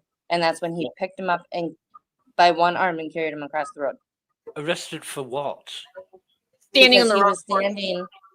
No, Hardman told him he could saying, stand in that That's corner in general. Friday. No, I'm talking in general. You're standing in the wrong place, so he's going to arrest somebody. But where Is that what- Tom was is that what it standing, was? no, where Tom was standing, Hardman told him on Friday that he could stand on that corner of the sidewalk.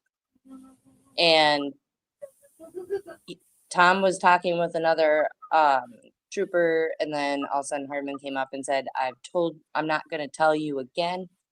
Get across the street. Tom started walking, and then Hardman just picked him up and just like carried him across.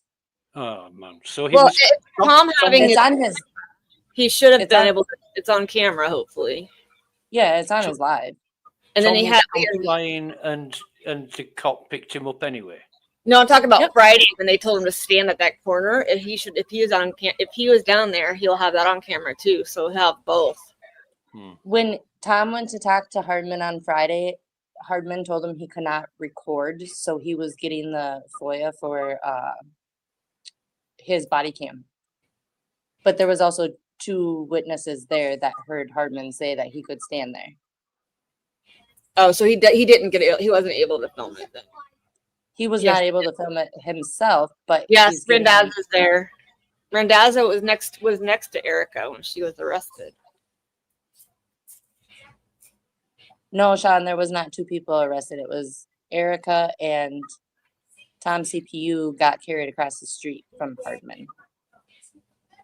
You know, honestly, like it just shows you the MSP is scared. They're scared of something. What are they scared of? They're scared of the public and the corruption being brought out. And this is why they're reacting the way they are. It's happening in the courtroom. They're getting slaughtered in the courtroom. And now they don't want to be, you know, the other judge decided to tell them she needed to fix it. So she fixed it with word salad. And they just decided that they can make it whatever they want it to. So I know Mark Randazza put in an emergency clarification order last Friday because nobody knew what they were allowed to do or not do. And they keep making them go back and down. So I know that's why a lot of people were staying in the normal spots that they were told to before. But this morning they noticed that the buffer zone sign was missing. Yeah, that was gone. So yeah, Scott McGinnis said that. Yeah. But it wasn't the authorities that took it down, he said. No? He said They it didn't went, know? it went missing in the middle of the night, apparently. Someone wanted to keep it I as don't a know. souvenir. I told I him to thought- check eBay later on today to see if it was on sale. Seriously, you're gonna find it for sale somewhere. Facebook Marketplace. $1 million for the buffer zone sign. $1 million. And that's the thing. I mean, they're scared. Meatball is scared. And I guarantee you part of it is also because they know that the federal investigation is not over. They said it was over to make people believe it's over so that people would move on with it. And nobody believes it. You know the FBI is watching. The only thing that the FBI has done investigating was apparently all the McAlberts. It had nothing to do with the investigation being over with the Commonwealth. Hey, he's eating cotton. Get down. Thank you. Hardman's gonna have some lawsuits coming at him too, though. He's already got a couple. He's just gonna keep adding them to it. And you know what's gonna happen is Beverly Cannoni's name's gonna be on that too. Mm-hmm. Because her name's on the order. So Yeah, I mean, All right, I people gotta shouldn't- fly. okay. all right, Mama. love. Are you feeling better? Yeah, finally, I'm not running to the toilet every 10 seconds. That's good. Yeah, That's good. crossing my fingers that I can keep my sandwich Well, we've down. That I we've had today. missed you. Well, I'm back now. They all hate me for being in the chat, right? Blue, right? Hate. Nobody hates we're all family here. I love our little family. No, I've had a lot of fun with everything. So, well, all right. Good night, all. Love yous.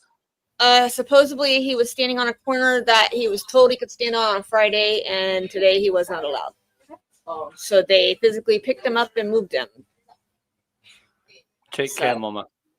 I will. You too. Thanks for coming up. And we'll talk to you guys tomorrow morning. It's what we have. We have Monday, Tuesday, and Wednesday, and then Thursday is half day, right? Yeah, And then none on Friday. yeah. And It's gonna be a somebody weekend without you guys. said no court on Monday, but Canoni said that they were in on Monday, so I don't know about that. Well, because Monday is Memorial Day. Okay.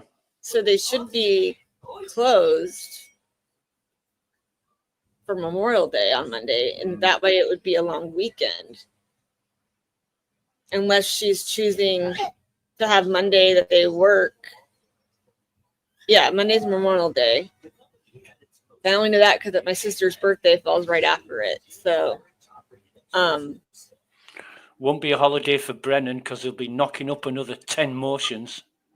Or it will be because he'll be in memoriam. We'll be remembering him. Yeah. So, but yeah, I'm gonna catch a lawyer, because I know Peter's gonna freak out online, or he already has been. I mean, I might watch that too. But anyway, thanks for talking. Catch Thanks you for tomorrow. talking. I've missed you guys. We'll talk to you soon. Bye for now. Bye-bye. Bye.